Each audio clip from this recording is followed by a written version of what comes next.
Welcome to day 2 of the virtual Redlands Bicycle Classic, part of the Echelon Racing League, as the March of American Bike Races continues this week in Redlands, California.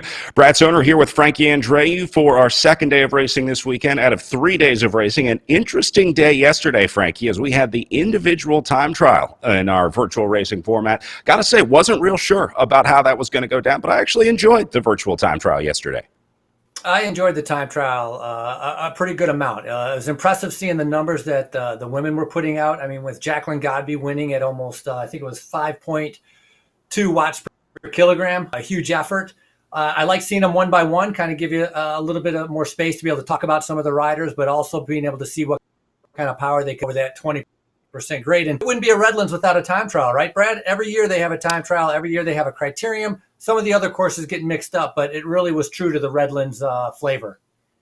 Yeah, and a perfect opening prologue yesterday as well. Short and uphill. It was incredibly punchy, but the sting was really at the tail end. We were watching the intermediate splits yesterday, but I was really surprised to see how big the gaps were in the second half of the time trial. Definitely favored the climbers yesterday, so it's going to be really interesting to see if that matches today. Let's take a look at how things went yesterday, where, again, it was really about the 30-second intervals on the start, but that got mixed up really, really quickly out there, Frankie. They were all over the place on the course. Yeah, the riders were definitely, some of them putting out, 200, 250 watts at the start. Other ones putting out 500 watts at the start. Different kind of pacing, different strategy as they tackled this race course. As we see Lauren Matz and co, who really started off really well with an intermediate time that I thought was going to stand up to everybody else. Crystal Doble-Hickok, surprisingly, she had the highest watts per kilogram than any other rider in the time trial. So she finished up with a good ride by being able to finish up in third place overall. But really, Brad, it has been about a Jacqueline Godby this entire race series, hasn't it? Well, you can see how steep that climb was, which was something new to Godby, a time trialist from Chicago who's not used to climbing mountains, but did a pretty good job of it, ending up almost a little over a minute ahead of Laura Matz and co, who is a pretty good time trialist herself.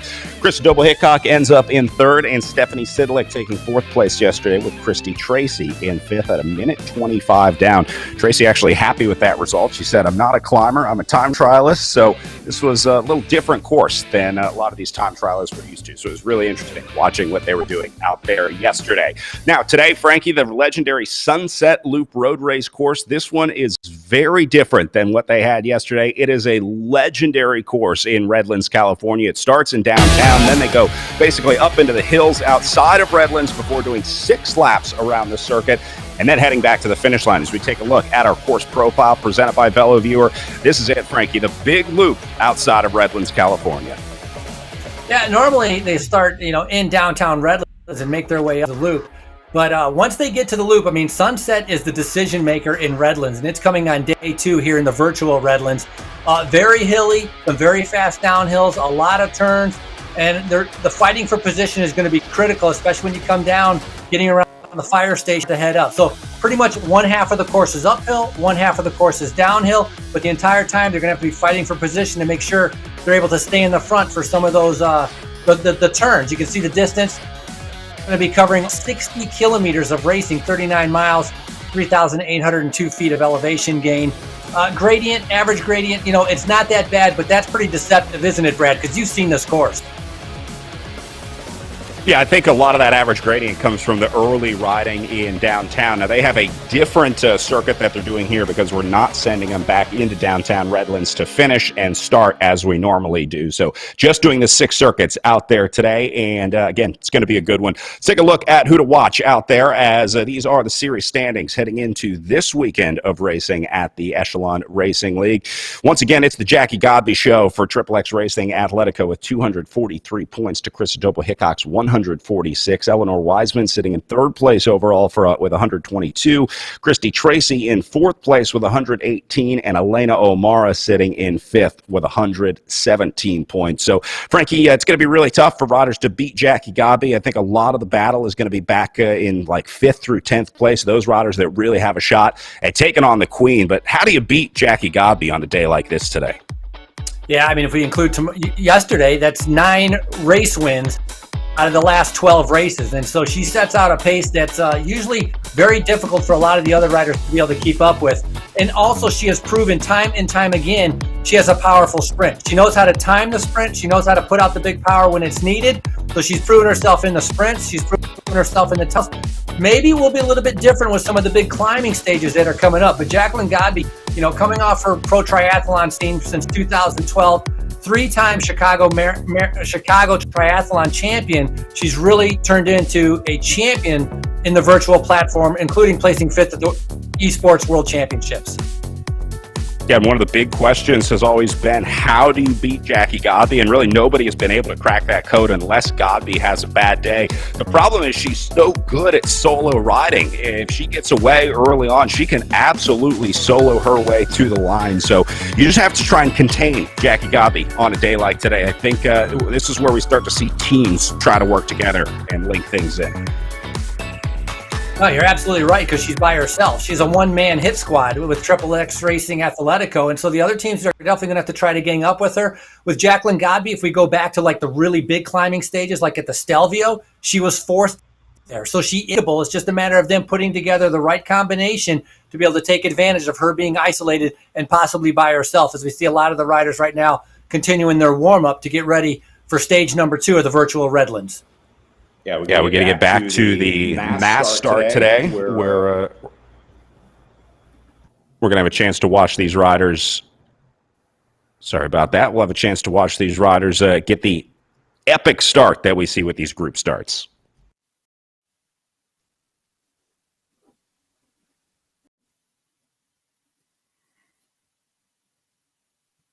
Well, final preparation right now. I'm sure a little bit of butterflies, some nerves in their stomach, and, a little bit of tension. There's a lot on the line here. With Jacqueline Godby with a 1-minute lead, she's worried about being able to protect that 1-minute lead. The other riders obviously thinking about the podium, but also how to and take back that 1 minute on a very, very tough sunset loop. Some of these riders, Doble Hillcock, will be familiar with this race course. The other ones, it'll be completely new, but I'm sure all of them have pre-ridden this course. And we've talked with a lot of the riders on how important it is in pre-riding the course so they know what to expect. Yeah, it's going to be really interesting to talk to riders like Krista Doble-Hickok after this one to see how accurate the racing is, how accurate the RGT racing mimics the real-life racing. She'll be one of the few riders in this field that has raced this and actually won a stage. She won where we're heading yesterday up to Oak Glen, so obviously tomorrow going to be a big day for her. Let's talk about some of the teams out there. Amy D Foundation bringing a solid squad. We watched some really good rides yesterday from riders like Eleanor Wiseman, ended up inside the top 5. I'm going to be watching Elena O'Mara, had a good stage win earlier in the season. So Amy D Foundation has a lot of talent on that squad, Frankie. Yeah, a strong team, and they've shown repeatedly that when it comes down to a select group, which of course Sunset Loop will break it up and get down to a little bit of select group, they might have 2 or 3 riders in that front group. And same with Canyon Esports. You got to watch out. We've seen Cecile Lejeune do some great rides before. Kirsten Pohl had a good time trial yesterday, and Stephanie Sidlick was 4th in the time trial. So she's shown that she has some good fitness right now. And Short, presented by Pedal Power, another one to watch out there. We talked about Laura Matson-Coe yesterday. I think she'll be another one today. Mona Lee Keller, Angela Pitzer, also some to watch out there. Team Draft got the win yesterday in the men's race. They'll be looking for a win today with the women's field as well, with Kim Brown leading the way along with Lucy Collins. And then Project Echelon Racing fielding just 2 riders with Chelsea Harris and Lillian Lastler. Team Infinite, obviously the team of Christy Tracy. This will be one to watch. Jennifer Rial has been knocking on the door of a result. I wouldn't be surprised to see her up there in maybe the top 10 somewhere today. Anna Russell having a good ride over the last few weeks as well for Team Infinite. And then Velocity Vixen bringing a full squad of 6 riders to race today. So Draft Racing also adding Kim Brown to that list as well. All right, we are underway and racing as our riders head out for 6 laps around the Sunset Loop Road Race here at the Redlands Bicycle Classic. Frankie, doesn't get much better than this. It's one of the classic road races here in the United States. Yeah, one of the classic road races, and I'm kind of, it's going to be interesting to see how kind of destroyed the group gets, only because in real life, when we go to Redlands on the Sunset Loop, it is usually every woman hanging on for dear life to whoever's in the front. So very, very tough, challenging race course. It'll be interesting to see how the virtual platform mimics those kind of road conditions, especially with the very, very fast descents that we see at Redlands. 10 Yeah, you talk about that fast descent. Sorry, Frank. There was an email that went out today to the riders talking about those descents. The organizers actually had to tell the riders, look, this is a very, very up and down course. If you get caught out on the downhill, that's on you. You've been warned. So they gave the riders fair warning about the zigzag on the profile of this course today.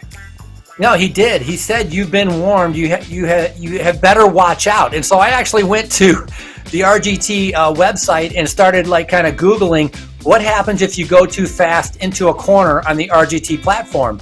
I wasn't sure if they were going to mimic a crash or they're going to slow you down, but really what it does, it just slams on the brakes and slows you down tremendously.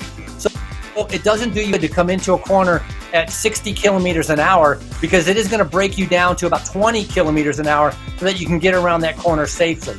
The fight for position is going to be critical, because you're going to get that slingshot effect coming out of the corners, but the riders had been warned, like you had just said. And so this first lap is going to be a little bit of a learning curve as they're going around 10.3 kilometers a lap. And it's going to be a race of nutrition here, because a 60-kilometer race, almost 40 miles, that's pretty long for the women and for the men. Yeah, you're going to need to go through probably a few bottles out there today. I wouldn't be surprised to see riders eating some pretty significant calories while they're on the trainer. I know we've been watching Jackie Godby, making sure that she takes in the calories. That's probably a big part of her success.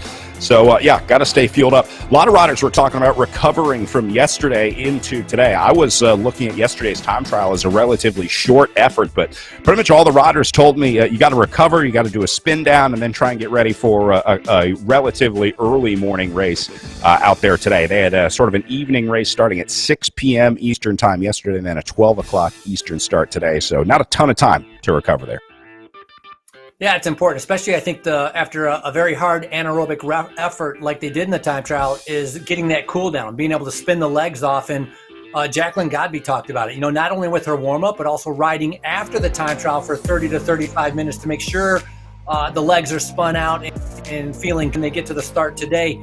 And I was just watching Megan Easler, who was off the front, doing almost 7 watts per kilogram, and we are only 3 minutes into the race. So some pretty high numbers at the very start of this bike race so far. Yeah, and it's really just going to be a battle for a lot of these riders of trying to stay in there, right? Trying to hang with the big guns today, watching the Jackie Godbys and the Christy Tracys out there, and just kind of letting them dictate the speed. I don't think we see many riders. There's Chris Doble-Hickok rolling to the front here. At this point, the riders in the league, Frank, you have a pretty good idea of who the heavy hitters in this field are, who the big guns are. And I think the riders are starting to default to kind of just letting those riders set tempo early on, realizing that you can't really beat Jackie Godby in her own game. The best you can do is hope to hold on and then maybe beat her in a sprint. Yeah, many of the riders, exactly. They've been racing against each other now for enough weeks where they know who are the strongest and who's been showing themselves week in and week out. Crystal Doble-Hickok, as I had mentioned in the time trial, actually had the highest watts per kilogram of any rider, had a good ride. The points that she got from yesterday, she's gradually moving up the standings, but still, overall, a pretty good point deficient to Jacqueline Godby, who's the leader.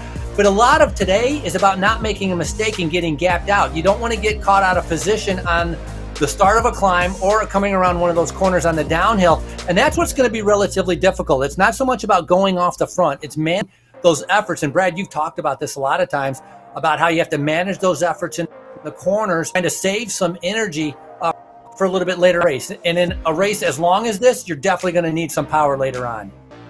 Yeah, I mean, that's one of the interesting parts about RGT. You really have to play the game, right? You really have to understand how to race the platform, because you can't get by on just power alone. You can throw 1,000 watts at the problem, but if you're putting those 1,000 watts into a corner, into a turn, something like that, well, as you discovered, that's going to go to the wayside. You're wasting those watts. So you got to be efficient, you got to be smart, and you got to understand how the game is played. So it's been interesting watching the riders learn over the last few months of racing here on the RGT platform as more and more riders come over from Zwift, from Be Cool, from the other platforms. Everyone is different. Each game has its own little intricacies with the physics and the way that the game is played, the layout of the draft, that kind of stuff. And so sometimes the riders have to sort of switch their gameplay, switch their strategy when they're going from one platform to another, like going from Zwift to coming over to RGT. And then a lot of riders will go back to Zwift as well, doing the Zwift Racing League or the team time trials that they have over on Zwift with Zwift Community Live. So, yeah, there's a lot of virtual racing going on for these riders, but we're starting to see the experts of RGT emerge. And so far, Jackie Godby has been one of them.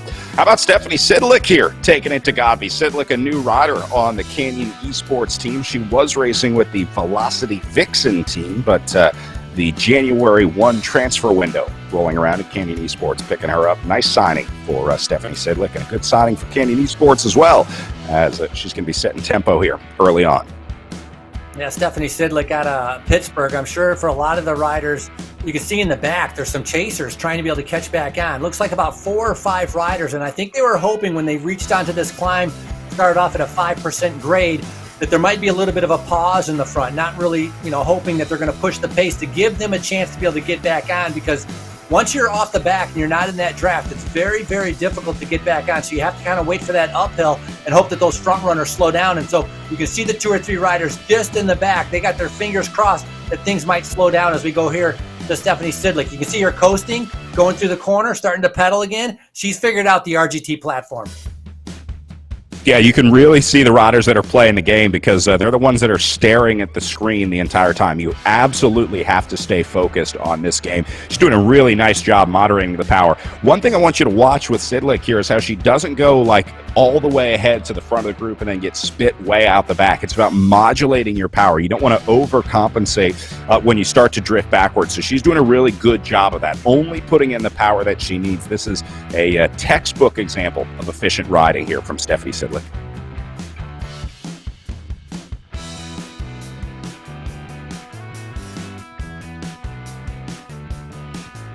Well, looking again, Jackie Godby, 3.4 watts per kilogram. Normally we've seen her average, she'll do like 3.74 watts per kilogram during some of the criteriums. Now, this is going to be a little bit different because of this is obviously a 6% downhill, 5% uphill. It's very up and down, and so you have to be careful of the rollers and fighting for position. But Godby is a professional and superb at keeping a steady pace, and I think that's going to be part of her strategy, is just try to keep it as steady as possible and see who can end up staying with her once they get closer to the end. Look at this 10% grade right now. Sidlick to the front, 6.8 watts per kilogram, 6.2 from Kirsten Pohl. So here is one of the bigger climbs on the course. It's the first time also, Brad, for the riders to hit on this section of the course. Yeah, look at this. First 5 riders going into the red or orange power zone in relation to their FTP. Look at the separation happening up at the front. Pair of those Canyon Esports jerseys rolling off the front, and you just see it stretching out now. This is where it happens, and once you lose contact, just like real life on this game, if you let just a little bit of space open up to the wheel in front of you, that's pretty much it, because if you're already at maximum effort, you absolutely need that draft to stay in there. So a lot of riders just hoping that they can stay on the wheel in front of them here. Godby just tapping on the pedals to talked to you a little bit earlier. I talked when she did the Stelvio, the long climb, so it's a little bit different. This is more of a puncher's type of a road course, but she was 4th on that. So she was defeated on some of the larger climbs, and I think some of the riders are trying to take advantage of that, like Sidlick right now, the 35-year-old, really pushing the pace coming out of Pittsburgh. She was a winner of the Mount Washington Hill climb back in 2019, and so that's a steep climb. So if you can get up that and take a win, you know you're going to be a good. I love this ride by Sidlick here.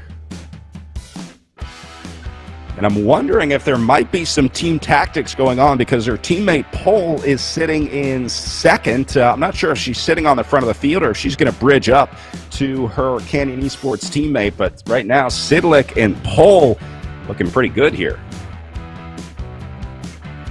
Well, Sidlick will also know this race course.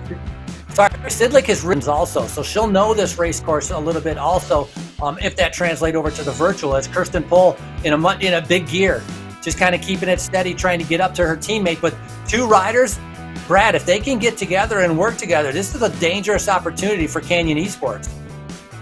Yeah, this is like Jackie Godby and Christy Tracy's nightmare, that some riders are able to link up and work together to get away. Now, in this platform or on this app, it absolutely pays to link up with another rider. The draft will increase if these riders can get together. So I would think Pole would be in a hurry to get up to Stephanie Sidlick here, although it looks like she's just going to let Stephanie go. I think maybe she was trying to do some virtual blocking, some virtual pace setting going on there for Kirsten Pole. See the riders talking to each other, I think. I saw Pole with her AirPods in, and then Sidlick has a pair of headphones in as well. I would imagine they're communicating on Discord. We're going to be able to listen into some teams today. We do not have access to the Canyon Esports Discord, but we'll see if we can get that and maybe listen to these riders.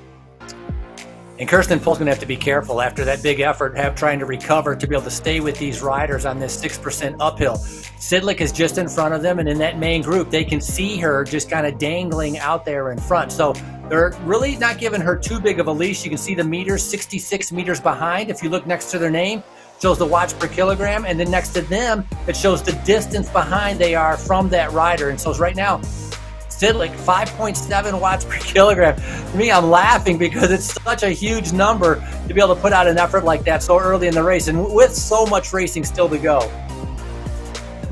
Yeah, this is a strategy for the ages, for sure. Sidlick front-loading this effort today, trying to get away from the group. This is another tough scenario. This happens in real life, too, where you'll see riders go away into a breakaway, and then nobody wants to go with them. And the plan was hoping that you could get a group to go away, but when you find yourself solo, you kind of have to make a decision. Do I go all in? Do I keep going with this? Or do I pull the plug and fold, go back into the group? So looks like Sidlick is going to go all in on this one. I don't think she has any intention of letting up here and going back into the group. This is a one-woman time trial on the Sunset Loop Road Race course today for Stephanie Sidlick. Well, at least for now, for lap number one, that's her the intention. Talked about her experience coming off of riding at Redlands. She's ridden Joe Martin. She's ridden the Tour of the Gila. So road experience, and she's done enough of the RGT platform, and we've seen it, how she's able to coast through the corners and then start distributing her power evenly coming out of the corners to keep a good gap. Gap still kind of holding steady. Looks like now building up about 120. It was 70 meters. Now it's 120 meters as we have a small group forming just behind. Not sure who that is just behind Kirsten Pole. Oh, that's Lauren Matson-Coe, who's just managed to tag back on. So a good ride by Lauren Matson-Coe to make sure that she stays in contact on the uphill.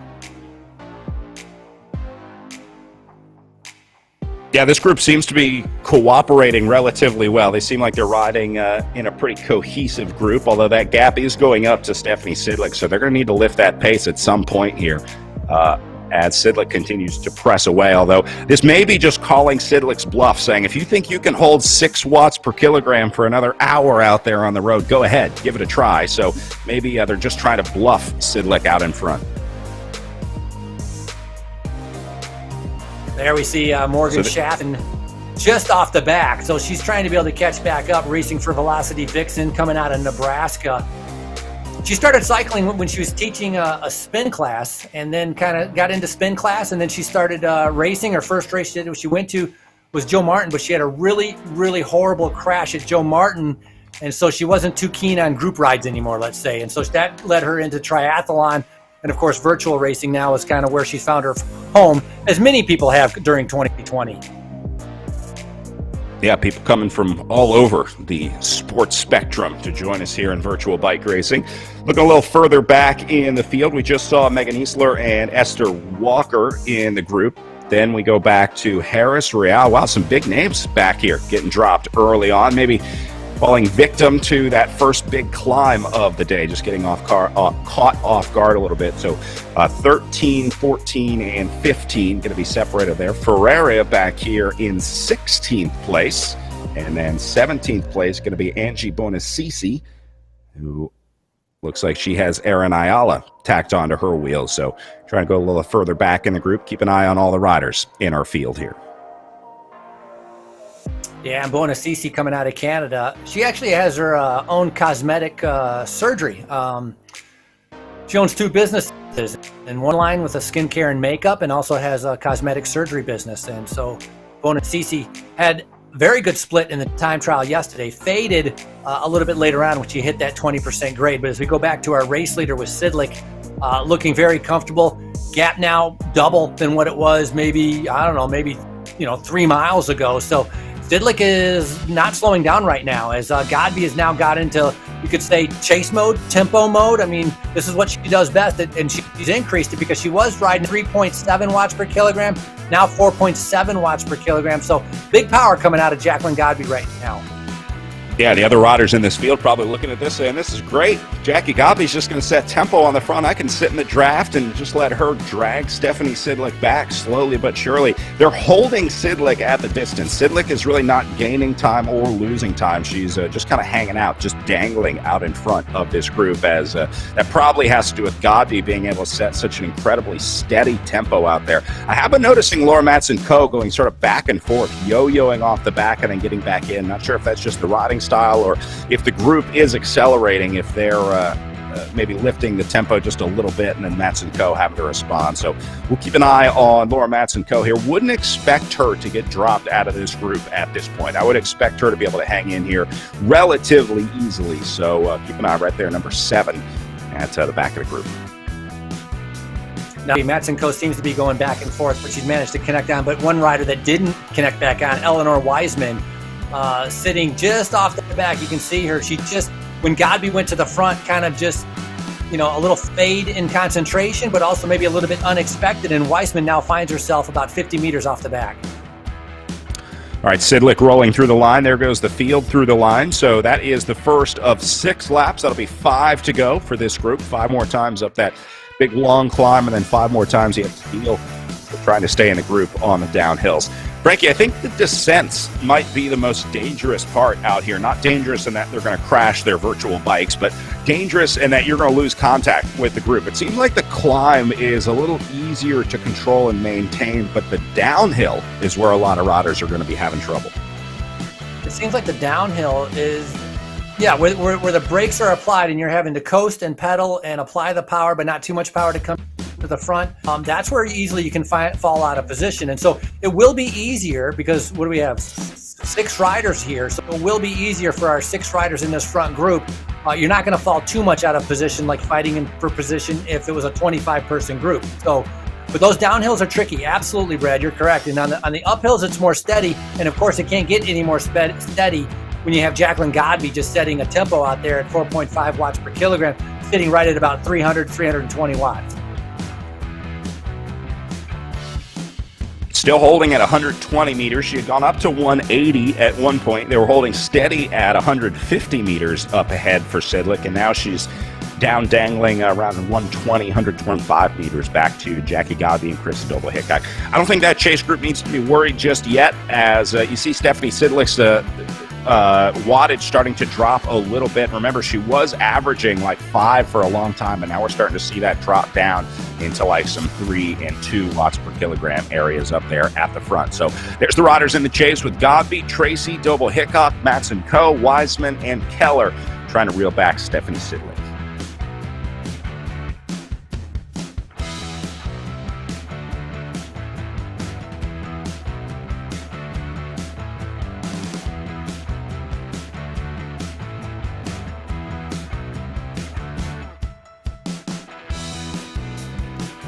That's all trying to hold on, Yeah, she did that big effort early on, trying to go up to Sidlick, trying to accomplish a 1-2 punch, and I thought it was going to be difficult for her to recover after that big effort, and kind of shot her right out the back, and so now she's kind of in no man's land as pole for Canyon Esports is just in front of Megan Schaffen and Kirsten Amon. Chaffin and Amon holding on for 9 and 10, trying to sit inside the top 10. Megan Easler a good distance back in 11th behind them. We'll try and keep an eye on Easler. See if she can hold on to her 11th spot. But Sidlick in a tough spot here. I'm not sure what you really do in this scenario, Frankie. If you're solo off the front and you have 2 of the best time trialists in virtual racing chasing you down behind with 5 other riders working together to bring it back, things not looking real good for Stephanie Sidlick right now, but maybe some riders bridge up. Maybe she can get some help. Some other riders will be looking at Godby and Tracy and saying, Maybe if I can link up with Stephanie, we can work together and try and get these riders away. I think Sidlick's just in a position where she has to go for it. I mean, Godby obviously was a class above everybody else, a minute in front. Otherwise, second, third, and fourth was only within 8 seconds of each other. So Sidlick did put in a good time trial, finishing up fourth. And so that pace from Godby has just definitely reeled it in. Now, we talked about seeing Kirsten Pohl get shot out the back. Sidlick really is going to have to pay attention here because of that huge effort. She's going to have to try to recover and get on the wheels, and that's exactly what she's doing right now, making sure she doesn't get gapped off on the downhills that you talked about being so critically hard. Yeah, I was just watching her on her camera here. She actually was trying to take a drink from the bottle just as she got caught and kind of had to panic, put it down quickly, and get back on the pedals to get back into the group. So, yeah, it happens in the blink of an eye when you lose contact with a group like this. So, Sidlick back into the group now, and I don't think she'll have any problem hanging in here. I think if she does get dropped, it's probably just a gameplay issue because I would think that she still has some watts left in her legs after doing a lap of solo riding off the front. She looks, I mean, that's absolutely for sure. She looks very within herself. She looks very comfortable riding. And so the rest of the riders now, it's kind of back to square one. And that's something that I've noticed that is very different on the virtual platform is that when a gap comes back, it comes back very, very different. Where if somebody had a, 200 meter, 300 meter lead and, somebody's chasing, you're gradually chipping away at them. It's a little bit different here in the virtual world where it's like all of a sudden that power numbers go up in the field and that time the gap just goes away like remarkably quick. And so that catches, I think, people by surprise and becomes a little bit surprising to me also, realizing that the leader's already, caught. Official Echelon Racing League merch in the We Are Nations web shop at wearenations.com. Each team racing in the Echelon Racing League has a full line of merchandise up on the website. So head over, get yourself t-shirts, hats, hoodies, all kinds of cool stuff at wearenations.com and support your favorite team. Frankie, did you ever get your Hugh Dog shirt? I think that was your favorite logo in the shop. You like the sort of geometric dog that they had set up in there. Yeah, that was, I like the Hugh Dog. And no, I have not got mine yet, so I need to work on that. That'll be the next purchase. I'm still recovering from Christmas purchases. We'll get you a discount code, but yeah, I think it's caught up in customs. Maybe that's the issue. Here goes Sidlick again into the red, surging up to the front a little bit. Starting to get a little punchy out here. Yeah, it is. A little bit punchy on the downhills as well as the uphills. It kind of settles in, but on those downhills, everybody's surging to the front to make sure that they're in a position for when they come out of the corner. And so that's in a way, it makes the race harder than what it not what it could be. It's just the way it is on the virtual platform. We saw Christy Tracy right there, looking pretty good, racing for Team Infinite. She's a big gravel racer. Did a lot of gravel racing in a good time. She actually discovered cycling through CrossFit. She was a crosser, and that's kind of got injured. But, isn't it true? Like a lot of people, when they get injured, that's how they discover cycling. Yeah, low impact. So I think a lot of people find that it's one of the sports that they can do during recovery. But yeah, I'm always amazed at how many riders come to the sport from injury from another sport. It's usually not cross training, right? Like you don't really hear about marathon runners that are using the bike to cross train. We see it in some like MMA fighters are starting to ride bikes a lot, trying to up their cardio. But it's usually not from cross training. It's like I couldn't run, and so I had to ride, and then they fall in love with it. And who wouldn't? Everyone loves riding a bike. No, that's exactly right. It's they almost get forced into a no choice situation where they end up having to go on the bike. And you're right. Once you get on the bike, it's great. You go exploring, you're riding around, the wind's going through your hair. A lot of good things through cycling that we've both experienced, and it's good when other people are able to experience also. And I think that's what's great about RGT. Is kind of expanding that horizon. People aren't comfortable maybe riding out on the roads, or if they're living in, the northern tundra and, it's freezing cold, they don't want to go out. They got this indoor trainer, they go on here, they experience these roads, and then they realize that how engaging this is and how fun this is. And a lot of it will translate to a little bit later on when the warmer temperatures come out and they head out on the road. Yeah, once you have that first good ride, that first breathtaking ride in real life on a bike, I think that's what really hooks you. Redlands, definitely one of those. Redlands is the kind of race that you watch in person and you think, I want to do that. I want to ride that course because it really is beautiful. Aside from the suffering of the Redlands course and Redlands climb, some pretty beautiful riding out there in Redlands. Just about 2 hours outside of LA. I guess it depends on traffic. It could be anywhere from an hour and a half to 6 hours to get from LAX to Redlands, California. But on a good day, an average day, you're looking at about 2 hours west of LA. Just before you get into the mountains, it's kind of at the foothill of the mountains. So a good mix of flat riding downtown, and then they can head up into places like Yucaipa and Oak Glen. Get some climbing in there. Speaking of climbing, here we go. Look at this uphill grade for Jackie Godby on the front.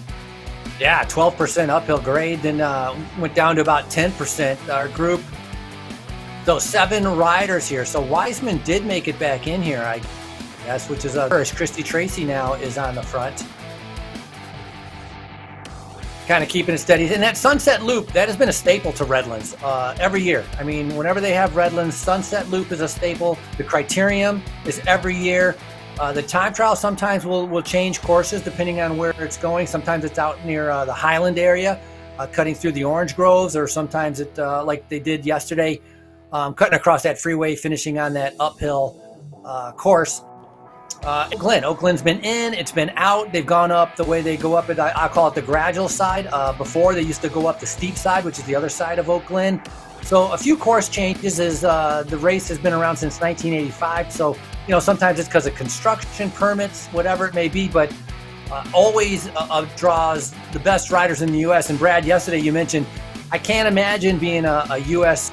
rider kind of going up through the ranks and you don't go do Redlands. It's just, it's you have to. Yeah, they say it's where champions are born, right? But a lot of times it starts with maybe your continental team. That this will be one of the first big trips for a lot of riders where they get their team together once they get that either Category 2 or Cat 1 license that can race with the group.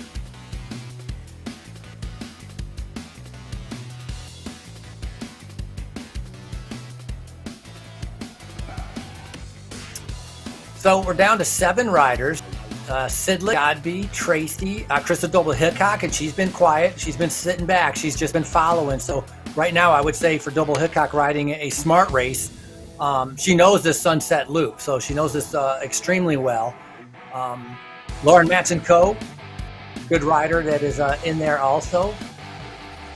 She's coming off a win from Benton Park at Gateway.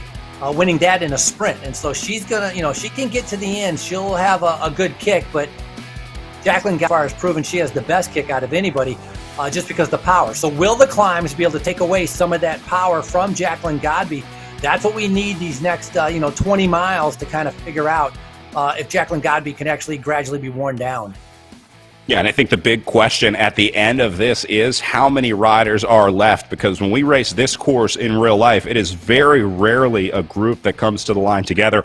2019, the last time they held this race live, it ended in 3 riders going to the line together on the Sunset Loop Road Race Day. Started with Lauren Stevens from Team Tipco, the first to go away. She kind of sparked the breakaway just after they went through the feed zone. You could see about an hour and a half into the stage, Stevens was first to go. She was eventually joined by a few more riders that went up, including the eventual winner, Erica Clevenger of the Show Air 2020 team. We also saw Rally get one in there. Amy D Foundation had a rider in that group as well. So you're seeing a lot of the same teams here. Chris Doble-Hickok ended up winning the previous day here on the Oak Glen climb. And then Amy D Foundation in the break as well. So some familiar teams here on the Sunset Loop Road Race course. That's Lily Williams in the green jersey. It was good to see her up in the group last year.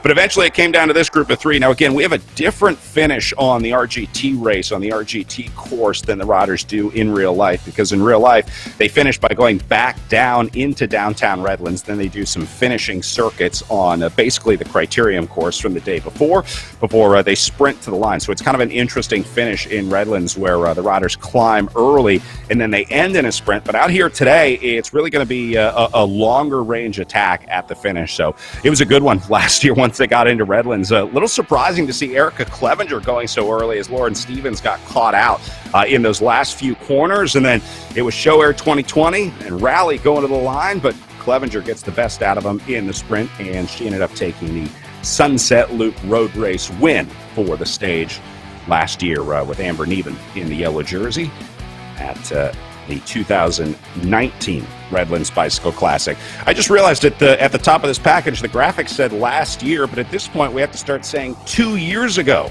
the last time we had a real-life bike race. That's hard to say. That's hard to come to grips with, Frankie. Very different. You need to. You could say last time they had the race, but yeah, very weird. Last time, but and even now, it's 2021. But when you think about last year, you just think about the last time that they had the race, and so that's kind of it's a natural fallback to say last year, because this is what we remember. We remember the 2019 Redlands and what happened there. It's almost like 2020 was well, as much as we'd like to, it's erased. But would love to have erased 2020. But it's where we're at now in 2021, and the virtual platforms have definitely taken off on with GTs, the other ones. And it's opened up the doors for a lot of riders to experience some new routes, some new roads, and also to kind of keep fit throughout the winter. And so, I think it'll be interesting to see how with Double Hickok, Godby, Sidlick, or any Lauren Matson Co., when they translate out to the road, did the wintertime training or the wintertime racing, was it too much? And they're going to be tired going summer road season, or was it beneficial because now they have this extra capacity and they're going to be really good in the summer? And that's something that a lot of riders on both platforms don't really know right now and what to expect. Yeah, I was going to say the other issue you have is we don't even know when the racing resumes at this point. So the same problem that the riders had when the pandemic started of sort of what do I train for? How do I do my training? At this point, I don't think we really know when bike racing is coming back in real life in the United States. We're optimistic that it'll happen sooner rather than later this season, but a lot of riders are cautiously circling real life events on their calendar at this point, trying to figure out just when things start to open up again, when it's safe to get back out there, when it's safe to start traveling again, and safe to get back together and start racing our bikes in person.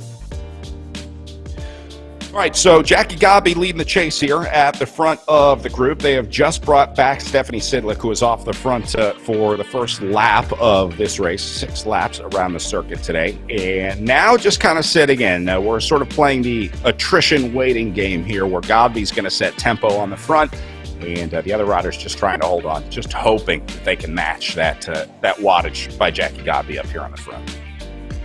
Well, I was just noticing Crystal Double Hickok, 5.8 watts per kilogram, just to try to keep up to sit on Jacqueline Godby's wheel.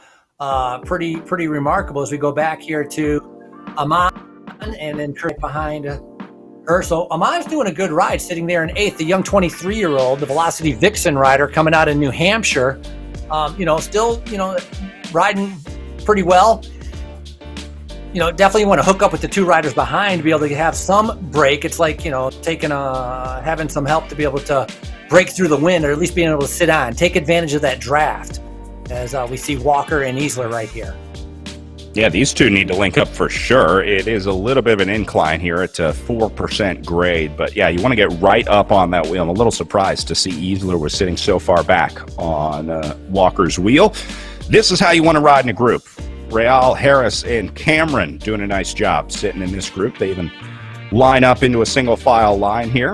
As we go a little further back, this is 16, 17, 18, and 19 with Larson, Bonacisi, Aaron Ayala back there as well in 18. So just trying to look a little further back down. If there's a rider you're looking for, let us know in the comments. We'll do our best to try and find them in the group, but trying to do a better job of keeping track of the entire field as we go back to Noble sitting in 20th. Yeah, Cheyenne Noble, 36 years old, also racing for Velocity Vixen out of Pittsburgh. And she won the Mount Davis Hill Climb way back. She won the Mount Davis Hill Climb in 2019. Call it last time. Yeah, last time. Last time we raced in person.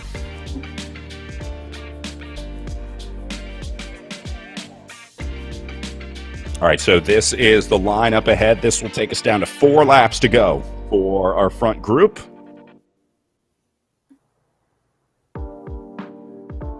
Go ahead. back out on the circuit.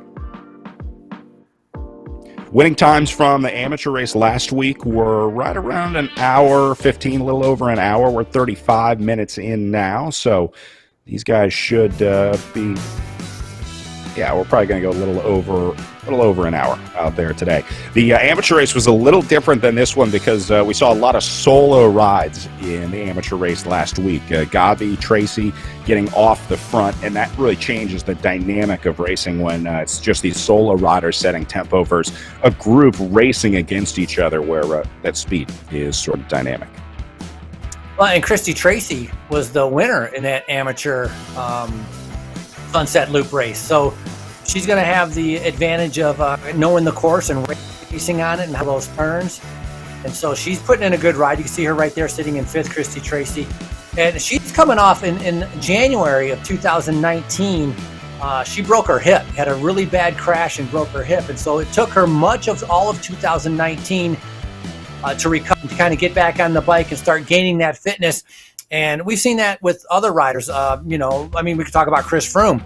It takes a year to kind of gain that fitness and that strength back. And this has been a long road to recovery for Christy Tracy. And it seems like, 2020, the end of 2020 and the beginning of 2021, things are starting to pay off. All that hard work starting to pay off for her. Britt Mason cheering on the Ensure presented by Pedal Power team. We saw some Velocity Vixen cheers earlier in our Facebook Live chat. Nice to see fans from around the country, around the world tuning in to watch. We were talking yesterday, Frankie, about the time zones for the European riders racing at 6 p.m. Eastern in the United States. That's basically midnight in the UK and Europe. So riders having to adjust the schedule a little bit to race. Today, a little more normal for both our North American and European-based riders.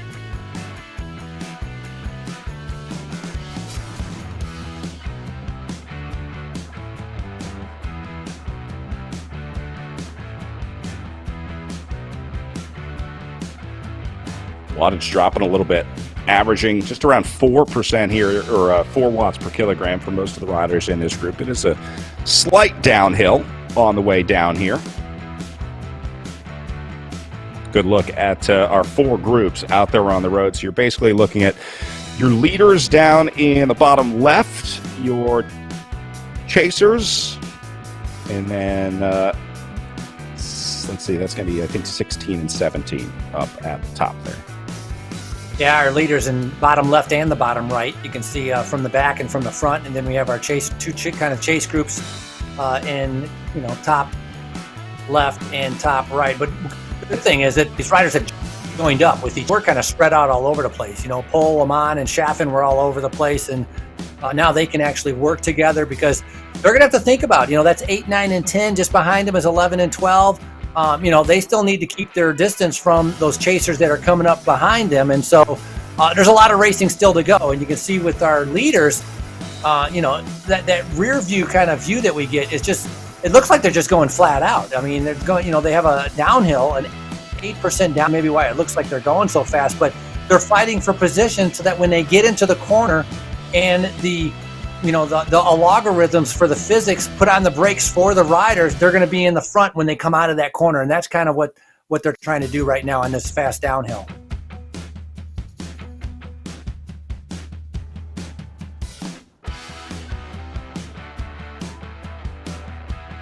The double Hickok coming to the front. I saw Jacqueline Godby in the back to make her way back. And so in a way, this kind of shuffling for position, exact same as when you're live racing. They call it that tumbling washing machine. You're moving up on the outside, you're getting shuffled back through the middle, you're having to move back up through the outside. This is the exact same thing that we're seeing here on the RGT platform as you would in real life, which is that fighting for position.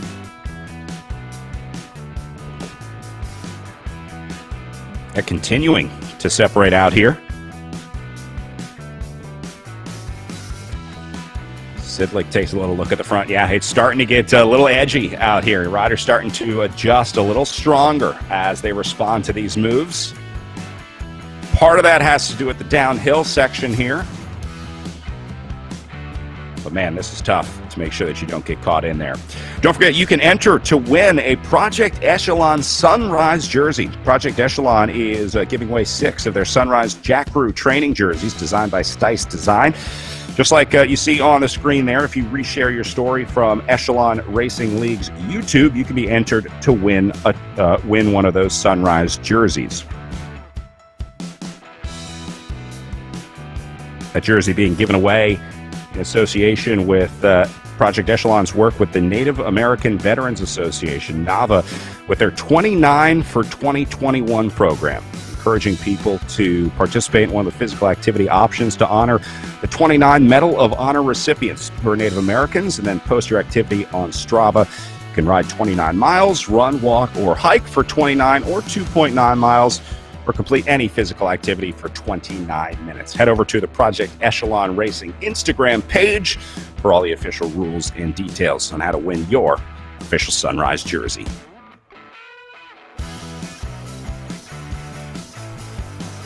I like those Sunrise jerseys, Frankie. Designed by, I think you probably saw it going around Twitter. It was a few months ago now, where a designer had sort of crossed all the teams with like fashion brands. Do you remember that? It was inspired by EF's collaboration with Palace, the skate shop Palace, but it kind of took all these designer brands and applied it to pro cycling teams. It was really cool. It was cool to see those jerseys. Then they linked up with him at Project Echelon and got some custom jerseys designed. No, I do remember that, and all those jerseys that he had designed were incredible. It's amazing the difference when somebody like actually good at it or professional at it puts together a creative jersey on how well, like every single team, it stood out. It was distinctive. It was unique. I loved it. I thought it was great. Now, if we talk about the EF Palace jerseys, I was not as big a fan for those. I don't think you're the target demographic for that one, to be honest, Frankie. So that's good to know. Yeah, I don't think they were going after you with the Palace kit. No, you're more of a Gucci guy, right? You're more of the Gucci. Target. Yeah, I like it. Nah, the Palace ones, I guess, were going after the Supreme Off-White and whatever else that they were going after. But yeah, that wasn't my style. I couldn't get used to that. But the other one, and I can't remember the guy's name, and I wish I could remember. But we could figure it out. But his creative designs were incredible. They were very, very distinct and made a great impression on how creative he was. Things starting to speed up out there on course as we saw Christy Tracy get a little bit of space out there. Tracy riding the amateur race last week as well. Don't forget, you can ride all of the Echelon Racing League courses in the Amateur League. It takes place a week before the pro races every week. We're heading to the Joe Martin Stage Race up next January 20th. You can sign up at echelonracingleague.com. Just click on the races tab, and you can see the amateur and pro schedules. Free to enter and free to race on RGT. I think that was I think the date was off on that one, being January 20th for the Joe Martin Stage Race, because today is January 23rd. That must be a typo. Right, pointing that out. And the reason I know today's January 23rd because it's my daughter's birthday, so I can't forget that date. Oh, there you go.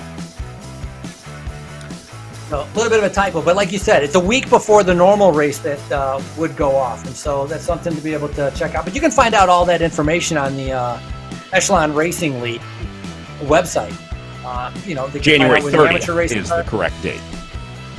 Thank you. So January 30th. But again, you can find that information on the website. Pro races, when you're able to watch those, and the amateur races, when you're able to participate in them. Look at this, Stephanie Sidlick off the back. After going solo off the front the first lap of racing, Sidlick now finds herself in a tough spot trying to recover from that early effort. So it looks like she's paying for it now. Yeah, 45 minutes into the race, and so struggling, especially on this uphill. And, Crystal Doble-Hickok now coming to setting a little bit of a tempo. We talked about she has really good form right now, and it's taken her a little bit to figure out the RGT platform, but she's done wonders in being able to figure out how to be able to handle the corners and figuring out the platform, and she has really good form. So Sidlick gradually making her way back. Saw her a little bit earlier kind of swinging back and forth, and so the way she's coming back right here makes you want to think maybe it was a little bit of a tech problem, something, because she's come back really easy to this group and very quickly. So good to see Sidlick still in the hunt here, especially after that big effort she did in the first lap going away solo. Is Godby now on the attack? Godby just can't get enough of some wattage on the front. And this has been a battle we've seen all through the RGT, which is Godby and Christy Tracy kind of going back and forth with each other, trying to, outdo each other. Obviously, got come out on top for most of them. Christy Tracy just coming off a third at Bucks County, which was a great race, but she won the Pattersburg. And so as we see picture right here of Sidlick making sure to be able to tap on those pedals, putting in a good effort to be able to try to reconnect with the group, because if you get to the downhills and you're not in the draft, you're not going to make it back on. This is painful to watch, just dangling off the back. I do think she'll get back in there, but really not panicking. I'm surprised she's not pushing harder on the camera to get back into the group, but I guess you don't want to redline yourself and run the engine too hot, blow up. Look at the numbers, though. I mean, Godby's the lowest on the front. Everybody else just a minute ago was at 5.3, 6 watts per kilogram. Sidlick still 6.3 watts per kilogram. That's tremendous effort. I mean, that is a big effort. As he looks on the bike, that is a big effort to be able to put out.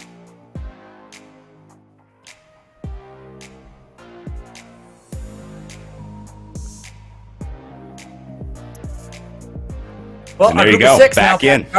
Our group of 6 now back up to 7 as Sidlick has made it back in there.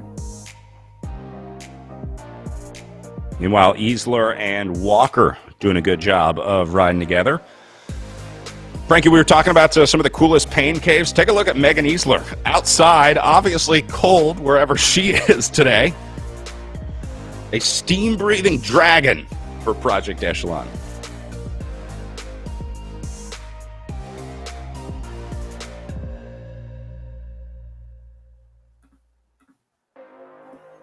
We saw that effort Megan Easler put in. She's in Oregon. I think she's outside. You can see the steam just coming off her. It's got to be a little bit chilly in Oregon. The 23-year-old did a fantastic ride yesterday in the time trial, and you could see an all-out effort at the finish that she had done. Former runner from Iowa State, just kind of pacing herself. Definitely a brand new race course for her, never doing Sunset Loop before, and so that's got to be a little bit of an eye-opener. She's paired up with Walker here as they're making their way up around this course.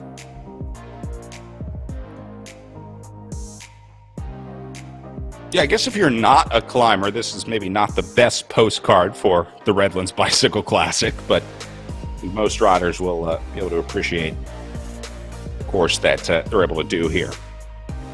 Certainly a lot more fun when you get the scenery in real life. Some pretty incredible views from up on Sunset Loop and some pretty incredible houses up there as well. Yeah, and you mentioned that yesterday. The houses are incredible up on Sunset Loop. Beautiful, and a lot of the, the orange trees. And it's a great area. It's so close to the hills. You can go to Big Bear, where sometimes they comes time trial. And, a lot of flat riding, some hilly riding. And the main thing is that it's an early season stage race and really attracts all the best riders in the U.S. to be able to go there. Kevin O'Neill cheering on Chicago teammate Jackie Godby from the XXX Racing Atletico squad. One of the standout programs of Midwest racing. Really one of the standout clubs in the United States. They have a massive program up there in Chicago. And the thing I love about XXX Racing, Frankie, they have all kinds of riders. It's not just a bike racing team. We see a lot of clubs that are like just shaved legs, skin tight, time trial bike cyclists, but XXX Racing Atletico has riders from really all disciplines. If you're just a casual cyclist, a lot of time trial or triathlons in there, triathletes. I shouldn't call them time trialists, but great program. Want to give a shout out to XXX Racing up in Chicago. A little bit of advice here from Neil Ostenfeld saying Molly and Laura need to just sit in and let Jackie Godby do the work. Well, that is exactly what they're doing here. as they're just going to let Godby set tempo and try and sit on. Yeah, and I just noticed that Monali Keller was in this group. I didn't even notice that she was in this group before. Coming out of Redmond, Washington, had a couple good results early on for the first RGT platform races, 6 at Borrego Springs and 6 at Pattersburg. So I don't know if I just overlooked her and didn't see her in that list, but a nice ride by Monali Keller to be able to have herself in this group of 7.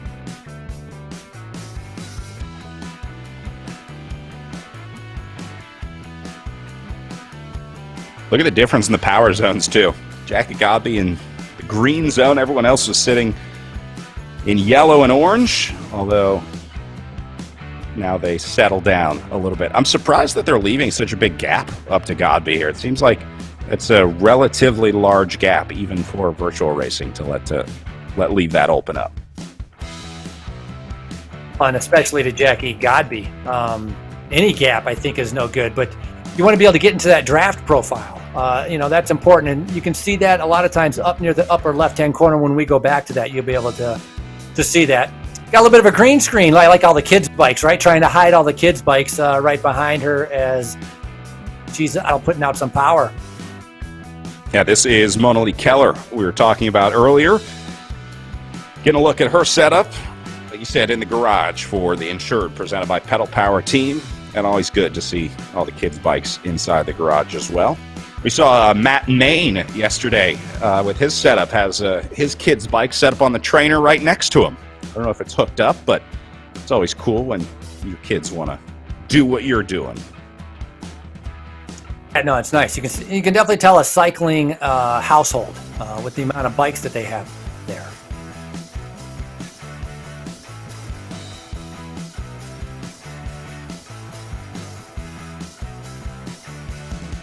Interesting, she has the fan set up behind her. A little bit of a tailwind.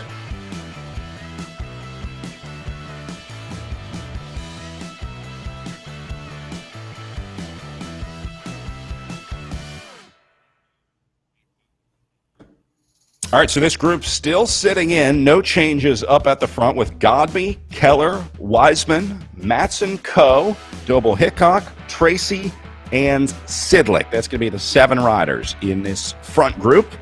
Then we go back to Amon, Pole, and Chafin. This is 8, 9, and 10th place out on course. Chafin trying to hold on to that wheel of 9th place. Then we go to Megan Easler sitting in 12th, just on the wheel of Esther Walker in 11th.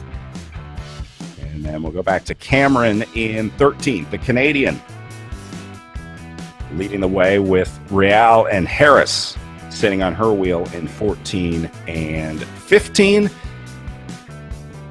We'll go back and round out the top 20 with 16, 17, and 18. Larson, Bonacici, and Ayala doing a nice job riding together. This looks like a Velocity Vixen team time trial back here. Nice job here by Larson, Bonacici, and Ayala, making the best of the ride.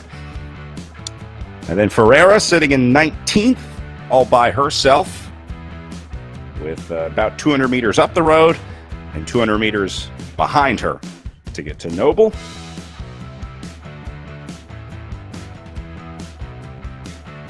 This course has got to feel much longer and harder when you're by yourself out there. Take a long time to be able to go through 40 miles of racing on such a demanding course, because it is so much uphill and downhill. And so a lot of those riders out there definitely, putting, they might be going slower, but they're putting in a big effort to just to be able to finish this race. All right, so back up to the lead group. And again, we're thinking the race here is going to be at the back of the group rather than at the front. I think we're more likely to see riders falling off the back than seeing an attack on the front. So those riders that have been yo-yoing, the riders that have been struggling to hang in there, eventually they're going to crack and fall out of this group. So it's just a matter of time.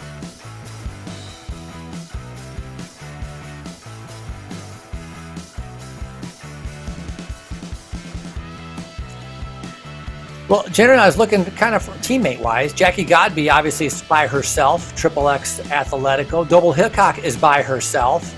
Then it looks like Amy D Foundation, which I think is Wiseman, is by herself. And then there's a couple riders, I think, from the Insured Pedal Power that are in this group. So, one team maybe with a little bit of an advantage because they have a couple riders, but everybody else is pretty much, it's just each person against, the riders next to them.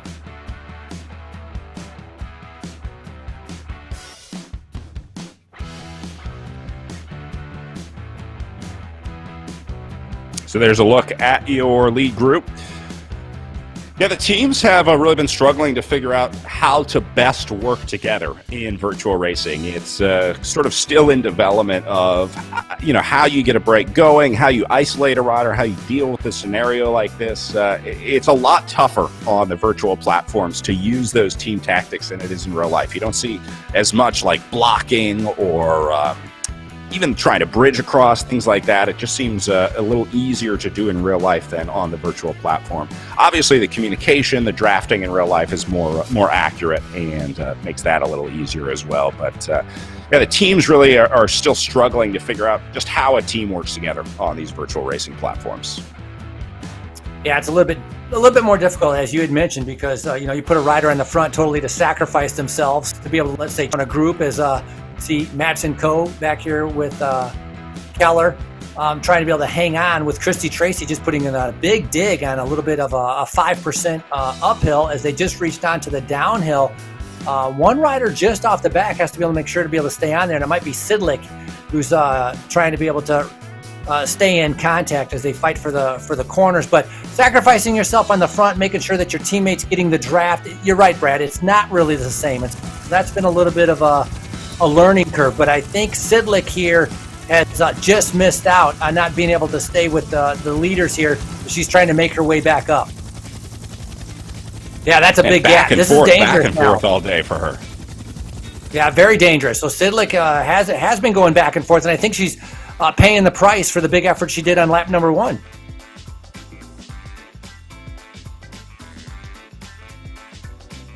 All right, let's keep an eye on Sidlick here, see if we can watch her quest to get back into the group. But these riders are lifting the tempo up at the front as well. Look at Christy Tracy going into the red zone on a downhill section here.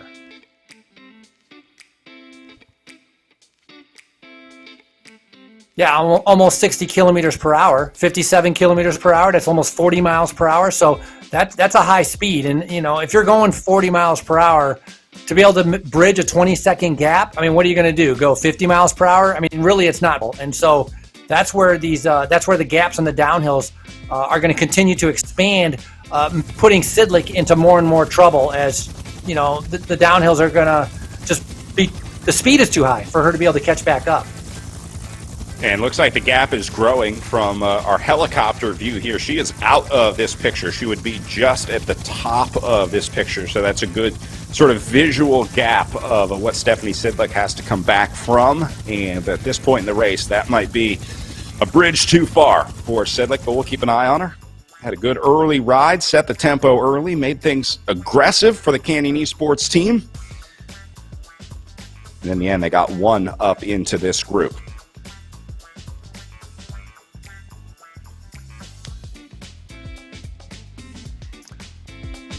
See Eleanor Wiseman there from the Amy D Foundation. And Brad, maybe you could touch on this a little bit. We were told, though, she's kind of going through some thyroid cancer treatments while she's racing the virtual world. Yeah, Wiseman is undergoing active treatment right now. She's literally going to treatment and then coming home to race. So pretty incredible to be able to battle through that both mentally and physically as she's able to somehow summon that strength every weekend or every other week and come race the Echelon Racing League. And not only that, with Eleanor Wiseman, when you have your thyroid levels messed up, your T3 levels, your T4 levels, it affects a lot of your hormones. So it affects from menstrual cycle to your moods to weight gain. It's a very complex, and so can only imagine what she's going through, but really a testament to how strong she is mentally and physically to be able to fight through this. And of course, I want all the best for her to be able to, thyroid cancer and fight that and continue to be able to race and continue to get stronger.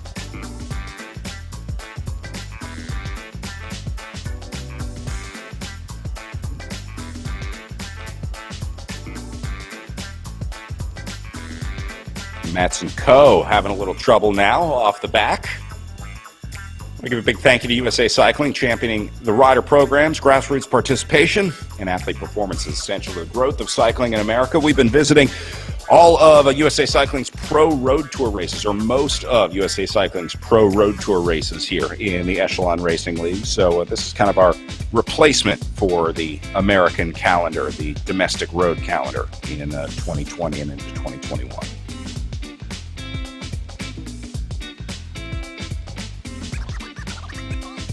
Tough times out there in Colorado Springs, that's for sure.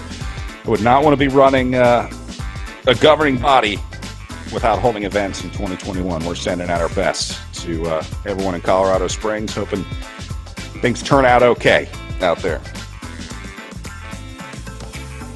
Yeah, definitely hope just pretty much survive, you know.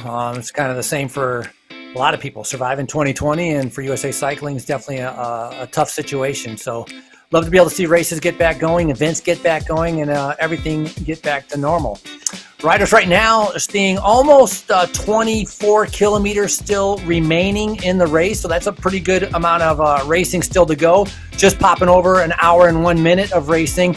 The little thing saying 0 kilometers remaining, so that's not exactly accurate, and still have about 24 kilometers of racing.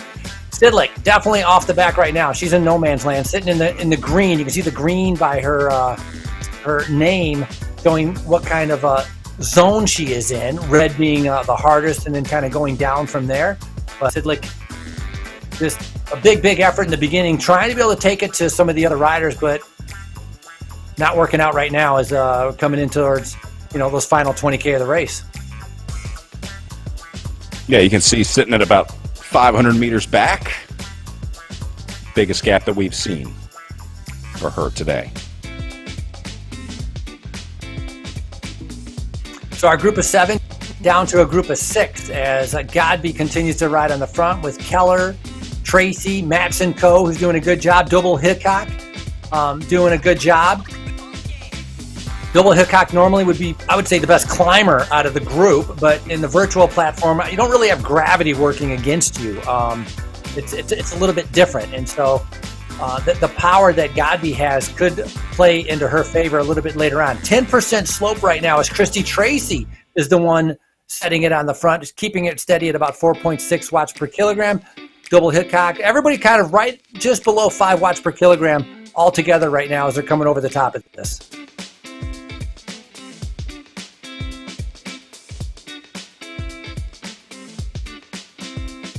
You can see the avatars of the riders respond to the higher wattage as well. When the riders get out of the saddle, that usually means that they're going over a certain threshold on the power. As we take a look at Christy Tracy here, working her way up to the top of the hill. Yeah, and I'm amazed how many riders have Swan Years with them, Frankie. We saw it yesterday with Laura Matson Co. Yeah, we did, and I think it's just about not only support, but also giving them information, perhaps pointing something out on the screen that they're not really seeing, pointing out some other power numbers, because a lot of times when you're riding, what you're focused on is where you are in the group, and so you're kind of fighting for position, seeing where you are in the group, and what you're not looking at, or you're not really paying as much attention, is if somebody is surging, and all of a sudden you see like a 5, 6, or a 7 watts per kilogram, you don't notice that surge or that red number right away, whereas if you have a helper, they can say, hey, they're starting to go, you need to respond to that. Yeah, communication can be key, and knowing the course as well, a big part of it, making sure that you know when the climbs are coming and when the downhills are coming as well, as we talked about earlier in the show. That's one that you got to look out for. All right, here are your 4 groups. Leaders in the bottom right, Stephanie Sidlick, your first chaser, down in the bottom left. Next 3 behind her in the upper right. And then the rest of our top 20 in the upper left. Yeah, one thing I was going to point out with that Christy Tracy is a lot of times on the criteriums or some of the other road races, she stays in that aerodynamic time trial position. We've seen that like pretty much for the whole entire race, which really stood out. It was very different. And in what we just saw, is her sitting up a little bit more, almost more in a climbing position, because we're on a climbing type of course. So a little bit different for Christy Tracy. And obviously when you change that position, it is a little bit different with the muscles that you're using. So a little bit of an adjustment there for Christy Tracy, but she's doing a fantastic job by keeping herself in that first group. Still, the 6 riders kind of glued to each other right now, waiting for some of those kilometers to go by on this Sunset Loop. But definitely proving it's a very challenging course right now for a lot of the riders that are out there. I'm actually surprised the group is this big. I think we were expecting this to go down to like 3 or 4 by the time we hit halfway through. But this lead group doing a really nice job staying together. They have really figured out the dynamic here. They got rid of one, Stephanie Sidlick, the most recent casualty out of the group, as it goes from 7 down to 6. I think part of that's because they still have 22 kilometers of racing left. That's a long ways to be able to go solo, especially with Jacqueline Godby. And so right now, I think, they have to get around a few of the laps. And we see this in real life at Sunset Loop. We see them, the break will establish, the riders will all ride around for a few laps, and then the final couple laps, it's flat out. And that's what we're going to see here. It's going to get very intense and flat out a little bit later on. Great shot of Krista Doble-Hickok, just kind of keeping it steady, and she's remained quiet. Really, she hasn't been attacking. She's keeping within herself. Did a fantastic time trial yesterday, so she's in a very good position, because right now she's sitting in 3rd overall for the Redlands virtual race, and so she's going to be looking to be able to move up a little bit later on, because just in front of her is Lauren Matson-Coe, and with Doble-Hickok's climbing ability, should be able to get the advantage on Matson-Coe to be able to move up into 2nd.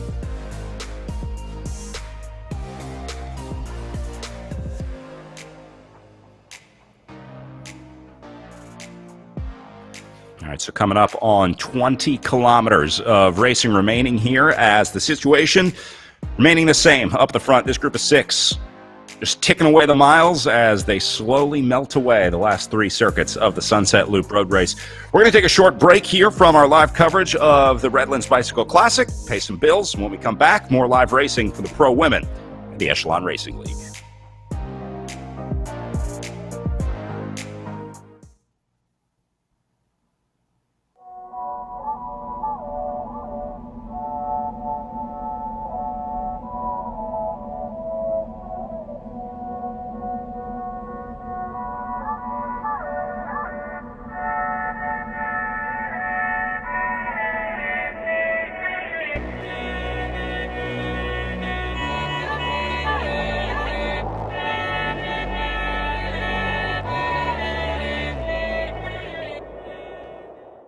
As an athlete, getting marginally better is one thing. Getting exponentially better puts you in a whole new ballgame.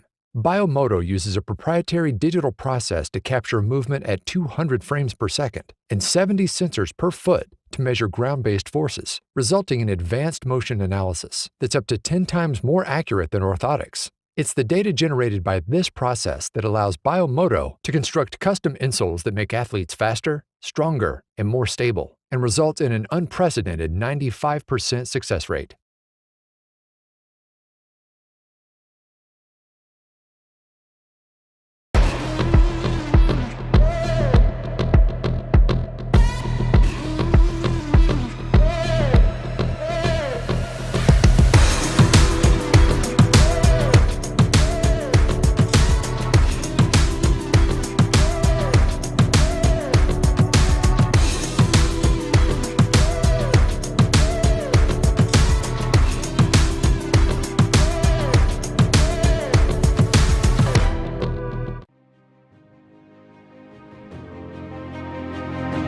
The world is changing. I'm looking to do things better. To improve. Just because it's always been that way doesn't mean it's right. I embrace change. I seek adventure and discovery. I explore and explore. To know the unknown. Even in the toughest moments, we ride together. Even in the moments when we're at our limits. We support each other. It's time to move up a level. To push that little bit harder. Changes we make now will make the future better for all. The efforts we put in today Will pay dividends tomorrow. We all have the power to up the game. To build something better. It's not time to play. It's time to get real. it's time to be a game changer.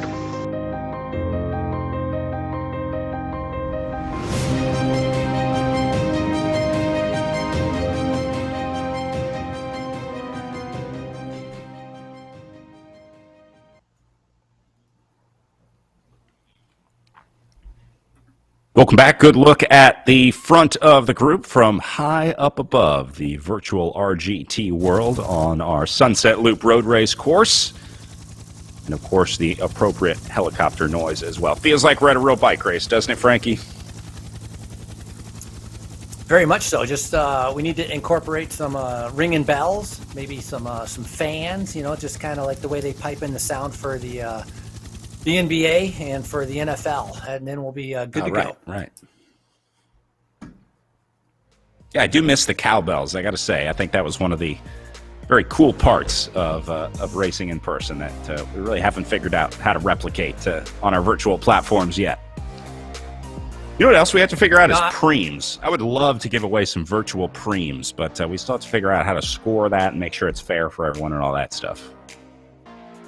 I think it's a great idea. I think in the criterium, or some of the criteriums, I think there'd be a way to be able to figure out the preems. I think it'd be good. But I miss the cowbells also, and only because it's so distinctive to cycling. It's like cowbells are cycling, and that's kind of makes it a rare connection between the fans and the riders. And so, but eventually we'll be getting back to that. For now, you can see our leaders with Jacqueline Godby, Christy Tracy, Krista Doble-Hickok, Lauren Matson-Coe, Eleanor Weissman, Monali Keller, and Stephanie Sidlick. Did Sidlick make it back in here?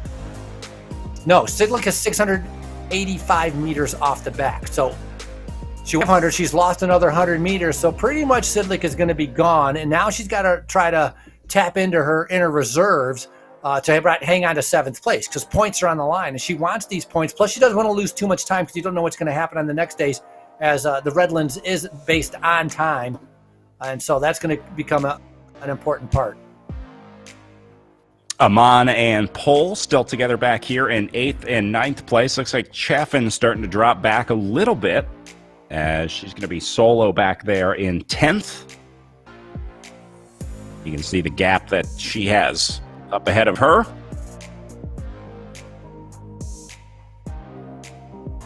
And then Walker and Easler still sitting in 11 and 12, doing a nice job working together here. Look how steady this group of two is, matching almost exactly their watts per kilogram.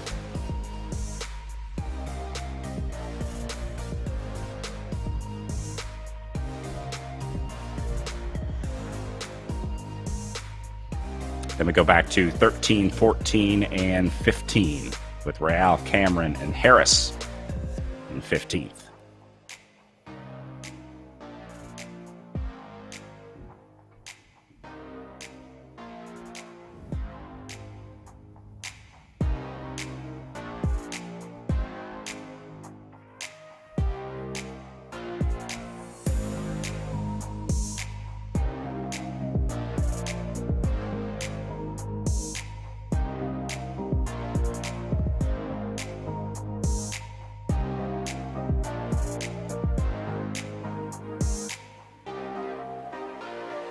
All right, so leaders up front just got 2 laps to go as they rolled through the lines. So 2 more circuits on the Sunset Loop course here. Frankie, you think we lose anyone else before the end of this, or you think it's 6 riders going to the line together? No, I think we'll lose. 2 laps to go. Maybe not this lap, but I think on the last lap, I think there'll be some attacks, because I think Doble-Hickok does not want it to be able to come down to a sprint. She's going to try to take advantage of her climbing ability to try to get away. And Godby, she's so strong, she may try to attack and see who comes with her. So I see it breaking up a little bit. Maybe not on this lap, but maybe on the last lap, I think there'll be some good attacks. And as I say that, I'm seeing Godby putting in 5.4 watts per kilogram, which is, she was in the red there. So she was definitely trying to do something and making everybody react to her. As soon as Godby and Tracy put the hammer down, that's going to be it for this group. If they make a concerted effort and decide that now's the time to go, the other riders are going to have a real hard time responding, because that just really comes down to raw power, the wattage that you can put out. And I think it's pretty clear at this point that Jackie Godby is in a league of her own. I mean, riding on another level when it comes to wattage. So if they're going to beat Godby again, they have to do it with strategy. They have to ride smart. They have to save their energy, ride the corners well, and maybe try to work together to try to somehow contain her in this group. Racing continues with the Joe Martin stage race up next. Then we're headed to the Indy Crit in the Echelon Racing League for a single day of crit racing there before the Tour of America's Dairyland, March 11th through 14th. The next event's coming up in the Echelon Racing League. Again, you can always see the full schedule at echelonracingleague.com. Just click on the races tab. There's a calendar for both our amateur and our pro fields. Yeah, a little bit of the unknown for me is, Matson Coe's been kind of dangling, so I'm not sure she's going to be able to be there. But Keller is a little bit of the unknown for me being in this group. As you had mentioned, I totally agree with you. Tracy and Godby, if they go, it's going to be hard for a lot of riders to be able to keep up with that. But it seems like Matson Coe's been struggling a little bit. Weissman's been struggling a little bit. So we could see them being popped off the back and Double Hickok being able to respond to it. Along with Keller. And so that's going to play out a little bit as we kind of get into some of these, the climbs that now they are very accustomed to, right? They know exactly what the 10% grade feels like. They know what the downhills feel like. And so they're they've had enough laps now to be able to know where the dangerous parts on the course are and where the easier parts on the course are. Yeah, figure out where you can recover, where you can try to zero out that power meter as much as possible. See a lot of riders on their cameras starting to eat right now. A lot of riders hitting gels here at 2 laps to go. You want to try and time that sugar and caffeine, the carbohydrates, the calories to hit at just the right time. So looks like a lot of riders are thinking that rocket fuel is going to hit in about 20 minutes from now. Well, not only that, Redline, hard effort that they've been doing for an hour and 16. I think this is going to go to probably an hour and 40 minutes for the length of the race. That's a long time on the trainer. Obviously perspiring a lot. You got those fans on you, but you're still, you're generating a ton of heat. You're sweating everywhere. So getting that hydration and that fuel, extremely important. And it's just the intensity of it. It's very different than going out and doing Sunset Loop on a 5-hour day where, you can sit in and you're coasting. There's no coasting. And that's the biggest difference with the virtual platform really is there's very limited coasting when you're trying to be able to sit in a group. You're always having to put out the power, otherwise you're just going to get dropped. And right now, Keller's on the front, or Tracy, 4.7, 4.6 watts per kilogram. These are not easy riding efforts that they're doing. Yeah, and try and do it for an hour and a half. It gives you a good idea of just how difficult virtual racing is. It's not that one is harder than the other between virtual racing and in real life racing. They're just different styles of racing, different efforts. The virtual racing is really explosive. It's all about the corners. It's kind of more like a criterium, I guess, where it's really about accelerating, having that explosive power. And then real life road races, you can really get by with a little smoother effort. You get to smooth it out a little bit. It's not as important to be sharp in your reactions. So yeah, just a little difference there between the virtual racing and the real life racing. I guess the other part is you don't get the scenery, right? You don't get the fresh air and get to visit with all your friends. Taking a look at some of our drone shots from last race, 2019 on the Sunset Loop. Some beautiful homes up there.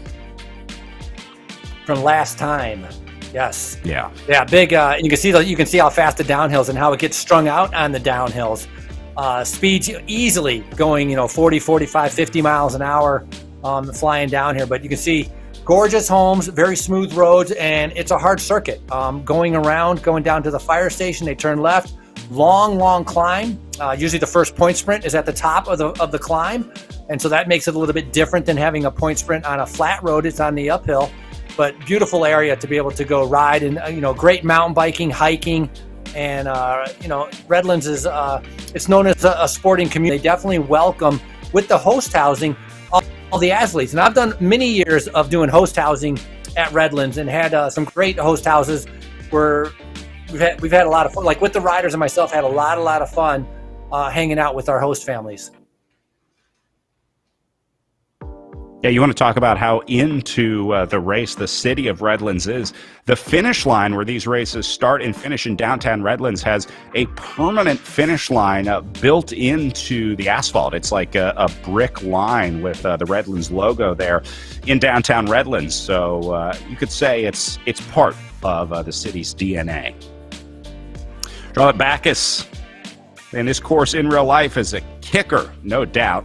You missed the children, waving at the schools to cheer us on. One of the most memorable parts of racing there. You know what she's talking about, Frankie. There's always this elementary school right on one of the corners, one of the fastest corners of the race, by the way. And it's always cool to see the kids out there cheering. They make signs for the teams. The other thing that Redlands does better than probably any other race in the country is the school visit program. They send teams to the local schools in the week leading up to the race, and then all the kids get psyched on bike racing. They get to meet, or get some heroes. They learn about the riders and teams, and then they can come watch and race too. They have a thing called the School Duel at the Real Life Redlands Bicycle Classic. Yeah, the kid race there is huge. They got turnout for the kids race, and also, and that Highland, I think it's Highland Park on that race, where they're all outside, kind of, the teachers keep them back. Obviously, the kids want to stand right on the curb, but it is the fastest part of the race course. Everybody's flying by there like it's 60 kilometers an hour, and so teachers definitely keeping them back, but they're screaming bloody murder at every rider, no matter where they are on the course, and it's a ton of fun to be able to watch.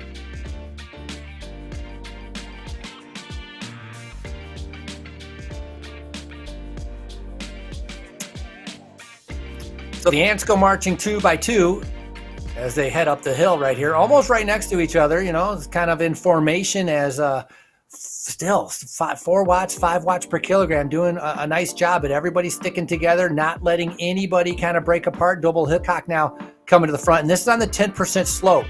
So this is kind of her forte. It's where she excels at, and this is where you're going to see her starting to be able to come to the front. Again, last lap, I think is going to be, maybe this could be one of the areas where we're going to see a big attack coming from one of the riders to try to make it to the finish. David Allen on Facebook, impressed with the racing so far, saying this is real racing. Yeah, this is about as hard as virtual racing gets. I think this might be one of the hardest virtual events of the year, between the 3 days of racing, the uphill time trial yesterday, Sunset Loop course today, and then the big Oak Glen climb tomorrow. This might be 3 of the toughest days of racing that you're ever going to see on these virtual racing platforms.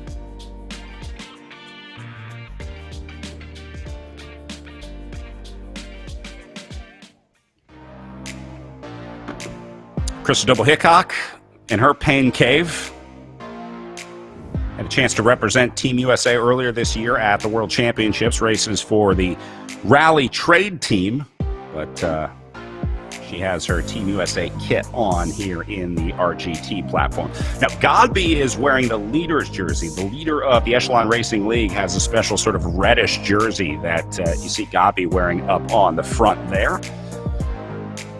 So she does not wear her normal kit of XXX Racing Athletico. Here's our American roster for the Esports World Championships a few months ago. You see how many riders participating in the Echelon Racing League as well. And some of these riders we've had come through. Lauren Stevens did a stint with us here in the ERL. We got Lauren Matson-Co in there today. Faulkner spent some time with us as well for Tibco SVB. So I think we've had almost the entire Esports World Championship roster come through the Echelon Racing League at one point.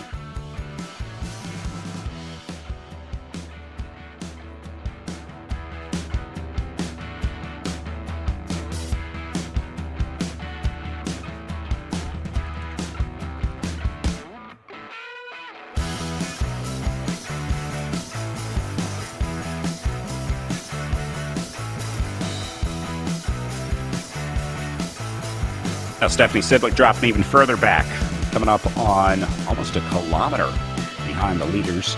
At some point, she's going to have to start thinking about what's behind her rather than what's up the road. The race for 8, 9, and 10 maybe coming up to her back door here pretty soon. So things changing pretty quickly out there today for Sidlick. At one point, solo off the front of the main group, but now just trying to hold off 8th place behind her.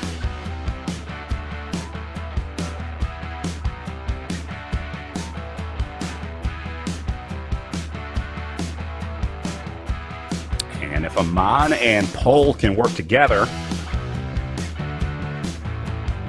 see if they can bring her back, although that is a pretty serious gap to get up to Stephanie Sidley. So might have spoken a little too soon saying that she needs to worry about what's out her back door, because the closest thing is 1.8 kilometers away to get to Amman in pole.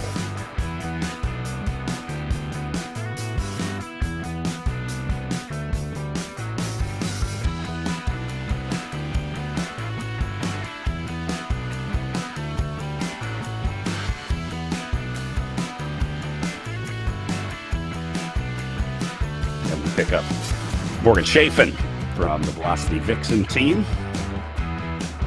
teammate of Amman.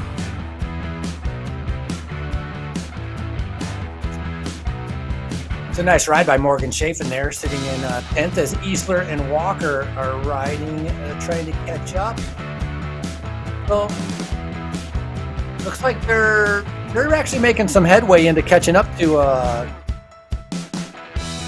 Chaffin, about maybe a kilometer behind, as this is 12th and 13th here.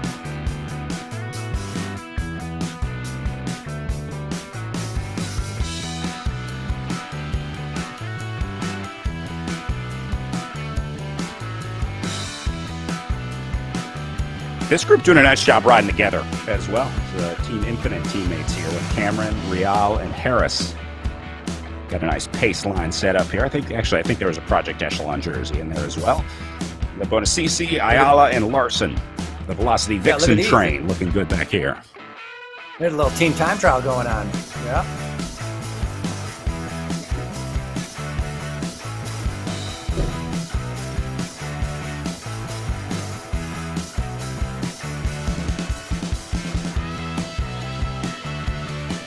Look at this, even cycling through the leadership up on the front.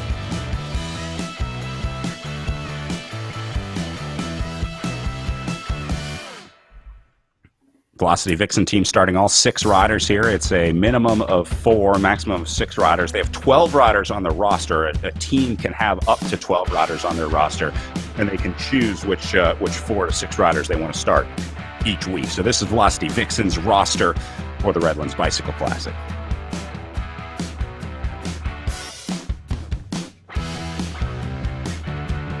The riders are pretty much spread out all over the course. Kirsten Pole 8th is 2 kilometers back. Again, it's a 10.3 kilometer circuit. Well, we might have some riders lap some riders. That definitely could happen, but it just shows the tenacity of this race course is really making it very difficult for a lot of the riders. So if you go back to our leaders, we had a group of 7. Sidlick, who is a very early attacker, was away all by herself on lap number 1. They gradually brought her back on lap number 2. And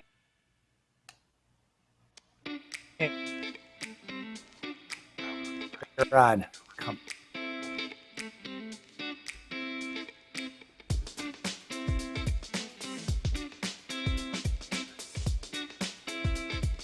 Lead group maintaining tempo here. Again, we're watching the watts per kilogram to the right of the riders' names just to give us an idea of the effort that they're putting in. You can see how similar they are. Most of these hovering around 4, 4.5, somewhere around there. Seems to be the sort of average that they're sitting at.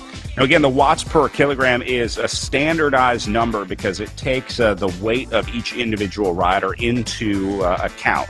The sort of best measure of how much effort you're putting out is the number of watts per kilogram of body weight that you have. And so the riders have to enter their body weight each week with a very strict verification process in the Echelon Racing League. They have to do a weigh-in each week where they record a video, they have to show the scale, they have to show the current date, because the weight of the riders is so important in virtual racing. And so it's really important for ERL to make sure that they match. So Brad, right now, 10 kilometers to go. So that's 6 miles, getting down to the nitty gritty as these riders are, they're eyeballing each other. That's exactly, it's the cat and mouse game that's happening right now, is none of them are willing to kind of commit to making a move so early on as they continue to see. I think they're waiting to see what Godby's going to do. Get in line, because we all are. Such an interesting dynamic having such a dominant rider like Jackie Godby in this race. It's pretty much Godby against the world. Doesn't have any teammates in the race. Triple X Racing Atletico doesn't field a full squad here, but to be honest, she really doesn't need it. I don't know what Jackie Godby would really do with teammates in a situation like this anyway. I agree with you. When you're as strong as Jacqueline Godby, it's very easy to make up for any mistakes that you might make because you can just use your strength to overcome any of those obstacles. And if you have a teammate, not really sure what you're going to be able to do. I mean, maybe try to send someone up the road with at the tempo that Godby continues to set, 4 watts per kilogram.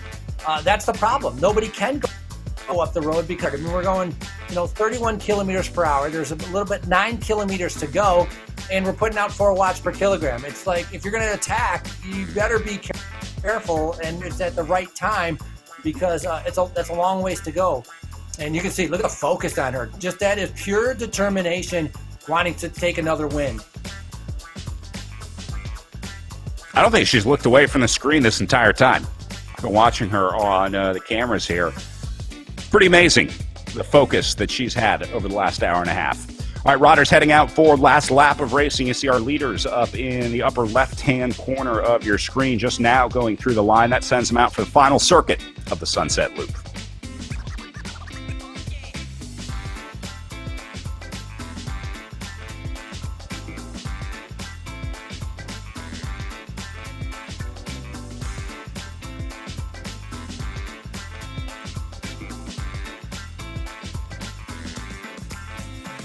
Well, if these riders have a plan to try to beat Jackie Godby at her own game, this is the time to execute it because they are rapidly running out of real estate to make this happen. If you're going to try and attack early, if you're going to try and box her in, if you're going to try and split the group, whatever the plan is to beat Jackie Godby today, you got to do it soon because we're on the last lap of racing.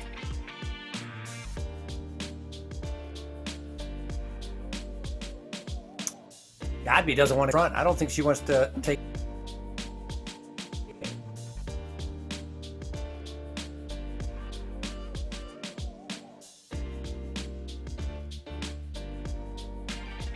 Yeah, Godby likes to be in control, maintaining control of this group still.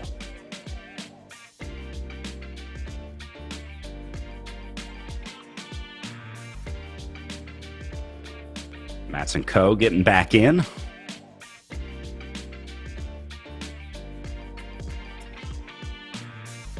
So one thing, we're on the last lap. Sorry, one thing to watch out for, because we are on the last lap, are those numbers on the left-hand side. Seeing when they turn red and who's going to be the first one when they go red and how much of a reaction time the other riders are going to have to be able to get onto that wheel. So, right now we see blues and greens on the far left-hand side. We see 3 watts per kilogram because they're on a downhill. Watch for those numbers to turn red, and that's going to be the first indication of when somebody has decided to kind of strike out and to attack and take their chance at victory. Yeah, it's going to be interesting to see the first rider to go into the red zone here, the first couple riders to go into the red zone. Will it be Godby and Tracy, or will it be the underdogs in this group?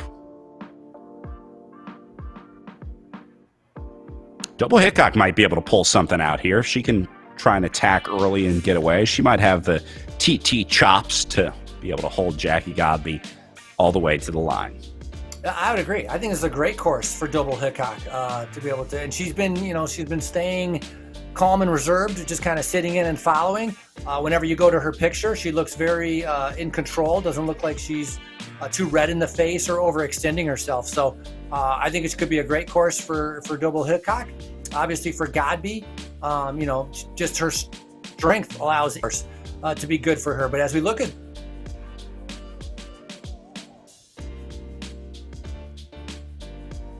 yeah, she really doesn't look too tired here. Looking pretty calm, not breathing very heavily, not seeing a ton of sweat. I think that's partially because she has pretty massive fans set up there, but Double Hickok looking pretty good. That's probably why you don't see her very sweaty also.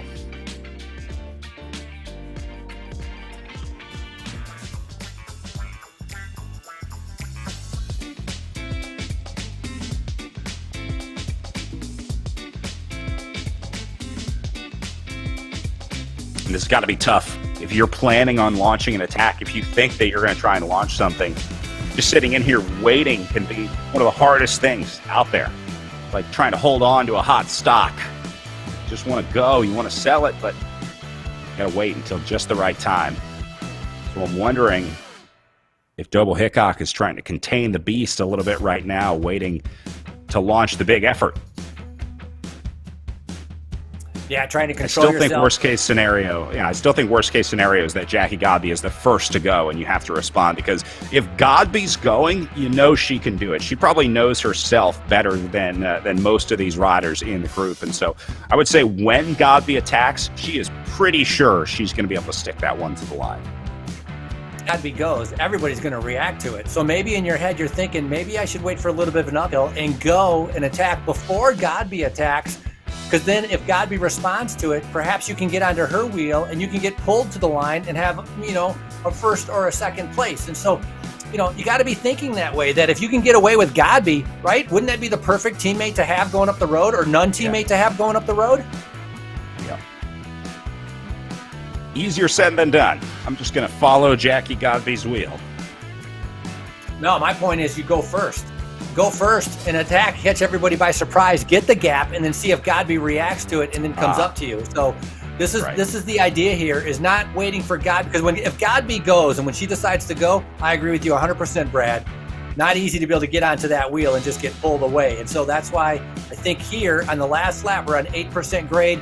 I think this is where we hit the 10% grade. Maybe we're going to see someone try to put in an attack and try to be able to get a gap. Godby, but look at it. Gadby just ups the tempo, 5.1, 5.2, 5.3 watts per kilo. It's like, how can you attack off that? It's too hard. Yeah, if you're already redlining, there's not much room to grow. As we take one last look at all our groups across the course. Those are your leaders up top and your chasers down below.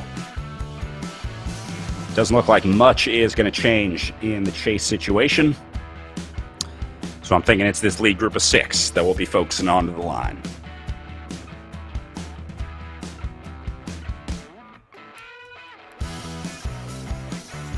This is 8th and 9th with Kirsten Pohl and Aman.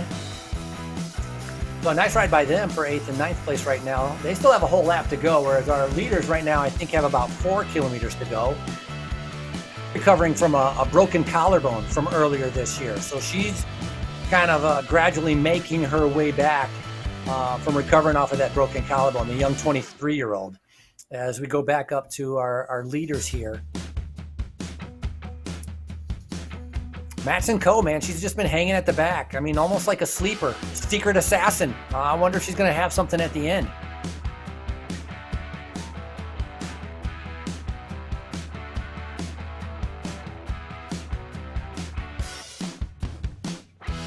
Getting a couple different angles of the front group here.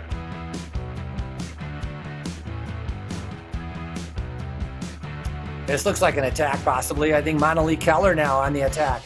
Out of Redmond, Washington. Looks to me like Keller is throwing down, trying to see who can go up to her. She got into cycling in 2003. She did that crazy La Ruta in Costa Rica, the mountain bike race. Oh, yeah. Yeah, you got to be hardcore to be able to do that. Godby, counterattack right over the top. Uh-oh. This is on the downhill, though, so they're going to be able to get back onto her for right now.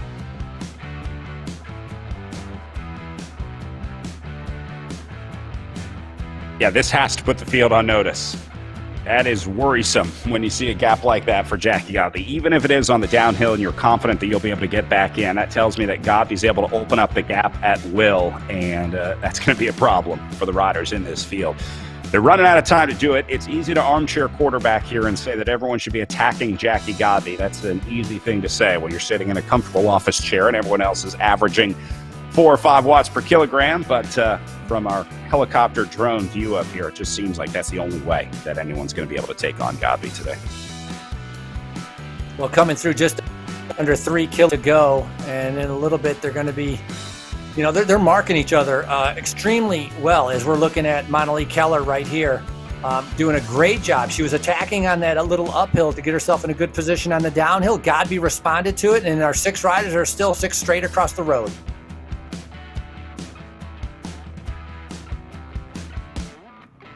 Even Godby has to respond a little bit there.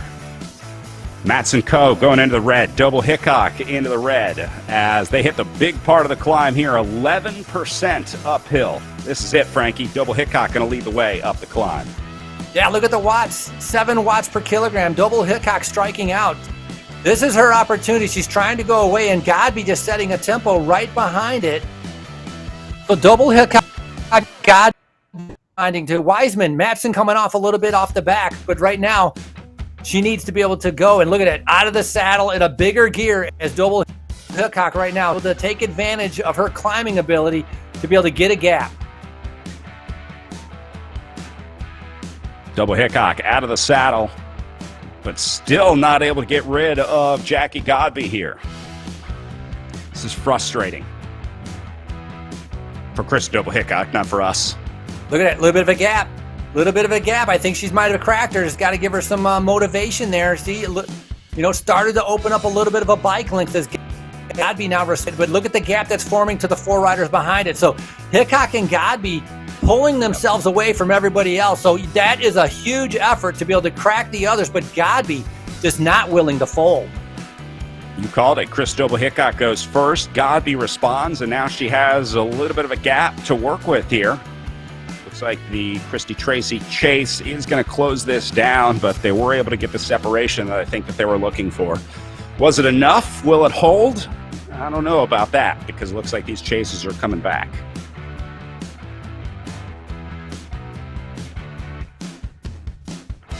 I'm curious. We have to be down to about 1 kilometer to go. I'm thinking with Double Hickok and God separating themselves.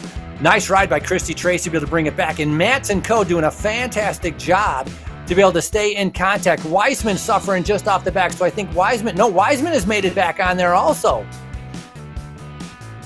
So still 1.5 kilometers to the finish line as our 6 riders over that 10% grade managed to stay together. Boy, they tested each other though. Yeah, you got to be feeling pretty good. If you're still in this group, I would certainly be pretty thrilled with being able to survive that attack by Jackie Godby and Chris Double Hickok. They were in an almost perfect echelon there just a second ago. The virtual win must be coming from the front left of this group. Coming up on 1:42. This is a long race for the women. We're going to be like right at about 1:45, give or take. So overall, this is a long race for the riders to be out there on a hard course like Sunset Loop. A little bit different than if you're just cruising on a flat road race. So Double Hickok continues to be able to put the pressure, trying not to lose, and Godby just focused, just lasered in on her image on that computer to make sure that she's near the front of this group. Yeah, look at the difference in riding style. I mean, now you see Godby getting out of the saddle, but previously Godby was pretty much fixed in while Chris Double Hickok is spending most of her time out of the saddle, trying to get as many watts as she can out of each pedal stroke. Leaders inside 3K to go here. So they'll be hitting the 2K marker here pretty soon, and then we'll see him go into the Flamme Rouge for the 1K banner. Godby back on the front. Wiseman in a little bit of trouble at the back, but still in this one. Matson Co. going into the red zone to try to respond. It looks like this might be the trio going to the line. Godby, Tracy, and Double Hickok splitting. Well, Double Hickok now having to respond as Godby continues to push the pace.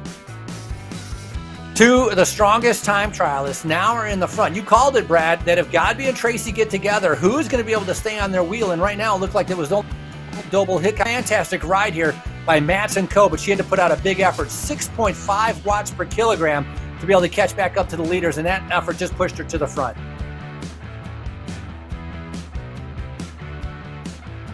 All right, so now call it 4 riders. Yeah, up front.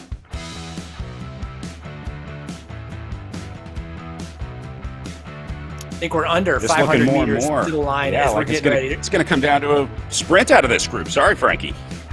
No, it's absolutely. I mean, we had 6. We're down to 4. Each of them has struck out. I mean, Christy Tracy up to Godby. Godby has attacked. Double Hickok has attacked. They realize it's coming down to the final 300 meters. Look at Matson Co. out of the saddle completely. Very similar to the way Hickok, smaller riders, smaller framed riders out of the saddle trying to get the power out, while the other riders are able to sit in the saddle and put out the time trialists are putting out the big power in the saddle. The other riders are out of the saddle, coming down to the final couple hundred meters. Still relatively low power here. Look at the power zones. Green, yellow, even some blues in there for Laura Matson Co. So they still haven't gone full gas yet. The explosive attack still hasn't come out of this group. They're all just waiting, biding their time. Who's going to be the first one? This is a classic standoff situation, Frankie. I love this part of racing. The break is going to the line, and everyone's looking around saying, who's going to be first to go?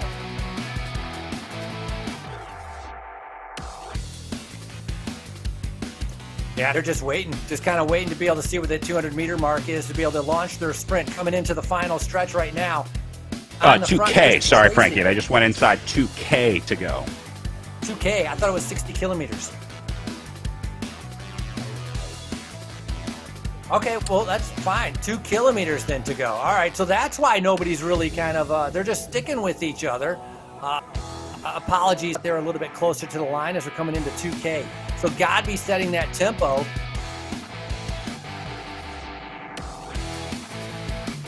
Taking one last look at 5th and 6th place. Yeah, with Keller and Wiseman here in 5th and 6th. Yeah, Frankie, sorry, the GUI here does not show accurate distance to go. Our camera bots, there's a glitch in the game. So, my apologies. That is an incorrect distance to go. These riders, though, look at the gap here, back to 5th and 6th. They were only about 60 meters back. In fact, you can see them on the left-hand side of the screen. You can just barely see 6 and 7 behind, or 7 and 8, sorry, behind Laura Matson Co. So they might be able to get back up into this group. I think they're going to run out of time, but how about those chasers almost making it back in today? Yeah, nice big effort right there. And it's a pretty big gap. And on the downhill, when the speeds are going high, that would be hard. But they're on a gradual uphill right now. So if the leaders just water, and we see this all the time, cat and mouse, the chasers from the back could make their way back up into this group. But we got to watch out again. Look for the red numbers. Who's going to attack first? As Godby is just kind of sitting just in the back in that red jersey. Double Hickok in that red, white, and blue USA jersey. And then you have Christy Tracy there also in Matson Co. And Matson Co. is part of that insured pedal power team.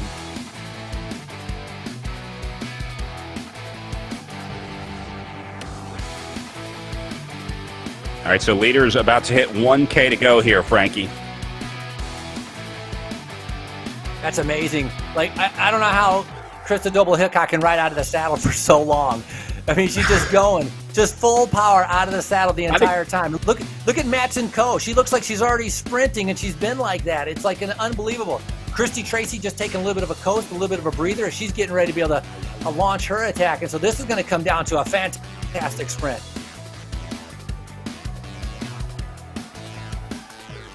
Matson Co. up to the front now. I love being able to see these riders on camera, try and maybe mime the attack a little bit, see if we can see who's attacking first on camera before we see it in the game. But right now, sitting all together at 800 meters to go, it's going to be a good finish, Frankie. I did not think this would come down to 4 riders going to the line together, but they have a legitimate shot at trying to beat Jackie Godby today. But here goes Godby. Godby launching the attack now. That's going to string things out. Tracy's coming over the top.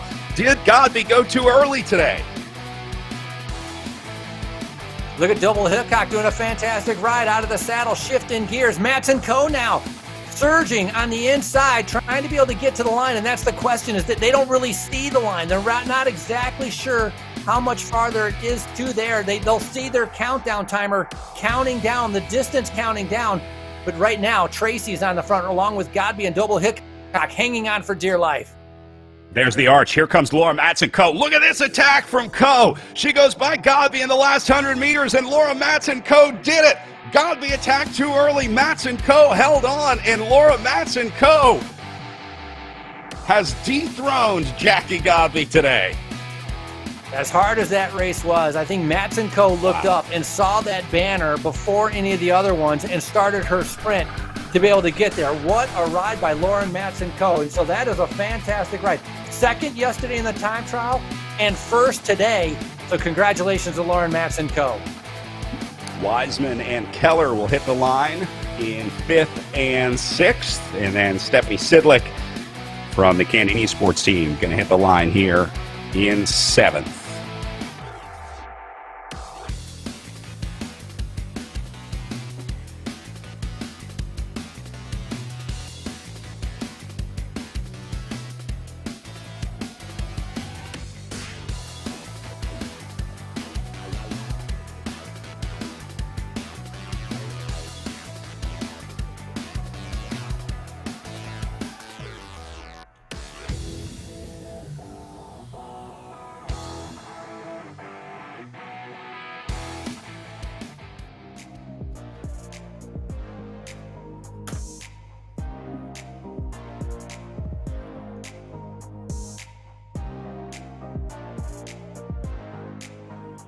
Right now, looking at number 7, Stephanie Seidlich, making her way back.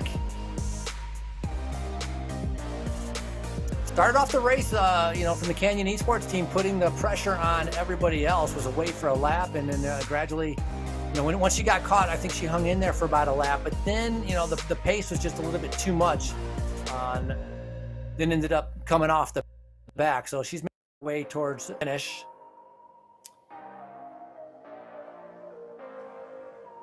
She's Stephanie Seidlich's a chemistry professor at Carnegie University, 35 years old, and has done a few of the RGT races. Very familiar with the RGT platform.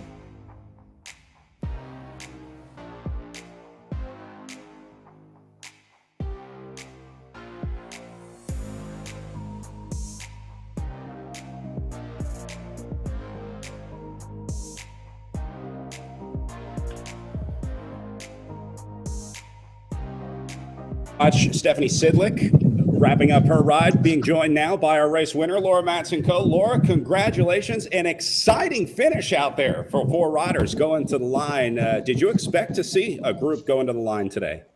I didn't. I thought that the brakes were going to be on that last time. I thought people were going to go a little quicker on the bumps going into the finish. And then take me through the strategy in the finishing sprint. Was the plan to try to hang back and surge late? It seemed like that last 50-meter surge was the winning move. Come on, ladies, you got it. Push, push, push. I sprint so much. Like, it's my favorite thing the whole race. I'm like, oh my gosh, I hope we can go down to a sprint.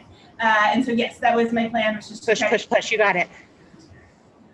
Just biding their time. Sorry, we have some people unmuted here in the Zoom room. Hey, so how does this affect tomorrow? Obviously, looking at now that you can beat Jackie Godby in a sprint, is this the plan now? You just try and sprint it out every race? Tomorrow's going to be really challenging. It's a consistent climb. So today, I'm one of the heavier riders. I could go to 0 watts. I got my heart rate into the 130s on the descents, and that was a huge blessing for me. Tomorrow, I think it's no downhills. From what I remember, I haven't prepped really, but I think it's a continuous climb. So I think that's going to be 2 hours of a challenging climb. Yeah, a little more steady out there for the riding tomorrow. Laura, congratulations. A great win for the Inshort presented by Pedal Power Team. We'll see you out there tomorrow. Yeah, a lot of strong riders out there. I'm honored to be here. It was great to be there with Mona Lee and Jackie and Tracy and Krista. Honestly, it felt a lot like the the U.S. trials course. So we were on RGT to try to qualify for a Worlds team, and it was Tracy, Godby, and Krista and me, and it was a 6-minute climb, very similar to today. So it was fun to be out there with all those women. More things change, the more they stay the same. Great show out there today. All right, thank you.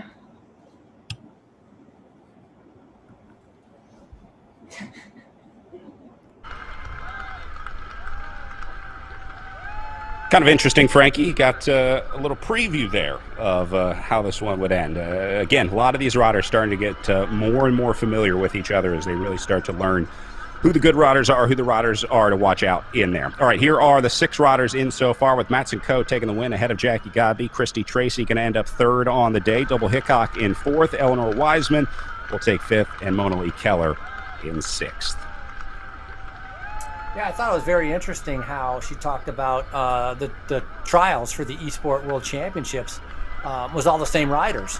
It kind of goes to show the quality and level of the riders that are participating in the Echelon Racing League. It's top notch. And I had no doubt with that because the power notes putting out are super impressive. And so incredible ride by Lauren Matz and Co. To be able to take that sprint, just eyeing that banner, I think a couple seconds or a second before Jacqueline Godby was able to see it. And, Matz and Co. said she loves sprinting, and she was able to have over the climb to be able to do something at the end. Well, it was all about timing, and it worked out for Laura Matz and Co. today. Getting ready for our pro men coming up next. We are inside 10 minutes until their start. So we'll take a short break and then come back with live racing from the pro men at the Echelon Racing League.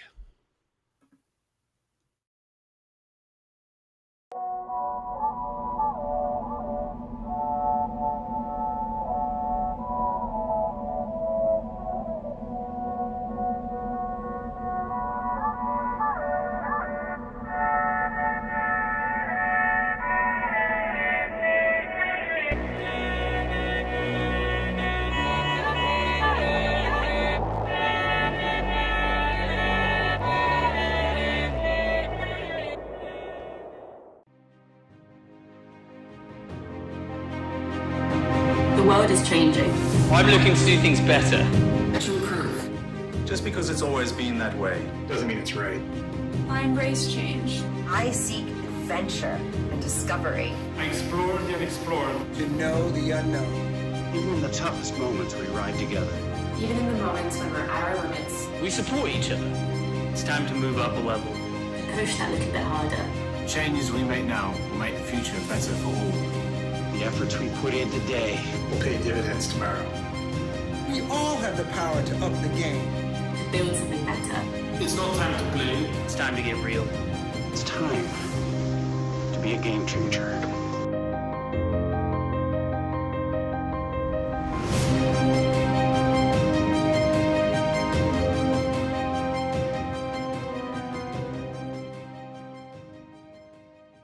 As an athlete, getting marginally better is one thing. Getting exponentially better puts you in a whole new ballgame. Biomoto uses a proprietary digital process to capture movement at 200 frames per second and 70 sensors per foot to measure ground-based forces, resulting in advanced motion analysis that's up to 10 times more accurate than orthotics. It's the data generated by this process that allows Biomoto to construct custom insoles that make athletes faster, stronger, and more stable, and results in an unprecedented 95% success rate.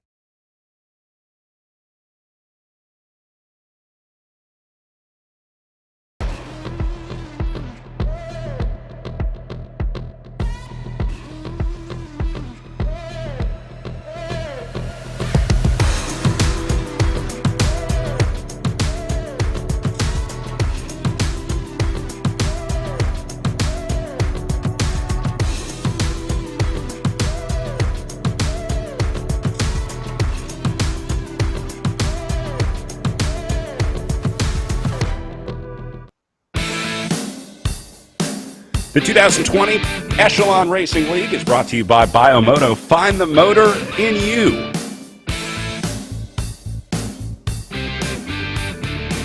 By Project Echelon, educating, equipping, and empowering veterans through physical activity.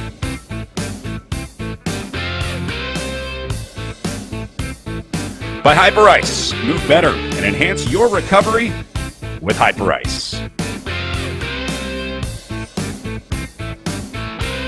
And by Nations, enhancing the reach of esports, including the Echelon Racing League.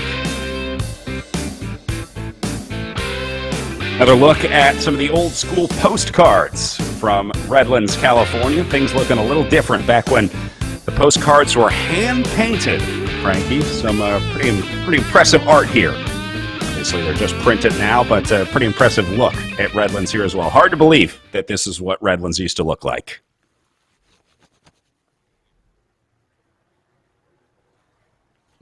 All right, so pro men in the grid right now, just getting ready to roll out, about a minute away from our pro men doing same course, same distance, 6 laps around the Sunset Loop course today.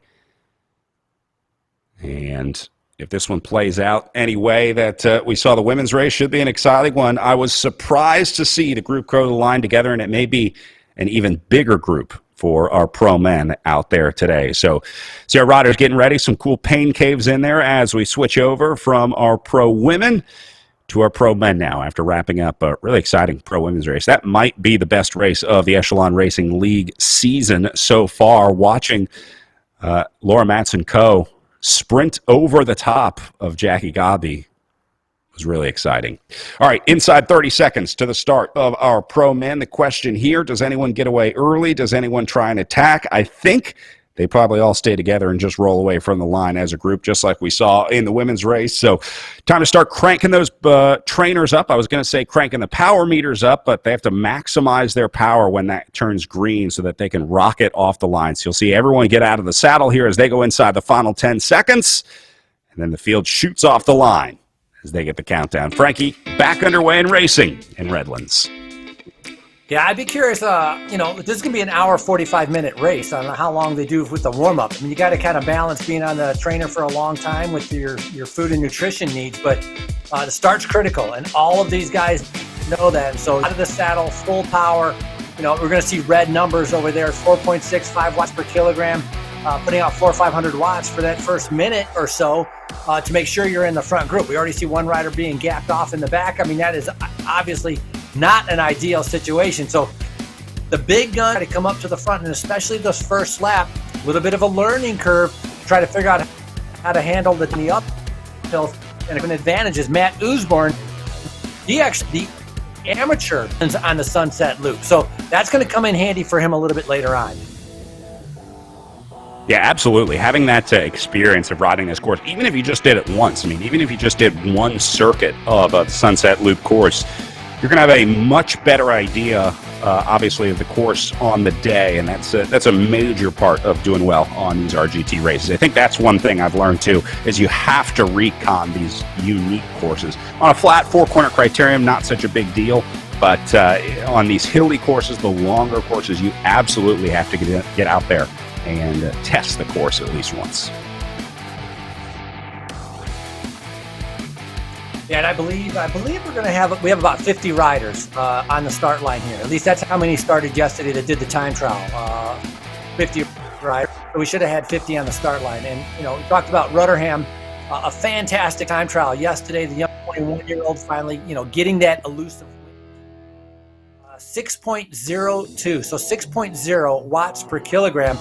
And kind of, ironically, it was Ben Thomas who was in second, who had the highest watts per kilogram of anybody in the race at 6.24. So Hutchings, I think, with a little bit of a problem, a lot of coasting going on and not much pedaling, and usually that's indicative maybe of some power dropout. Yeah, a mechanical or technical, as we call it here in virtual racing, which is unfortunately part of the game. If you lose your internet, lose power, that basically registers as 0 on the power meter, and that causes the riders to usually drop out of the race because you realize that there's no coming back after a technical like that. Heinlein having a little look off the front. Go ahead.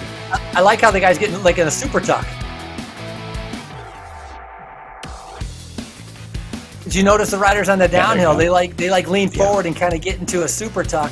On that downhill section. I kind of like that change in the position on the bike. Pretty cool.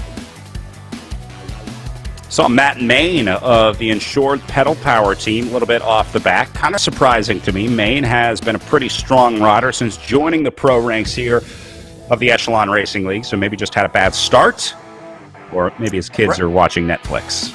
Brad, also look at the speed, the difference in speed from what we've seen from before. Just a minute ago, it showed 100 kilometers per hour on the downhill. So that might be catching some people a little bit by surprise of having to put out that effort on the down of going 60 miles an hour. And so extremely fast on this first lap on the downhills as Rutherham was just in the front there. Well, Heinlein finds himself off the back after starting off the front, went a little hot early on. Maybe just having some trouble adjusting to the speed changes in this group, as I think a lot of riders will. There's Tom Thrall getting spit out the back for the Insured Pedal Power team. Again, Thrall, another one of the strong riders in this group, an incredibly strong sprinter. If this guy's in that front group when it comes to the line, watch out, because Tom Thrall can definitely close the deal for Insured, presented by Pedal Power. Yeah, he's a thick rider. He definitely has the thighs for the sprint at the end. This beginning part, which makes it difficult, is because there's so many riders there. It's much harder, that fighting for position and the platform puts on the brakes so you don't run into another. Those kind of things are all taking place in a group of like 40 guys, whereas a little bit later on, when it gets down to maybe 3 or 4 or 5 guys, you don't have to worry as much about a lot of that stuff. And so it's much more difficult at fighting for position and being in the front right now at the start of the race than it will be a little bit later on. As we just talked about, Thrall making his way back up to the front. Usborne, the winner of the amateur Sunset Loop, coming up to the front. Ravel, Beek, all familiar names that we've seen in the time trial and in the other RGT races. Yeah, let's go back and talk about that time trial from yesterday a little bit more, because Ryan Ruderham had the ride of a lifetime for the draft racing team. I was so impressed with his effort because it was really an unknown in the virtual time trial, a short uphill time trial in Redlands. You can see what that finish looked like on the way up to what they call Panorama Point for, it was only 6 miles yesterday. They picked up just under 1,000 feet of elevation gain. Charlie Velez set the early fast intermediate time with a 7:27 split as we watched in awe as he beat his bike up underneath him, absolutely burying himself for that effort.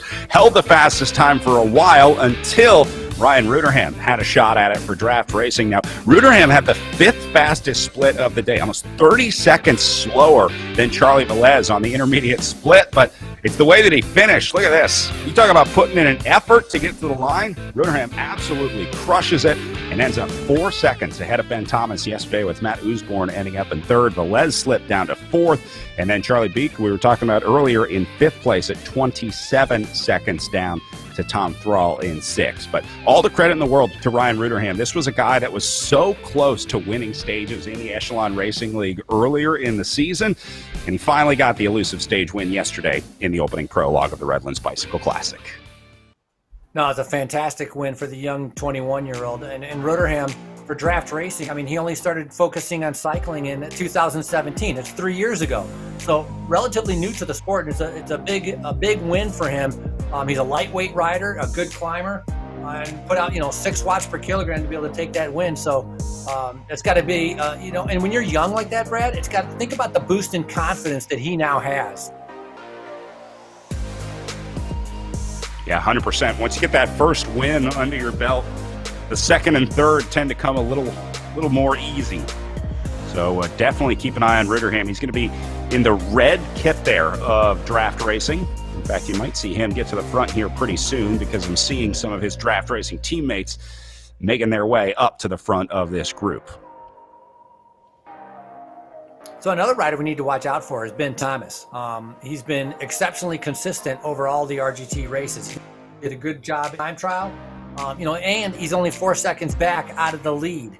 So that's a relatively small gap. And if you go back to Matt Usborne, who we've seen many times, he's only 19 seconds out of the lead. So a very close first day time trial with the GC still up for grabs. And of course, we're going to see a little bit later on who's going to take the win here at Sunset Loop. So Usborne on the front. We know his aggressive style, Brad, don't we? 7.7, 7.8 watts per kilogram. This Canadian never likes to wait around. I love this. The classic Matt Usborne ride here, where he's just going to bury himself in the opening kilometers and set the tempo early.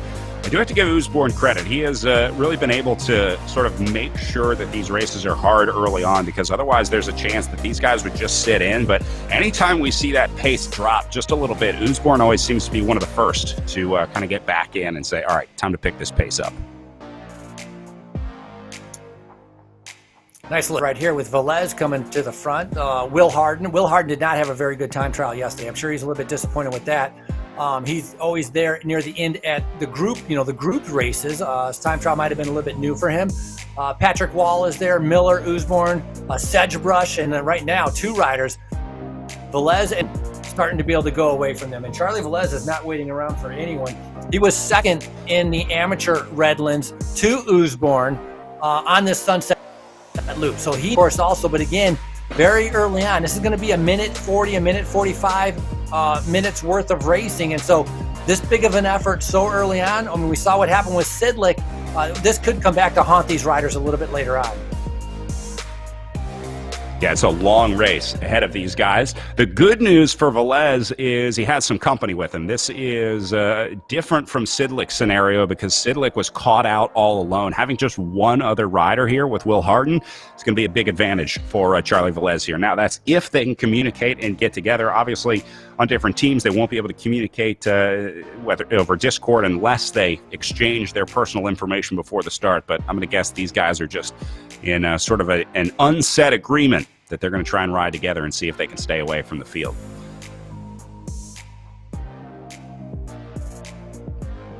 Looks like Revel leading the chase back in the field.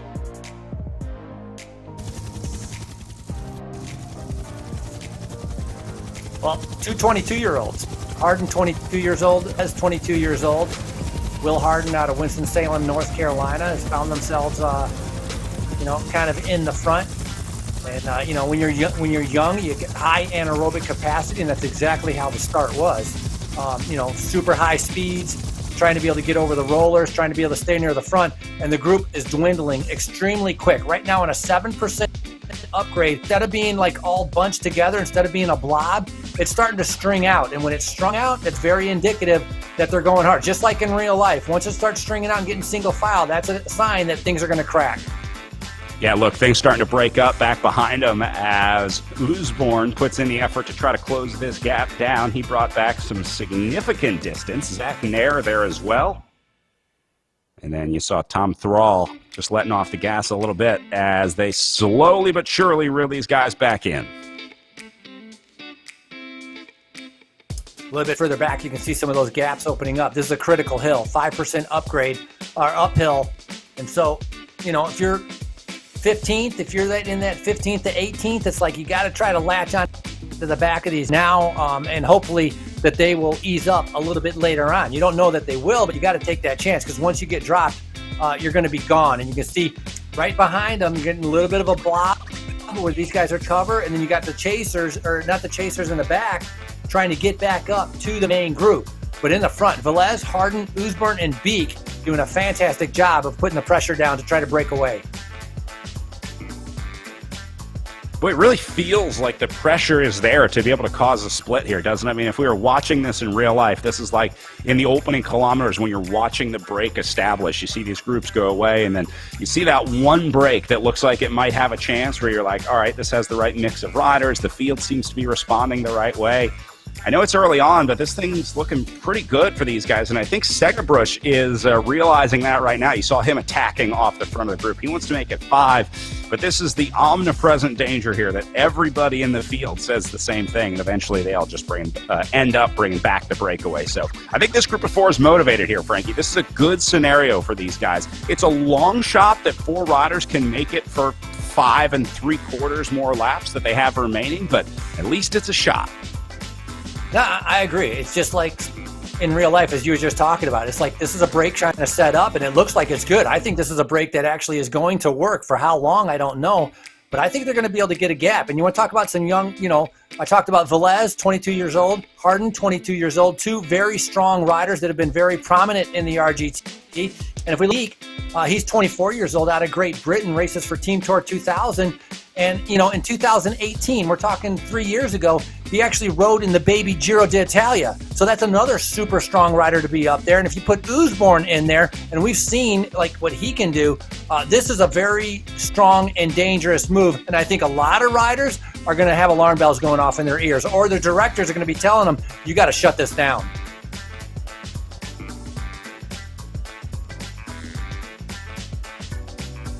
Velez doing a great job just setting tempo up there at the front.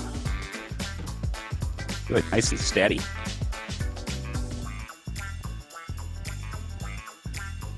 And here we go. This is Segabruch. I pointed out earlier, coming out of the field, joining these guys and going right past them. I don't know if that was the intention, but that is going to lift the overall pace of this field. Boy, things change rapidly here on the Sunset Loop.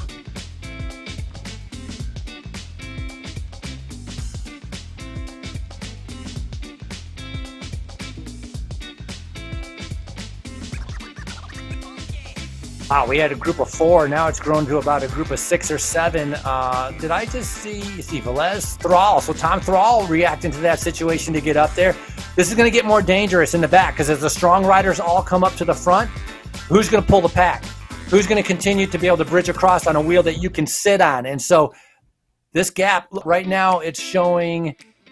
Actually, I got to get behind Thomas Thrall. I got to get to like 9th place to see how big the gap is. So I can't really see that right now. But if you look at on the screen, that's a good size gap. And so right now, charging on a 2% uphill grade as the main pack, trying to be able to bring back these leaders. Yeah, this is now or never for these guys behind them as Segerbrush steps on the gas again to lift the tempo.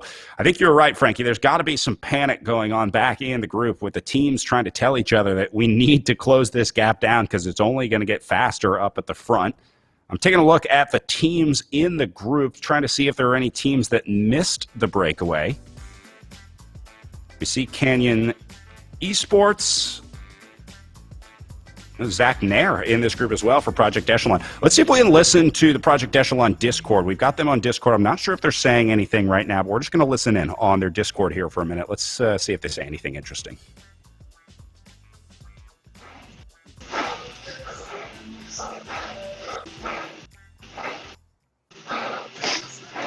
Heavy breathing.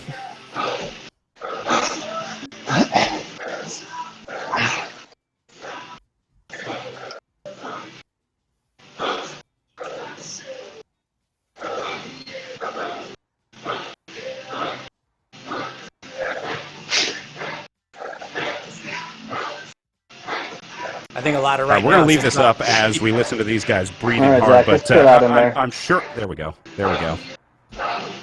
Oh boy. Someone talking to Zach Nair.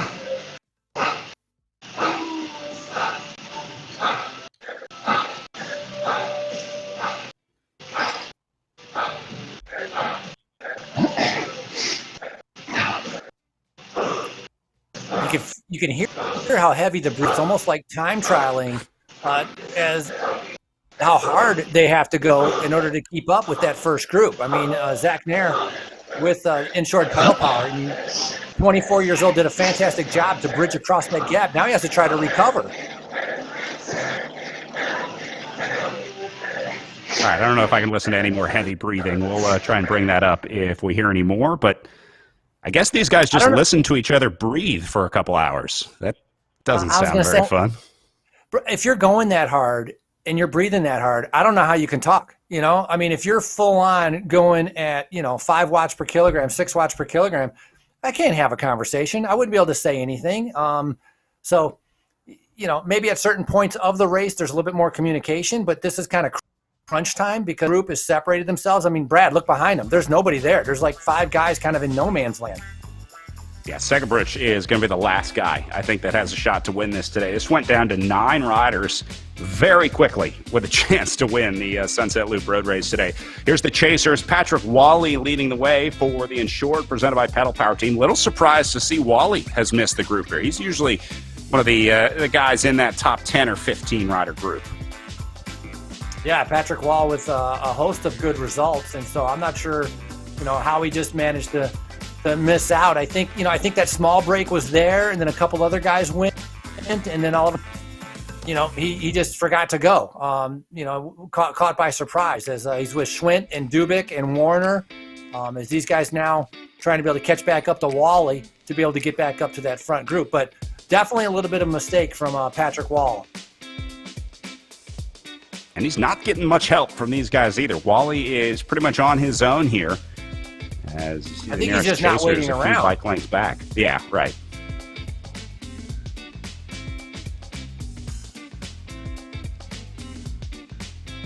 You got Warner in there above. So there's 2 or 3 above and beyond cancer riders in the chase group, trying to be able to get back up to the leaders here. And we have some above and beyond cancer riders, I believe, in the front group also here. Oh, there's Dowd. Interesting. So he didn't do the Gateway Cup Series, but he did do the one that was before that, which was he won the Bucks. So Oliver Dowd, the Canadian, he won the amateur Bucks County, and then he won the pro Bucks County. So the Canadian, only 150 pounds, as Dowd is back into this race, into the RGT races, because he missed Gateway. So he made the split. So this is a big, dangerous rider that is up in this front group. His sprinting ability will be able to match Thrall. So they know they're going to have to watch out for each other.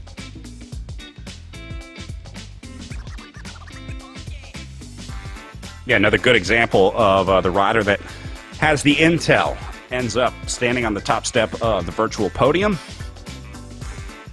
And here goes Dowd now up the left side.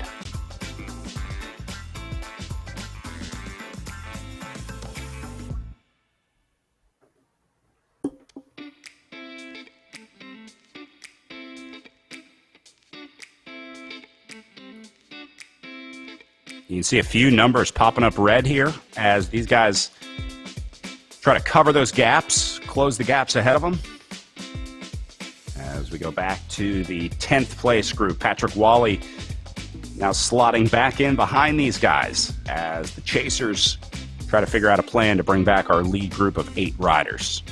Oh, big group chasing here.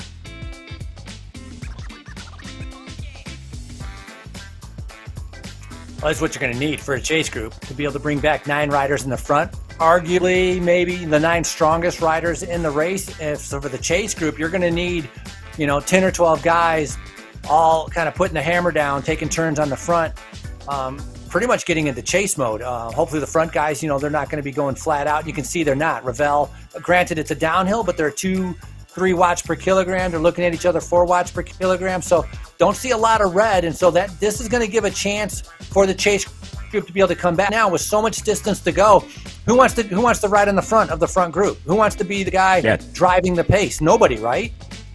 Absolutely. Use this to your advantage if you're in the chase group now. The problem is, unless they have communications to riders up the road, unless they're on Discord with their team, they may not know really when that slowdown is happening. Obviously, they'll be able to watch the watts per kilogram of the riders in front of them because they have basically the same the GUI, the graphical user interface that we have that shows the leaders on the left side, it shows the wattage up in the top left, and then sort of the core stats up in the top right. So they can see the wattage of the other riders around it, but that's their only indication of how hard the other riders in this race are going.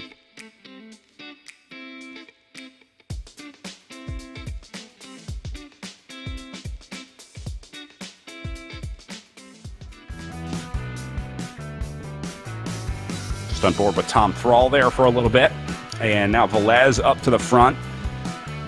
But, Frankie, I think you called it. Everyone on the camera is looking pretty calm at this point, partially because they're coming up to this downhill, but I think they're just trying to relax a little bit, realizing that they were going pretty hard there early on, and that probably wasn't sustainable for the next 5 laps. So good opportunity, probably the opportunity for the guys in the chase group to get back in here. If you don't chase back on now, this gap is only going to get bigger, I think, as the day goes on. So guys back in the chase group need to come up with a plan. They need to work together. And they need to get back in here if they want to shot at the top 10.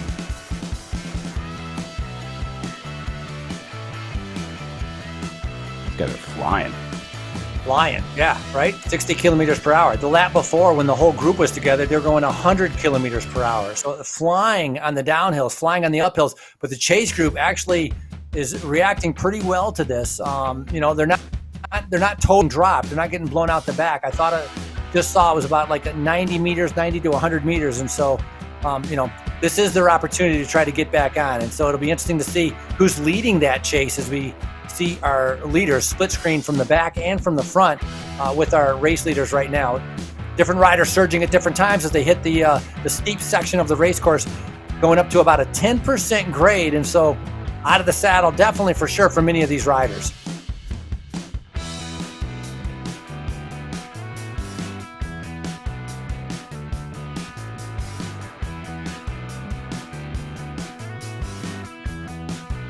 All right, so these are the leaders on the left side of the screen, chasers on the right side.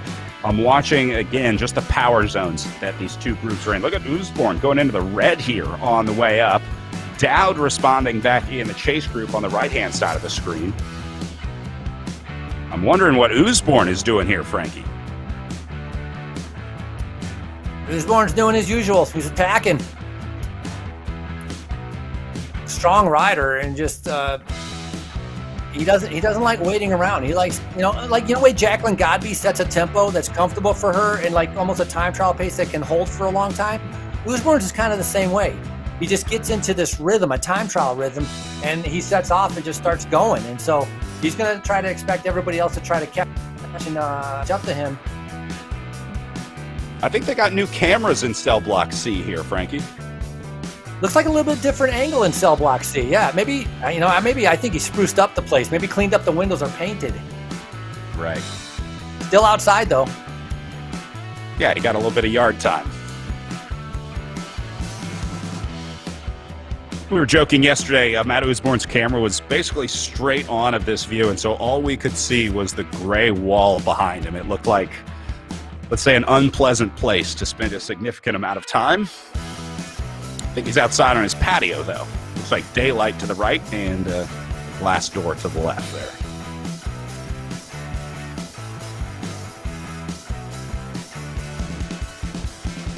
Not a bad place if it really is a jail.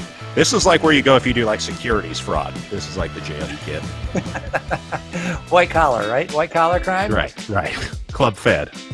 Yeah, I'm sure he lives in a very nice place. We're just messing around and joking because all we would see was a cement wall. But Usborne in time trial mode, and he's a good time trialist. I mean, third yesterday in the time trial, did almost 5.6 watts per kilogram, so that's only a little bit lower than Rutterham and Ben Thomas, who are first and second. He's right now currently sitting 19 seconds back on the general classification. So, a little bit early to worry about that kind of panic for the time of seconds because there's such a long distance of racing. But Velez now making his mark because he's trying to be able to come across. So Velez has been really paying attention to trying to get into a break because it's the second time we've seen him going up to get into a breakaway. And I love that Velez was willing to bridge the gap to get up to Usborne because he knows that Usborne is a hitter. Like, this is a real deal guy when it comes into a breakaway. The other thing about Usborne, it's just like Rutterham. It's been knocking on the door, but it just hasn't worked out yet, but it will. Eventually, one of these Matt Usborne moves is going to stick, and he's going to take a stage win here. And Velez thinks that today might be the day that the Matt Usborne attack goes all the way to the line. Well, whatever they're doing, the pressure they're putting on is definitely stringing the group out. It's, you can see some red. Usborne, 6.2 watts per kilogram. Velez on his wheel at 6.2. Harden reacting to it in third, up at 8. So they're trying to be able to bring him back. And you see a little bit further down, big power numbers coming out. Up at 568 watts right now. Not sure whose power meter is that we see at the very top, or does it change to whoever's in first place? It changes to whoever this camera is following, and I think right now we're looking at Will Harden here. Tom Thrall. We're following Tom Thrall on that camera. All right, gotcha. So it's interesting. We're talking 500 watts. That's a big number to be able to put out. Fine, 30 seconds, okay, but Usborne's not slowing down. Look at the pain face on both of them. Velez doing everything he can to keep up with Usborne, and Usborne just trying to be able to drop everybody. Huge effort coming from these riders, and there's so much racing still to go. I think they want to establish a gap, and then they think they're going to be able to back it down and maybe cruise a little bit. And that is Charlie Beek coming up to join them. That'll make 3 up the road. I think that's a nice addition for these guys. They're going to be more than happy to add another rider to this group. 1 guy is impossible. 2 guys is hard to do. When you start to get to 3 guys that can share the workload, it looks a little more plausible that this break might be able to make it today. Yeah, and Charlie Beek, I talked about him, racing for Team Tour 2000. Has a ton of experience of racing in Italy. I talked about him doing the Baby Giro, so that's a real deal. You got to watch out for him. He's riding his trainer over in England right now, participating on the RGT platform, but big move by Charlie Beek, and I think this is going to be very beneficial for Velez and Usborne.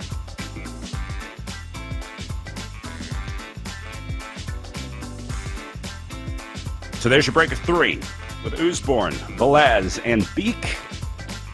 And man, looking behind these guys, I don't even see the chasers back there on the left side of the screen. That was a critical point. It seemed like that was a critical point where they just had to be able to hold on for like 30 more seconds, and it looks like almost like they cracked the chasers. It's like the chase group is almost shut down. Very interesting. You see Harden, you see O'Dowd, you see Thrall, who missed the group. So I think they're waiting a little bit to see if any team might come to the front to try to chase this down. somebody else is willing to do the work. But right now, the gap definitely opening up to our leader, sitting at about 138 meters. So pay attention to that number to see if that continues to increase. Yeah, you can see the distance to the next rider in front of them all the way to the right side of their name on the left side of the screen. It shows the country, then the rider name, then their watts per kilogram, and then the distance to the next rider in front of them. So yeah, about 150 meters between our leaders and our chasers right now, as Beak stays on the gas here. Look, all three guys in the red or orange power zone. These guys are not letting up, Frankie, and this is the right way to ride. This is how you have to do it. Build that gap early on, because if that gap is sitting at like 60, 70 meters, if it looks like you can go across the gap, then everybody's going to go across the gap. So these guys need to get it to a point, and I think it's there now, where it looks insurmountable to come out of the field and try to join the breakaway. That's where you have to kind of break the guys in the field like you were talking about, just kind of crack their confidence. And I think they've done it today. I think they have the gap to be able to crack the confidence, as you has just mentioned. Huge move, as Beak was just putting the power down. I mean, huge power numbers. I mean, 7 watts per kilogram, doing an incredible job. As Nair look, now these guys are panicking. Come across. Yes, definitely panicking. Nair trying to be able to come across right now. 5.7 watts. Harriet Warner, Harden. Big numbers right now. They don't want this to go up. And look at the gap. It's 230 meters, and 5 seconds ago, it was 130 meters. So these guys are realizing that, hey, nobody's taking up the chase. I'm going to have to do it myself. Zach Nair is going to have some help with Hayden Warner joining on. There is Zach for the Project Echelon team in the bottom right of your corner, leading the chase effort. Now, obviously, the concern for Nair is that there's not going to be much left in the tank when he gets up there, if he gets up there. The other guy's getting a free ride sitting on Nair's wheel. This is going to be interesting to see if they're able to bring back significant time. I think this is going to split the chase again, Frankie. I think we're going to end up with a small group of chasers, maybe like 3 to 5 guys somewhere in there. Let's say it might just be these 3, actually, taking a look at the gameplay action on our screen now. But I think the chase group is getting whittled down now. Yeah, I think these 3 riders are going to be able to stay away. And then we're going to have 3 or 4 riders will be chasing. If I'm not mistaken, Brad, we've done 2 laps because we're 20 kilometers in. So 2 laps completed, and all heck is breaking loose right now as Nair, Warner, and Harden are trying to be able to go up across. You know what? Patrick Wall has missed it again with that second chase group. Very surprised he wasn't able to be able to react to that. Same with Tom Thrall. So a couple good riders still sitting in the back, not really reacting to that second chase, as our 3 leaders, 300 meters now in the lead. Just goes to show you how important it is to make sure that you're watching that screen and playing the game. So these 3 guys have split themselves off the front of the group, with Beak, Velez, and Usborne sitting just over 100 meters ahead of the nearest chasers. That group is starting to form behind them in 4th, 5th, and 6th, with Zach Nair, Will Harden, and Hayden Warner, and then the group behind them with Tom Thrall sitting in 7th. So the chasers starting to separate here, and I think these guys realize.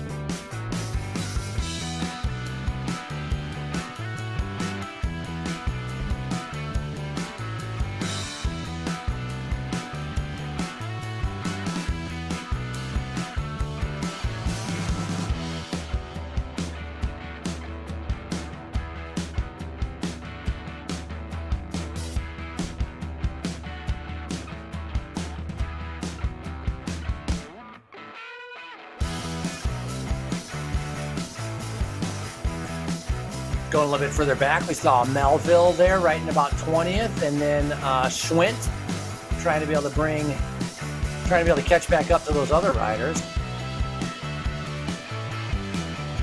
Oh, Patrick Wall is not even in the 2nd or 3rd chase group, so Wall struggling, not having a good day at all, as he has been dropped off the back here to 23rd for Lausanne. Then we go back to Heinlein and Swart in 24 and 25. Trying to hang in for Project Echelon and Restart Racing, respectively. Look at Ben Thomas in 26th. This is an outlier for Thomas for sure. That's a big surprise, absolutely. Wonder if he had a technical issue at the start of this one.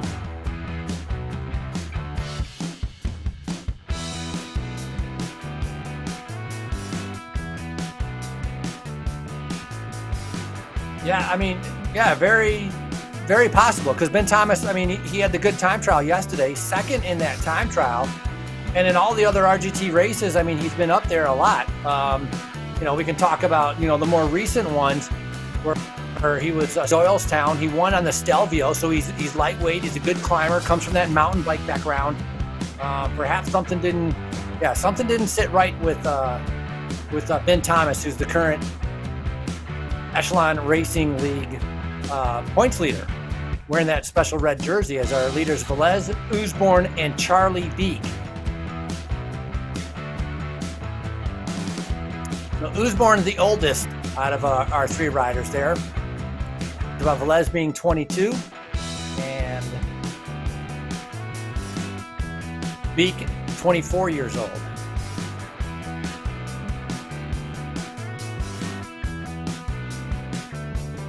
Chase group getting a little closer behind these guys. That's Zach Nair back there within sight of this lead group now. Look at the speed they're coming up also. That's the thing. The gaps get shut down so quickly. It's amazing on how quickly. And they came around that corner and they're flying up on these guys. And it's like, you know, in 100 meters, they've just closed down what looked like to me about a 10-second gap, 15-second gap. So, yeah. Total reshuffling. This is great. Total reshuffling of the deck, man. Nice move by Zach Nair and those other three riders to be able to get up to the leaders. I think it's going to catch them by surprise, but what an incredible chase by the four riders that just came up. Well, just like that, we are back to 7 riders up here in the front group as Zach Nair and company is able to tack back this breakaway. This is also a crucial time, Frankie, once they join up. If there's a counterattack, if the chasers keep going. Look how many guys are in red. Zach Nair is trying to keep the pressure on here. He's hoping that those 3 guys are already cracked, and so Nair is trying to reverse the situation. He wants those original 3 guys split out the back, and he wants those chasers that have just come up and joined to move ahead here. Interesting racing going on. Yeah, very interesting. So Thrall, Warner are 2 of the guys that's up. Harden just came up. And yeah, that's a good point. Nair realizing that they had to put in a big effort. 2 more riders coming up also now with Charlie Ravel. And looks like, I mean, there's a lot of guys starting to be able to catch up. So very surprising. Maybe the 3 guys weren't working together as well as we thought. And so they started slowing down a little bit. And now we have a big group coming back up to the front. So definitely a reshuffling of the deck, and great to be able to see, you know, all these riders now battling it out. We even have behind them that are going to rejoin. Yeah, this is going to come all back together. I hate to call it a squandered opportunity, but those 3 guys seemed like they really had a shot early on to try to mix things up here in the Echelon Racing League, but maybe just didn't have the legs to do it, or maybe there was too much strength behind them, because Zach Nair is a pretty impressive time trialist in his own right for the Project Echelon Racing team, and a pretty good virtual racer as well. He was actually assistant director sportif for the Esports World Championships. He directed Team USA, giving them some advice in their ear. He's also a pretty talented coach, so understands all the aspects that go into virtual racing pretty well.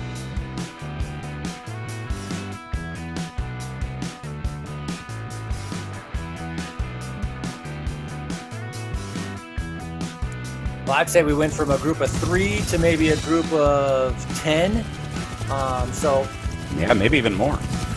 Maybe even more. A lot. I mean, that was a lot of chasers that I actually thought they were gone. I thought that breakaway was going to be able to stay away, or maybe 2 or 3 guys would come up, but many more riders have been able to bridge up to that group. So this shapes up well. You know, it should be exciting with especially on the Sunset Loop with all of the downhills and the uphills, and some of those guys will be interesting to see if they pay for that effort of coming across that gap, if they're going to pay for that a little bit later on.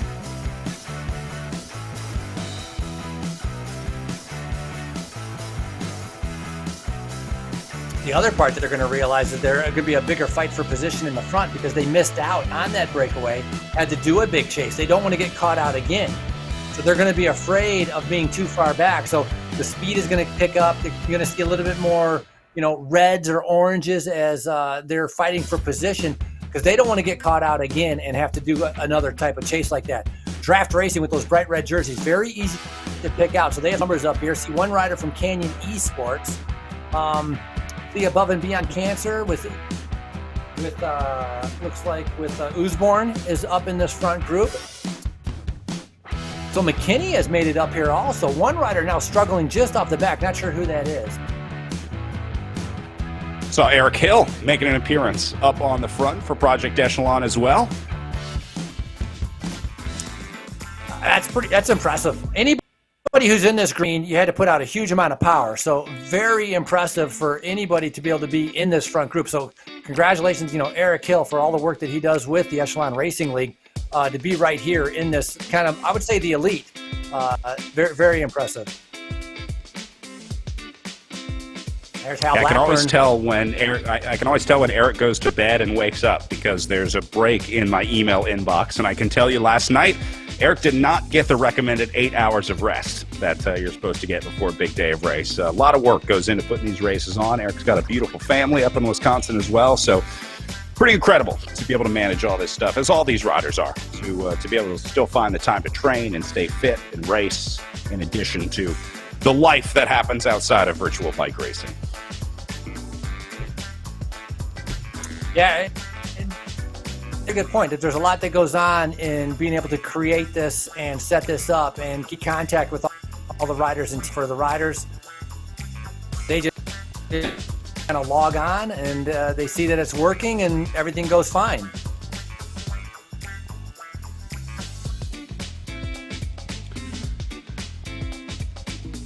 All right, so Segerbruch and Nair keeping a little bit of pressure on here, seeing some gaps all the way back as these guys work their way up the longest climb of the course here. Frankie, let's take a look at this Sunset Loop course again. We looked at it in the women's race, but this is such a legendary circuit in Redlands. Now, again, normally they start in downtown, come back to finish in downtown. We're just doing the 6 circuits on the Sunset Loop course.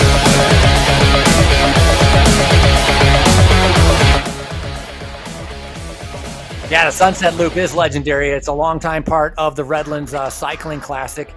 They don't start from downtown and have the 5 miles leading out to the climbing area. They started straight up with the climbing area, coming around from the fire station, a couple 10% grades, some long steep climbs, and even steeper descents. Some very fast descents where the virtual platform, the algorithms are going to put on the brakes for the riders. They're going to slow them down, so that fight for position, so you don't get kind of that whiplash effect, will definitely take effect. You can see how lumpy this race course is, covering over almost 40 miles, which is about 60 kilometers. Max gradient 6.9, gradient 0.3, probably because of all the downhills. But don't let it look deceiving with those lower numbers. This is a very hard, challenging Sunset Loop because of the climbs, the turns, the descents, and the speed that it's going to break apart the group by the time we get to the end. Yeah, the thing about the gradient here is you pick it up over like a kilometer of racing, but then you give it back over the next like 8K of the circuit. So you pick up a lot of elevation very quickly, and then you lose it on the way down sort of slowly.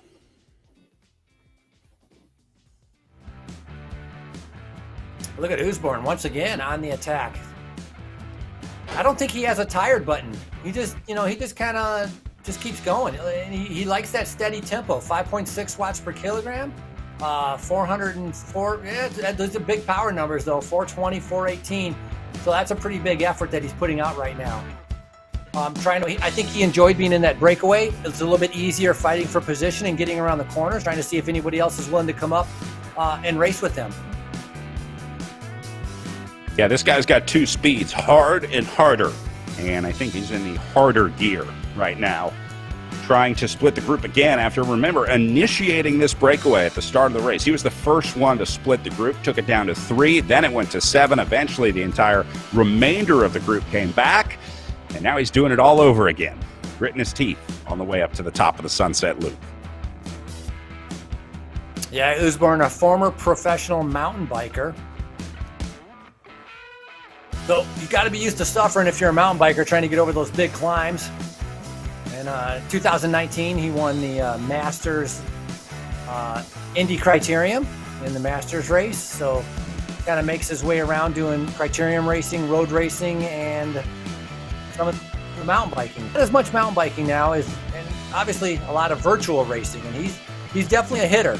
If you're talking about the RGT platform or any of the other races, Usborne is is a name that definitely comes to mind, as this Canadian guy just pushes the pace over and over, trying to make everybody else respond to what he wants them to do.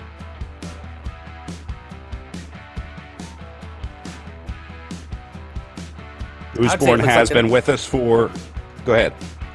I was just going to say, I think the main group is content to let him go out there. It's one of those things, hey, go out there and fry, right? Go solo, go by yourself. Good luck with that. I think that's what the main group is thinking right now. Yeah, 99 times out of 100, they're going to be right, but it's that 1 in 100 shot that keeps Usborne going, keeps Usborne off the front here, and keeps him going solo. I would say most riders, I would think in this scenario, would be thinking to themselves, what do I do? But I don't think there's any dissonance in Matt Usborne's mind right now. He's saying, I'm staying off the front, I'm going hard, I'm going to try and stay away here. I don't think this guy even thinks about throwing in the towel. Yeah, he just gets into time trial mode and just kind of like, all right, this is the pace I can do. I know I can do this for like another, half hour. I mean, it's amazing. We're already 45 minutes into the race. And I would say it's been a very hard start to this race. Look at Bird right now, 7.6 watts per kilogram. So he's pulling the whole field up, 8.1 watts per kilogram. So Bird's trying to come across this gap. He's going to get a little bit of a reaction from the rest of the group, but nice move by him to be able to get up to Usborne. As Bruce Bird, 52 years old, racing for Draft Racing with those bright red jerseys out of Canada. I talked about him being the world's Grand Fondo time trial champion and road race champion. He was the world's Grand Fondo champion in 2019.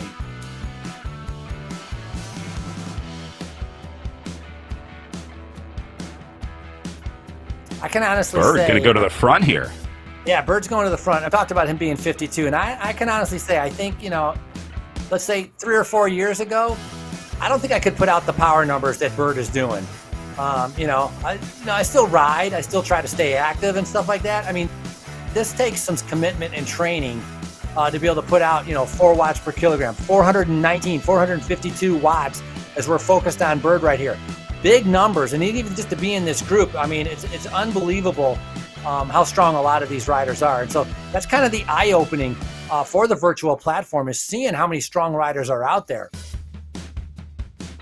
Yeah, it's a good point. In order to do this, you have to give up some of the fun parts of riding and sort of sacrifice in order to do a little bit better, right? You got to give up the junk food. You got to worry about training and sleeping and stuff like that. So in order to be competitive in races like this, sometimes you have to lose some of the fun parts of riding, give up some of the more pleasurable parts of racing.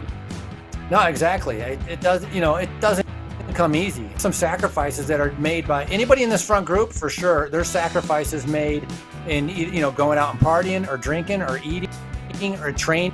Somewhere along the line, there's a big commitment towards trying to be able to do well at what they choose to do, which is the virtual racing here with the RGT platform. So it's good to see. Look at those 3 red jerseys. I like having those red jerseys. They're so bright. You can spot Draft Racing so easily compared to some of the other ones. Insured, you can spot them relatively easy also, kind of with their green and blue. This upper version with Restart Racing with the triangle, you can spot them relatively easy also, as we're taking a look here as Bruce continues to just push the pace.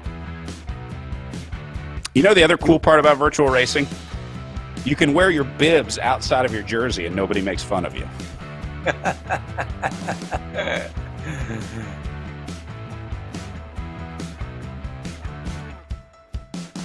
I wonder if that's a jersey or like a T-shirt. Because I don't think it's like a base layer. Yeah. Okay. I think he's got a proper base layer. Proper base layer. I don't see a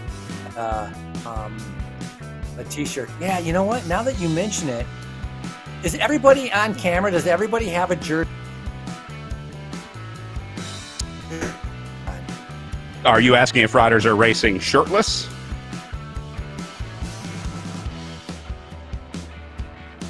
I think just about everybody is wearing, at least a base layer on top. Most riders at this point have gotten rid of the jerseys. It just doesn't really seem to be optimized for indoor racing. I think most riders prefer just the bibs and the sleeveless base layer, because getting hot seems to be a pretty major issue for a lot of riders. We are starting to see a lot more of the branded base layers, which I think is what we saw on Bruce Bird with Draft Racing, where the teams and riders are now realizing that you don't design jerseys around the way it's going to look on TV anymore, Frankie. You design jerseys around the way it's going to look on Zoom. Who would have thought?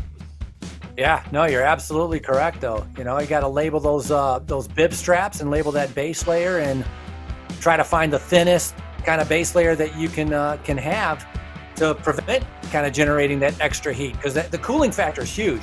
You know, a lot of times, like an hour 45 event, with the effort that these guys are putting, wet's coming on, you know, and you don't usually get this, but their shoes will be soaking wet, and you don't usually get that if you're riding outside. You can go out and do 4 hours riding outside, you're not end up being soaking wet, but in indoor training, it's very common. It happens all the time.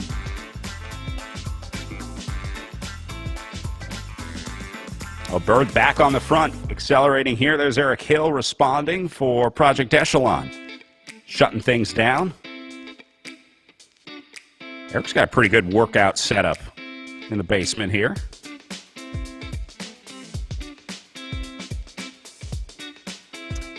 Yeah, it's interesting. Eric's got the fan kind of at his back, right? Pointing, kind of cooling off the kind of, maybe, I guess, the leg and the back area.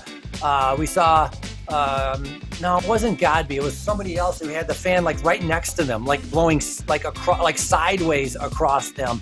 We've seen other ones with Double Hickok with the fan directly across, and other ones right with the fan is blowing in front of them, cooling them off on the chest. And so I'm sure a little bit has to do with power outlets, but also I think it has to do with whatever their preferences are with that, where you sense that you need the cooling the most.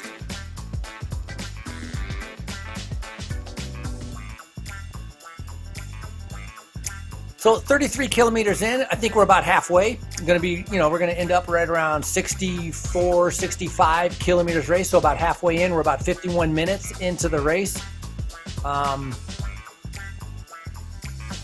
Big group, much larger group than I thought, especially with the climbs, high speeds, 60 kilometers an hour on hills. But these guys have all figured out after lap number 1 where the critical part of the course is and where they need to really fight to be in the front, and where they can actually sit up and rest and relax a little bit. As we see Thrall, the Canadian number 6 right there on the left-hand side. He dominated the Tour of Gila a little bit ago as Thomas Thrall. We see Hayden Warner right here now. This guy might have the best pain cave out of all of them. I like the LED lights. Hitting the Red Bull. Time to go. This guy knows how to party. Yeah, and it's kind of, and he's wearing a cycling cap, right? I mean, that's a little bit different. Yeah. So, yeah, so he was third at the Gila Monster. That's a great ride that he did for Tour of the Gila, riding for Above and Beyond Cancer. And this is the setup I was talking about, like not having any base layer. I think that would be the coolest option, keeping yourself your core temperature down. Just having bib shorts, or not even having the straps on, trying to just have the kind of the bare chest to be able to make sure that you're able to stay as cool as possible. And that's what I was wondering about, like who was wearing what.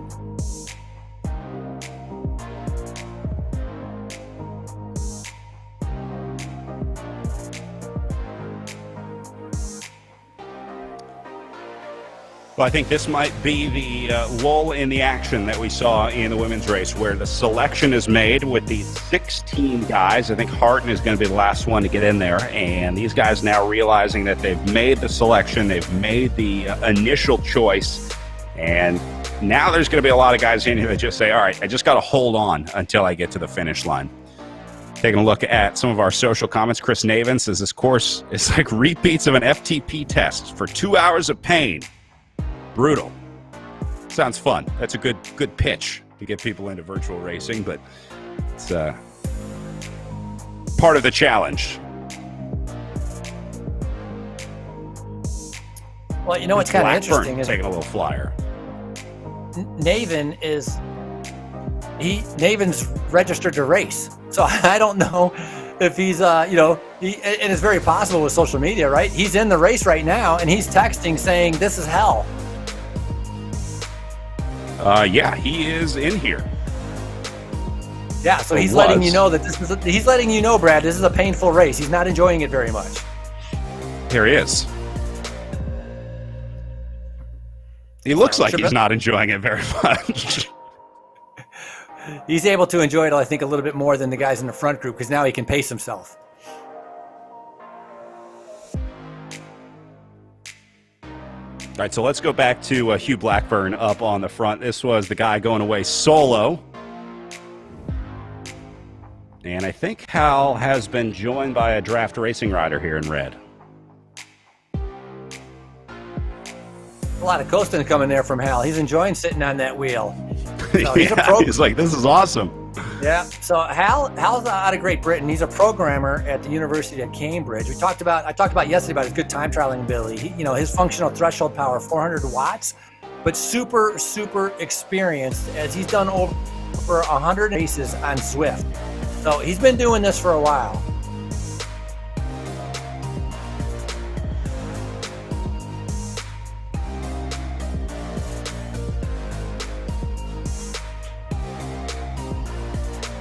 Road bike action. Cheering on Timmy Bauer. Noting some of his big numbers out there today for Timmy. New names come to the front here. Seeing some fresh legs starting to make their way forward. We saw Simon Dubuque. There's Ryan Ruderham off to the left-hand side of the picture, right-hand side of the group as these guys hit the bottom of the climb. And again, we're really watching the back of this group. If you're looking for something to happen, it's going to happen with riders getting dropped out, probably more so than riders attacking off the front like we saw earlier in the day. Nice ride so far from Spencer Sedgebridge, also racing for the Canyon SRAM team. Normally he races for that Passeria Big Shark team out of Missouri. He's been a state criterium national champion, and so he's doing a good ride by sticking his nose in the front there, trying to make sure he stays in a good position, especially when you get on those uphills. 7% uphill grade that the leaders are in. Looking at Miller sitting right now in 7th. Then we go a little further back. Melville in 18th. This is John Heinlein in 19th now for Project Echelon Racing. And then look at this, Charlie Velez back in 20th. Did not see this one coming today. Not sure if this is a mechanical or a biomechanical, but surprised to see Velez in at 20th, just like I'm surprised to see Ben Thomas back here in 22nd. The Sunset Loop claims 2 more victims out there today, and we'll try and figure out what happened with Velez and Thomas. I'm really inclined to think that there was an abnormal event for those guys today. Could have been. I mean, Velez was in the red a lot in the beginning out of the saddle, but generally, yeah. But he has the talent sometimes, to be able to hold it. But I wouldn't be surprised if he just blew himself up. Thomas, on the other hand, never even had a chance to be able to get into the red. I think he might have had a technical, but with Thomas, the critical part, he's going to lose some valuable points here today, depending to some good guys that are chasing him overall in the Echelon Racing League. And so that's going to be the biggest downfall for him, for Ben Thomas. And Wally still struggling to get back in there, back to 30th now. And then we see Topping sitting behind him in 31st. See Oliver Hutching behind him in 32nd place. And Hutching riding with his countryman Gray here, trying to work together in 32nd and 33rd. Yeah, Hutchings out of Great Britain, racing for Team Tour 2000, his teammate right behind him. He's from Bath, England, and Hutchings is he's an aerothermal engineer for Rolls-Royce. Huh, cool. Yeah, very cool, exactly. That's the thing also, and I noticed this in the women's race. I mean, we're talking about an aerothermal engineer for Rolls-Royce. There's some brains on top of these fitness guys. Some of these guys, they have masters, like Godby. Godby has a master's and a PhD from Northwestern University. And so you see that a lot with the women and the men with, not only very good athletes, but they also translate that over, that dedication that excels them in really excels them in the business world or whatever they chose to do in life. Yeah, typically the determined, driven, successful riders find those traits in other parts of their lives as well. Looking at Eric Hill trying to tack this one back. He was sort of the antagonist of this latest move as Segebrich went over the top of him, and now Hill's trying to chase it down.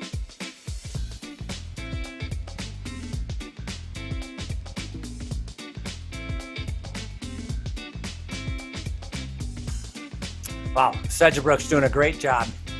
2019, they had there's a race, big gravel race outside of the Chicago area called the Rough Road 100. He took the win there in 2019. Also had a couple Criterium wins. He works as a financial advisor, and he's got his spot in his room where he's just TV screen and trying to be able to drop everybody. This is a move right now for Segebrich. Not waiting around for anyone, trying to be able to... He wants a breakaway. He's trying to see who's able to come up with him. And so right now he's testing everybody to see who can respond. And it looks like, I don't know, I would say 4 guys are responding. That's it. Everybody else has just been cracked.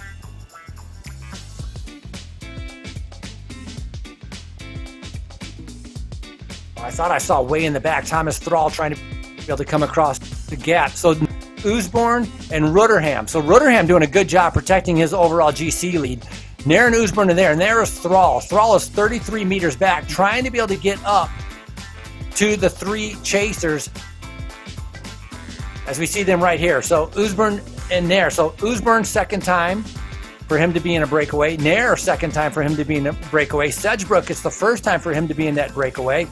And Thrall now trying to be able to get up there. Rutterham now on the attack. Let's try and listen in to the Project Echelon Discord here for a little bit.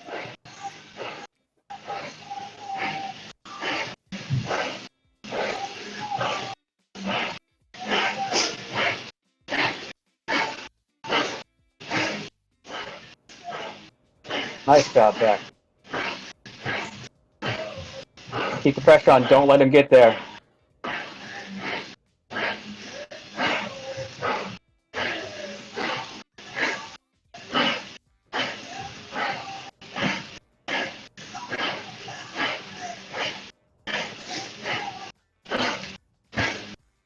The effort is just so intense. It's like a time trial, and they're just trying to drop everybody. I mean, Zach Nair just going all out. Yeah, you heard a little bit of encouragement there from the rest of the team saying, nice job, keep the pressure on, trying to give him an idea of what's happening behind him. But at this point, I don't think Zach Nair really needs advice. He needs encouragement. Come on, Zach, there. Yeah, and that's a little bit of the difference is that they just go hard to drop everybody. There's not that idea of being able to sit in and kind of take advantage of the draft. And so it's very different than real life in that aspect. Usborne reacting to it. Rutterham reacting to it. Segebrich reacting to it. So that's what you said, Brad. You're exactly right. It's just the encouragement. It's giving the positive feedback to Zach and letting him from there because he obviously Zach has the lungs and the legs to do pretty well today. Yeah, pretty similar to real life racing, right, Frankie? You're just the pretty face for the team, just there to encourage the riders. Yeah, exactly. Yeah. So Zach Nair now trying to recover. He graduated from Marian College in exercise science. He's a previous soccer player, and he's kind of moved over to cycling as he kind of got hooked. After he went and watched the Tour de France and got hooked into cycling, decided, hey, that's what I want to do. And obviously he followed up on that, even becoming a state time trial champion. It's been interesting to read his articles doing the power analysis of some of these virtual races in Velo News. He always goes back and sort of how the race was won-esque, looking at the riders' power numbers and sort of where the important parts were. Is really interesting. Got some really interesting insight from reading his articles on Velo News. All right, 2 laps to go as Nair goes across the line. So 2 more times around the Sunset Loop circuit here with another group forming off the front here. This time it's Nair, Segebrich, Rutterham, and Usborne.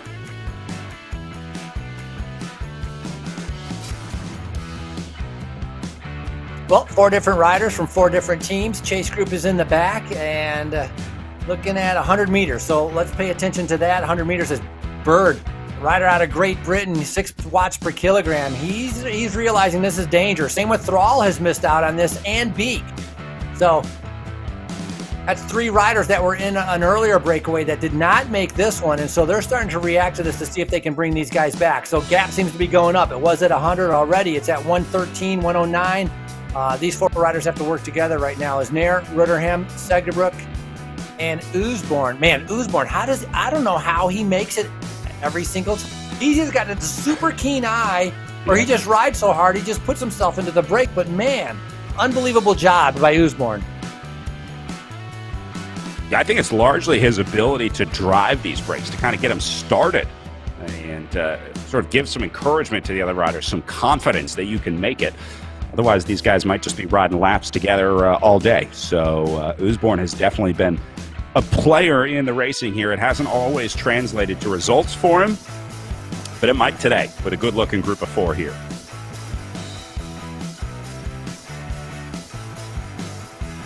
So taking a look at Zach Nair up in the top left, Spencer Segerbrook in the top right, Matt Oosborn on the bottom left, and Ryan Rudderham on the bottom right. 4 riders in the breakaway. And once again, remember, won the time trial. So this young 21-year-old, big boost of confidence, knowing that he has the power for to be able to kind of beat all these guys in a flat-out effort. Granted, it was only 10 kilometers. He did a fantastic ride, averaging almost what was Rudderham was averaging 6 watts per kilogram for the ride. So that was a big effort from him.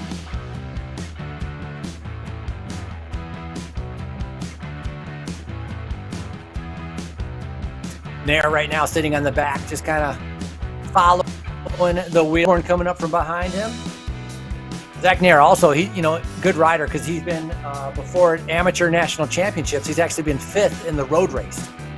So he's got experience outside, he's got experience inside. You talked about him coaching the eSport World Championship team. Pretty much an all-arounder right here.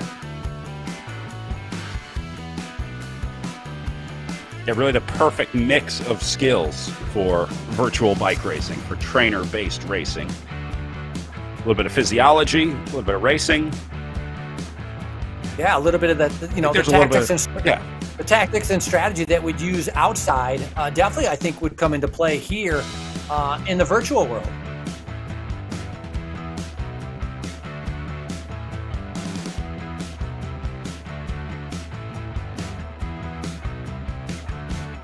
It's amazing watching how long they get to coast sometimes. Granted, they're on a downhill or coming into a turn, but that's the giant, enormous, big difference between RGT platform and Zwift.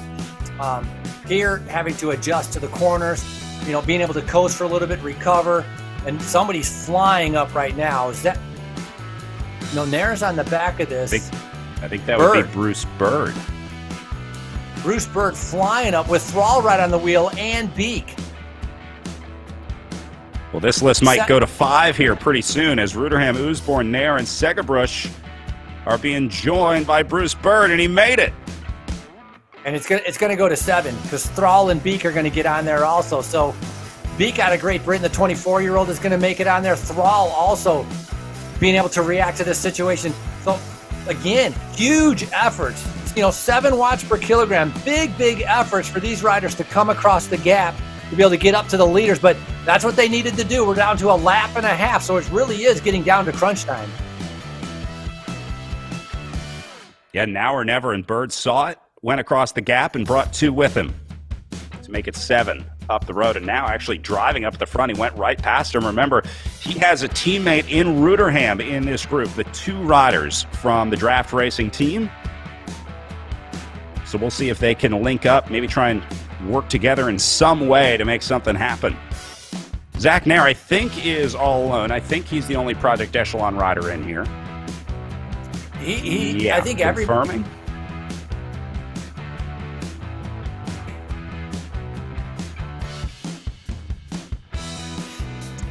Pretty much everybody's all alone except for I think the that combo that you had just mentioned from draft racing.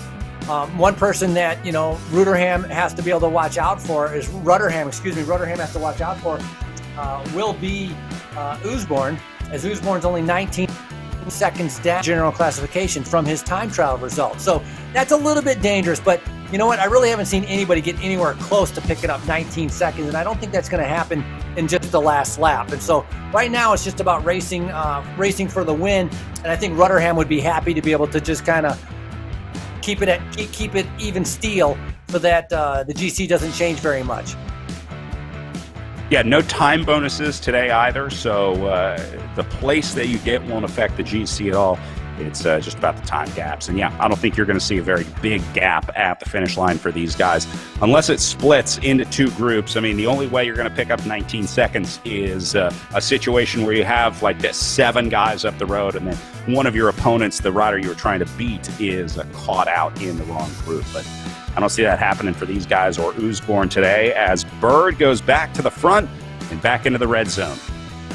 Yeah, and that's going to be trouble for Harden, who's trying to be able to come now. Will Harden is trying to be able to get into the back of this group. So he's trying to come across all by himself. He was about 200 meters back on Zach Nair, who's our last rider in the front group. So Bird is not making it any easier for Harden, who's trying to be able to come across. And honestly, he's not making it any easier for any of the guys in the group. And just in the back there, that's where you can see Harden trying to be able to come across. What a move. And this is Beek right here.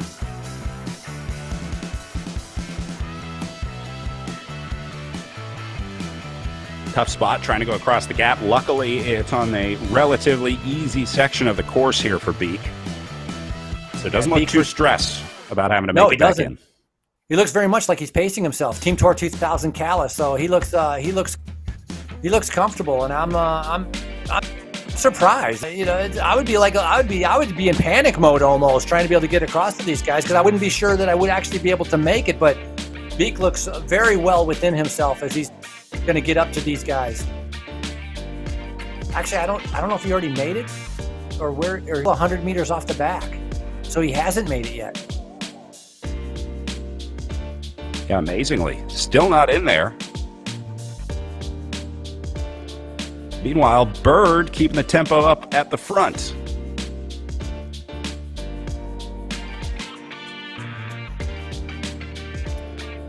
Part of staying reserved is trying to be able to kind of just keep the speed high in the downhills and try to be able to make up the time on the uphills. But when you have attacks like this from Usborne, this is not going to help Beek. Right now, Charlie Beek is going to be hating it as the guys are attacking on the front. Look at that, 7-8 watts per kilogram.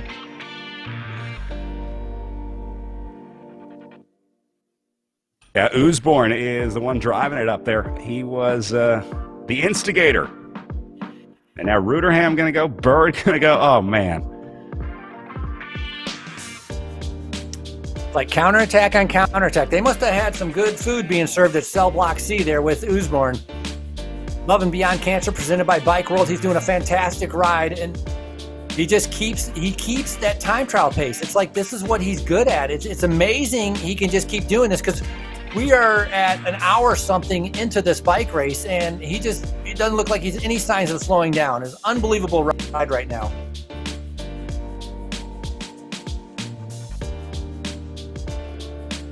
Back to Beek. Doesn't look like he's really cracked either. I mean, this doesn't look like a guy that went too hard, found himself in the box. He just looks calm and relaxed.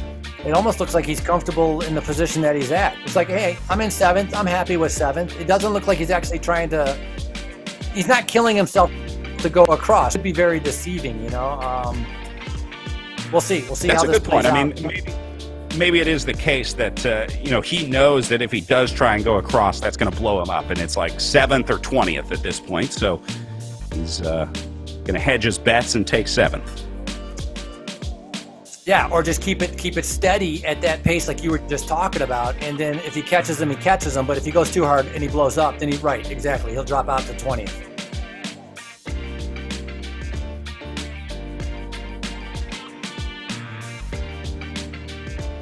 Big thank you to USA Cycling. Be sure to support USA Cycling, because we are getting killed in the top 8 of the RGT here as Americans. I only see 2 U.S. flags up here. The Brits and the Canadians are beating up on us. think we're a ways off from having a USA Cycling esports talent pipeline. I'm sure that'll get complicated at some point.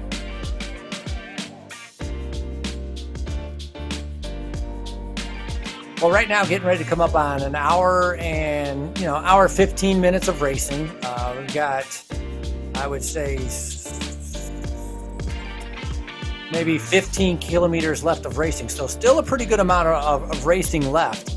As we see some big watts again, Usborne, 7 watts per kilogram. So 501 watts he's putting out right now as Usborne remains to stay on the front. Roderham just following up with it, trying to see who else can come up there. But all of these guys able to react very well. So,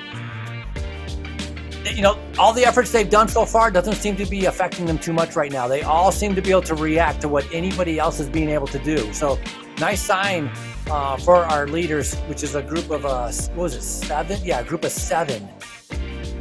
No, group of 6, excuse me, because Beek is still 280 meters off the back. So actually dropped a little bit more. He was 100 meters, now so Beek has actually dropped off a little bit.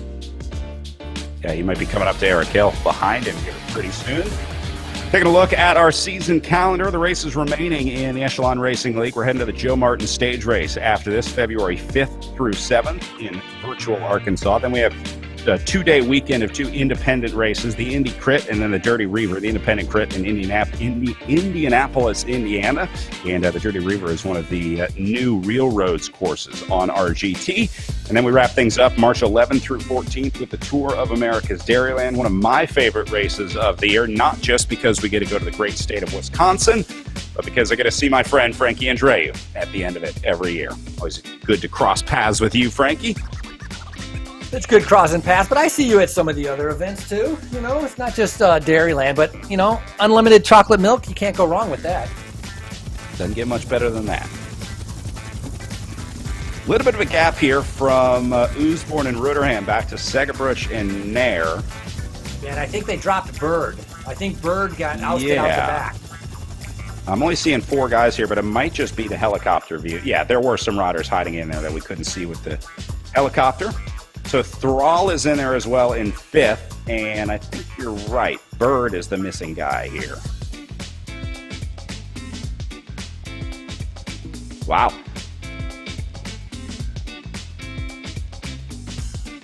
Arguably, if nobody is able to break away from anybody else, I think Thrall is going to be very dangerous at the finish. We've seen the kind of sprint that he can do.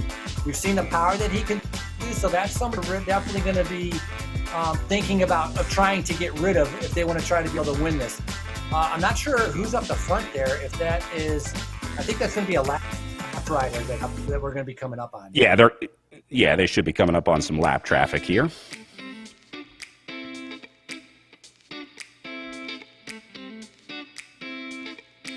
A little bit of an uphill, 4% grade uphill, 5.5 watts per kilogram right now from Sedgebrook.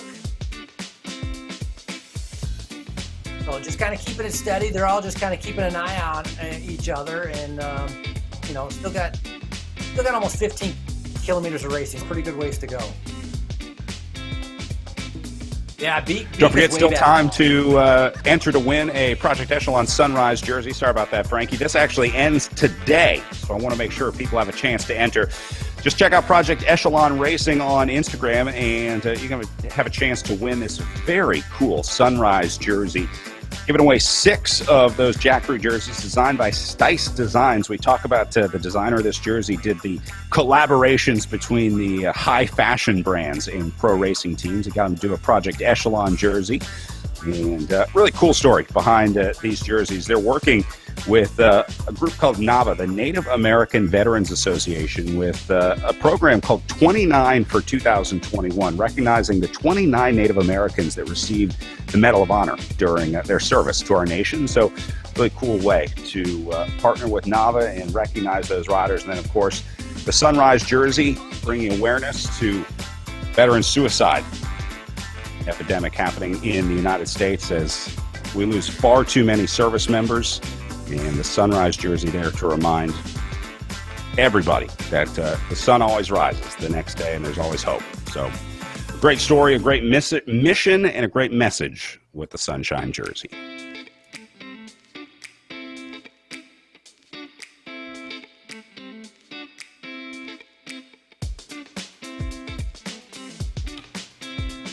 Here goes Segerbruch.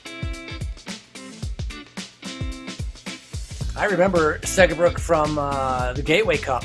The 4 days of racing over there. And I'm not talking about the RGT, the virtual Gateway Cup, but the real Gateway Cup when he was racing there. So, talented rider, got the gig with Canyon Esports, and now is, he's up here getting ready to try to go for the win.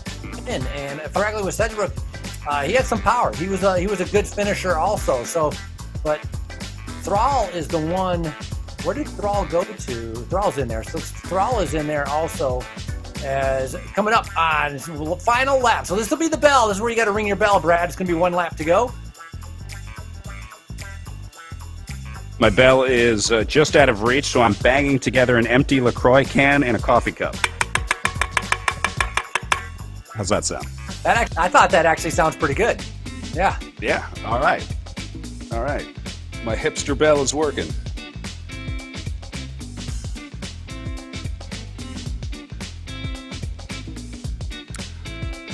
Well, Frankie, this one looking very similar to the way things went down in the women's race, as it looks like this group of 6 is going to go to the line together. It might go down to 5 or maybe even 4 here on this last lap, because there are going to be some tired legs in this group. But looking more and more like this selection is just going to sprint it out, and that's going to be really exciting when these guys hit the line for the final time here.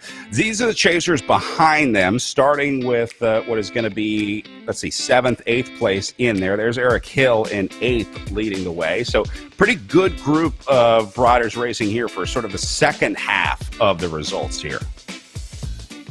Yeah, this is a nice group, and obviously, they have their own race within a race through 12 or 14. They're going to be thinking about how to be able to battle that out. But in the lead, as these guys now have 1 to go. So bell lap again for these riders. But in the lead for Thrall, he's going to be thinking about having to really sit in and do nothing and try to see as he can for the sprint. But right now I'm seeing like 8.5 watts per kilogram on there. So I'm sure those leaders are going to be attacking each other as we go back here to Blackburn. Talked about the experience of Blackburn today just not being, maybe the day that he wanted or needed, as it's a hard race course. In other words, you got to put out a ton of power to be able to keep up on all parts of the course. It's not easy to be able to sit in. As we go back to 17th, it's John Heinlein. Another Project Echelon rider. And then a big group back here in the battle for 18th with, you see Marshall, Schwent is there, Jonathan Crane in there, Melville also in this group. So let's see, 2, 4, 6, 8. I'm going to call that 9 riders in this group racing for 18th, 19th, 20th. See, if I was Heinlein in 17th, I would just sit up and wait to be with that group. I mean, I would want to ride with somebody. What's the point of riding a virtual race and you're around by yourself? I guess it's the same with riding on a real race and you're riding around by yourself. The point is to ride with some other guys. It's like I wouldn't want to just sit out there by myself. As right here we go a little bit further back.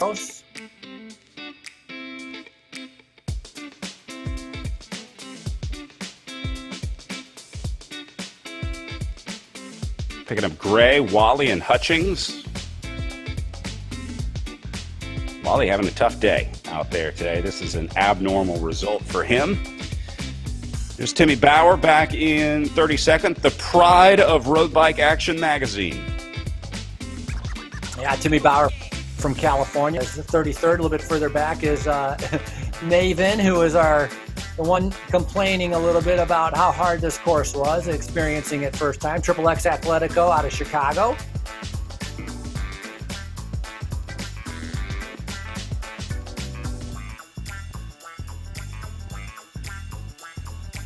Looking a little further back into 34th place. This is Parrish that we're looking at right now. Looks like Siebel going to get up there to him.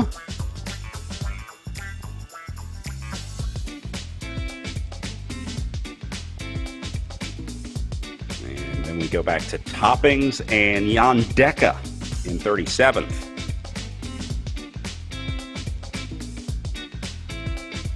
So there's Deca. I'm looking at the left-hand side of the screen. Ben Thomas slipping down to 38th place today. Ay. This is going to be the worst day, I think, that Thomas has had on the Echelon Racing League season all year. I would agree. I mean, if you look at, you go through results from Borrego to Pattersburg, Stelvio, Doylestown, the time trial, everyone, well, he was 6th at Pattersburg. Otherwise, it's all top 5s. So that's a big difference for Ben Thomas. So perhaps something not going good and just kind of deciding to pull the pin and save his legs for another day. But one guy who's going good, Bird, I thought Bird was off a little bit ago. I think he was, and then got back in and then attacked the group. And now he's showing 120 meters ahead of Usborne and Nair. So while we were looking back through the rest of the field, Bird attacked the front of the group and is now solo off the front. So this is what we get for going back to track the top 30 in the group. Bruce Bird taking advantage of the opportunity. Yeah, unbelievable. Off the back, caught him. Went off the front on the uphill and just trying to take it and we're in the final lap. So we're coming down to maybe a half a lap left. And so the chasers are on right now. The uphills are what's going to kill Bird because look at the watt, 8.9 watts per kilogram from Segerbrush. Thrall is going to have to hang on here for dear life if he wants to be able to do the sprint here at the end. But Zach Nair also doing a great ride, making sure he's not dropped. So our 4 leaders trying to be able to bring back Bird, doing a good job getting over the lower slopes of the hills.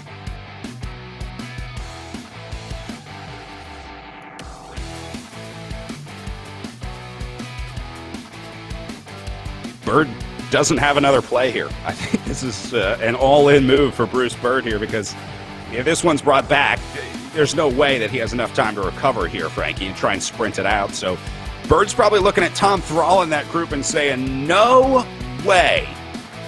I'd rather try and beat him in the long game here. So Bird launching the attack from almost an entire lap out.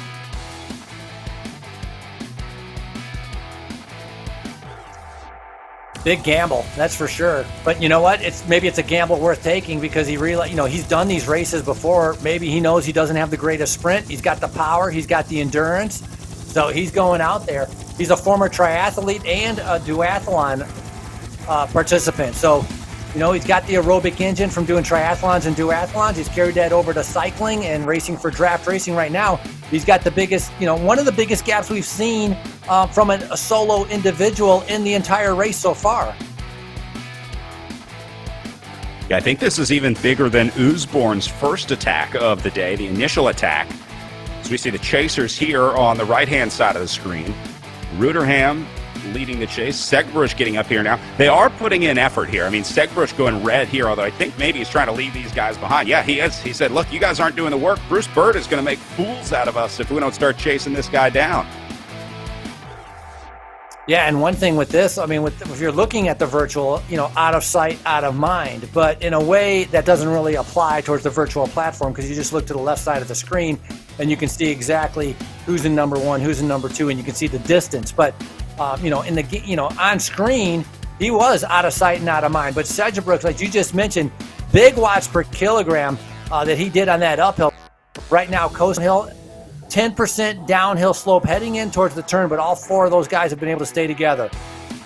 Yeah, he pulled the plug on trying to bridge up because this guy's been coasting for like 30 seconds at this point. That's just smart bike racing. I mean, if you see the opportunity to try to take that 0 on your power meter, take it while you can because that's rest that you're going to be able to use later on in the last couple kilometers of racing here. So good smart riding by Spencer Segerbrush here, but he is making the gamble that Bruce Bird is going to come back one way or another. I mean, he definitely made the conscious decision that, hey, I'm not going to close this gap by myself. I want to bring the group with me, or I want Bird to come back on his own. Well, it looks like it's coming down a little bit. 80, it was, 100 meters, 90 meters, 70 meters. So the speed at 30 kilometers per hour right now as they hit the, the 12% grade. This is going to be the difference maker. This is where Bird is going to have to dig deep to be able to hold on to that gap. If he can get over this with a decent gap, maybe he has a chance, but this is the hard part right now. 10% uphill as Usborne hits to the front. Thrall looks like he's starting to get dropped, so big problems for Thrall. Oh no, it was just a little bit of a lag for his power meter to catch up, but see how he's going back and forth, so Thrall is struggling a little bit as Usborne's just pushing the pace. Yeah, this is why you want that steady power. You want to be able to just maintain it, stay in the draft, but that's easier said than done. Look at the separation happening at the front now. Oosborne going again. Now, they do have Bird in sight up the road, so Oosborne can now see Bird on his screen as the gap continues to drop. Remember, he maxed out his distance at over 150 meters at one point, but it is coming back down under 50. Bird doing a nice job of pacing himself to get over the top of this climb as it's going to, the steepness is gradually going to start to be able to go away. Looking at 4.5 watts per kilogram. Nair is a little bit lower than that. So Bird doing a fantastic ride. What an unbelievable ride if he's able to hold off these charging four. And arguably you could say the four strongest riders in the race. But Bird proving to everyone that he's here to try to take a win on the Sunset Loop.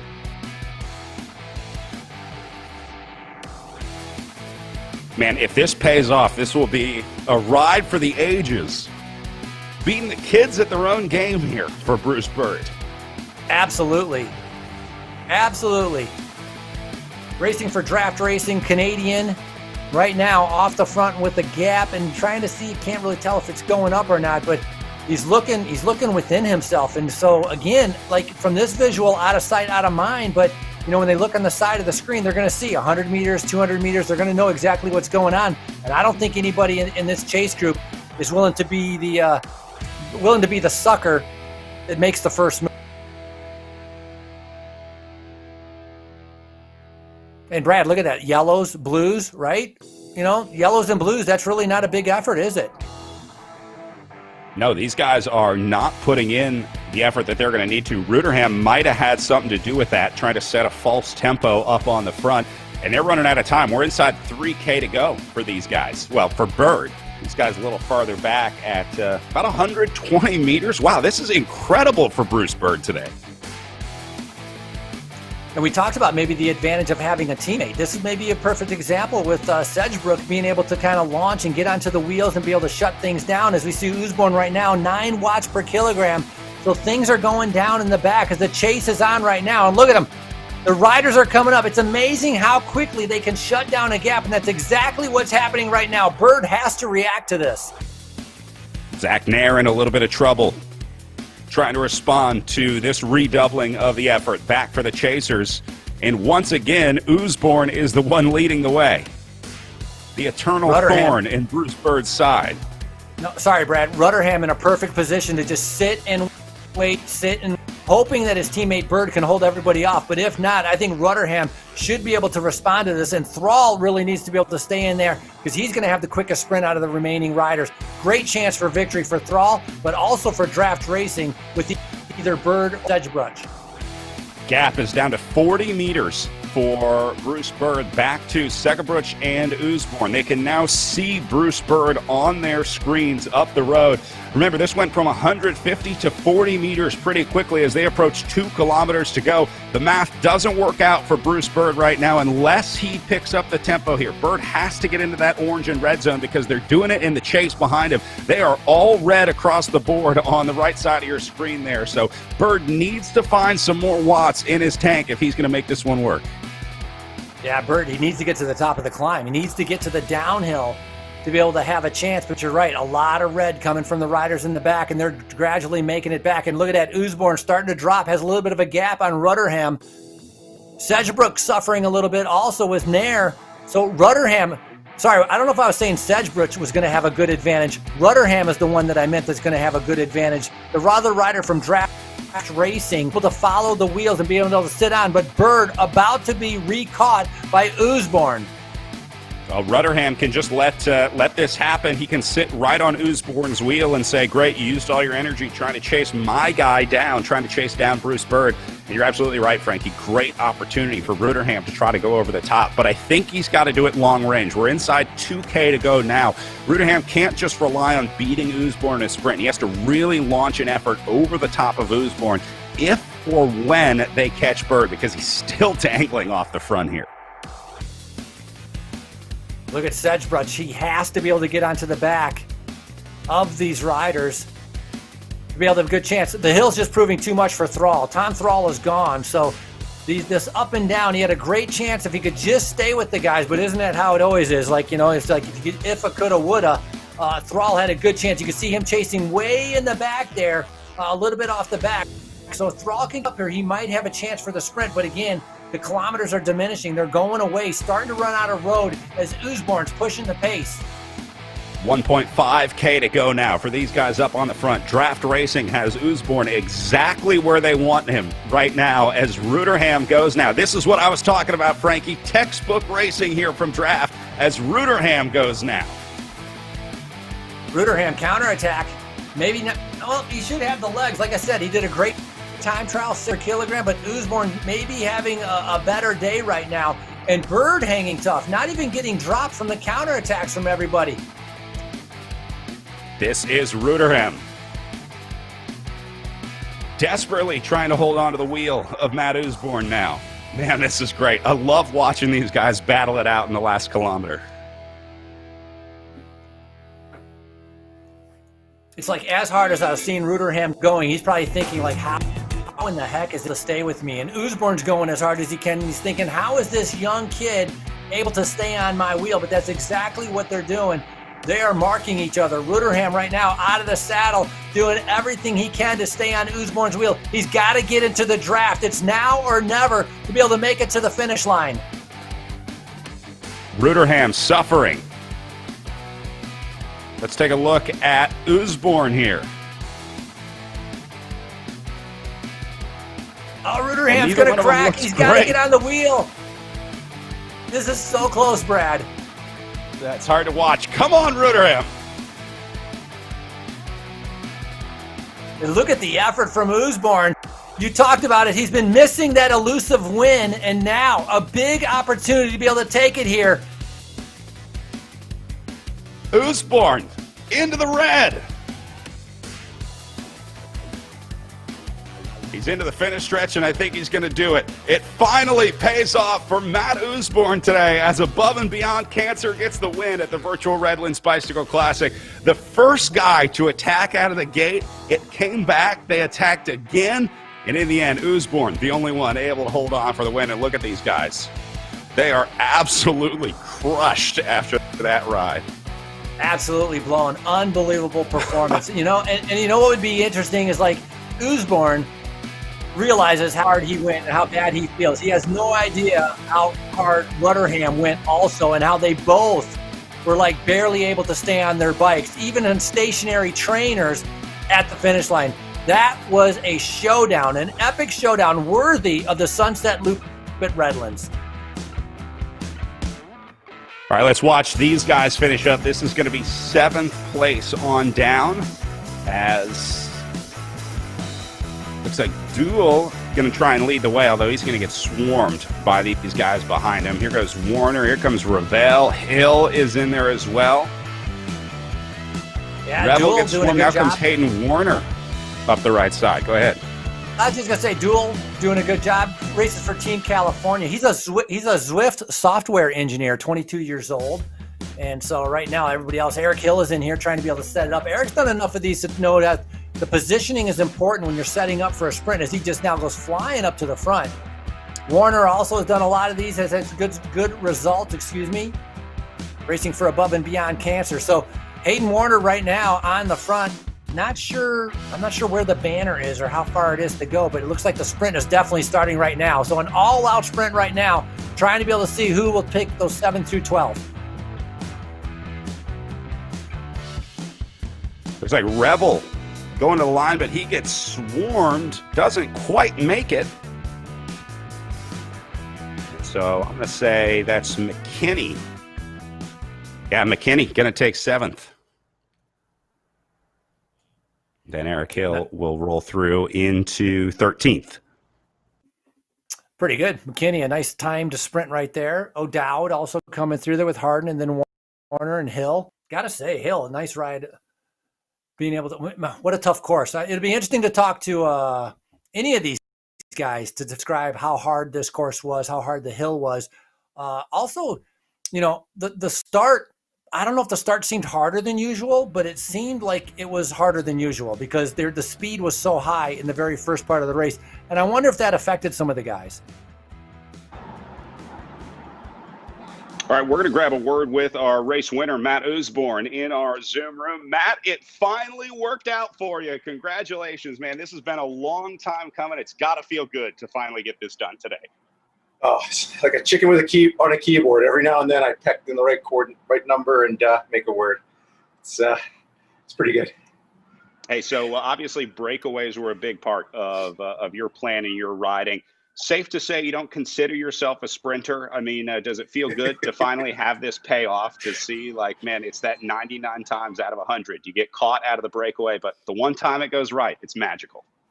Oh, absolutely, 100%. Yeah, I definitely not a sprinter. I'm kind of a all-rounder, kind of in the middle, not a pure climber like a Zach Nair or someone like that. I'm kind of, take my chances where I can. Any teamwork out there today? We were trying to figure out if you guys can really work together well in the virtual racing world. I mean, how does that work for you guys? Yeah, absolutely. So Hayden was in the second group back, and so I covered the front move and just make sure, like, I don't work with it or I roll through, allow my teammate to get back up, and then we can take turns covering attacks, making sure one of us is in position to go with any of the danger guys. Was there a point today where you thought I might have gone a little too deep? There were a couple times where the group came up and caught you, and it was like I didn't know how you were going to recover from that. Every single time up the hill. I mean, the team motto with Above and Beyond is, live life to the fullest. I mean, cancer is a disease that affects, well, everyone really, directly or indirectly, and we just look to seize the moments that we can, and in line with our team ethos. We certainly found the opportunity today. Hey, we were talking about where you're racing. It looks like you're outside. Are you on a balcony somewhere? I'm absolutely on a balcony. Oh, here we go.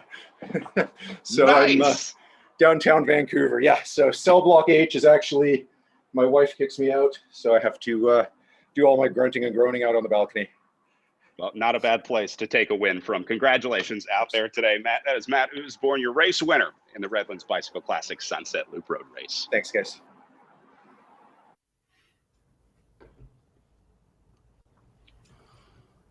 All right, how about it? Usborne takes the win. He will end up 2.2 seconds ahead of Ryan Ritterham on the day.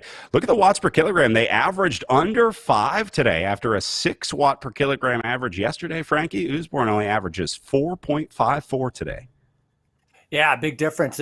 And, obviously, difference between doing a 10-kilometer effort and doing a 60-kilometer effort. But, Ritterham, a great job of defending the GC, only a 2-second difference. So, instead of being, not that big of a, 19 seconds back now, Usborne's going to be 17 seconds back. But Usborne, so strong, pretty impressive, out there on that balcony in the cold weather, natural cooling ability. But that he shows is just very, very impressive to be able to continue to attack over and over. And then the rest of the guys, Zach Nair, Bruce Bird almost pulling it off, right, Brad? I mean, Bird was, 500 meters from winning this bike race. Yep, absolutely. It was a ride just like Matt Usborne. It almost paid off, but I think Bruce Bird will have his day. So don't be surprised to see that name back on the leaderboard in the Echelon Racing League as we wrap up day 2 here from the Redlands Bicycle Classic. Don't forget, more racing tomorrow as we resume racing for the last day of racing, the Oak Glen Climb at 11 a.m. Eastern tomorrow to wrap up the last day of the Redlands Bicycle Classic. And then the Joe Martin Stage Race, the next stop on the pro calendar. Don't forget, amateur riders can sign up for our next 3 events as well, with the Joe Martin Stage Race, the Indy Crit and Dirty Reaver Weekend, and then the Tour of America's Dairyland to wrap up the Echelon Racing League. So, Frankie, another great day of racing here in the virtual racing world, as it's always good to see the underdog get it right, and Matt Usborne gets it right today. So that's it for our coverage of the Redlands Bicycle Classic. Again, racing resumes 11 a.m. Eastern tomorrow for the Oak Glen Climb, last day of the Redlands Bicycle Classic. We'll see you there.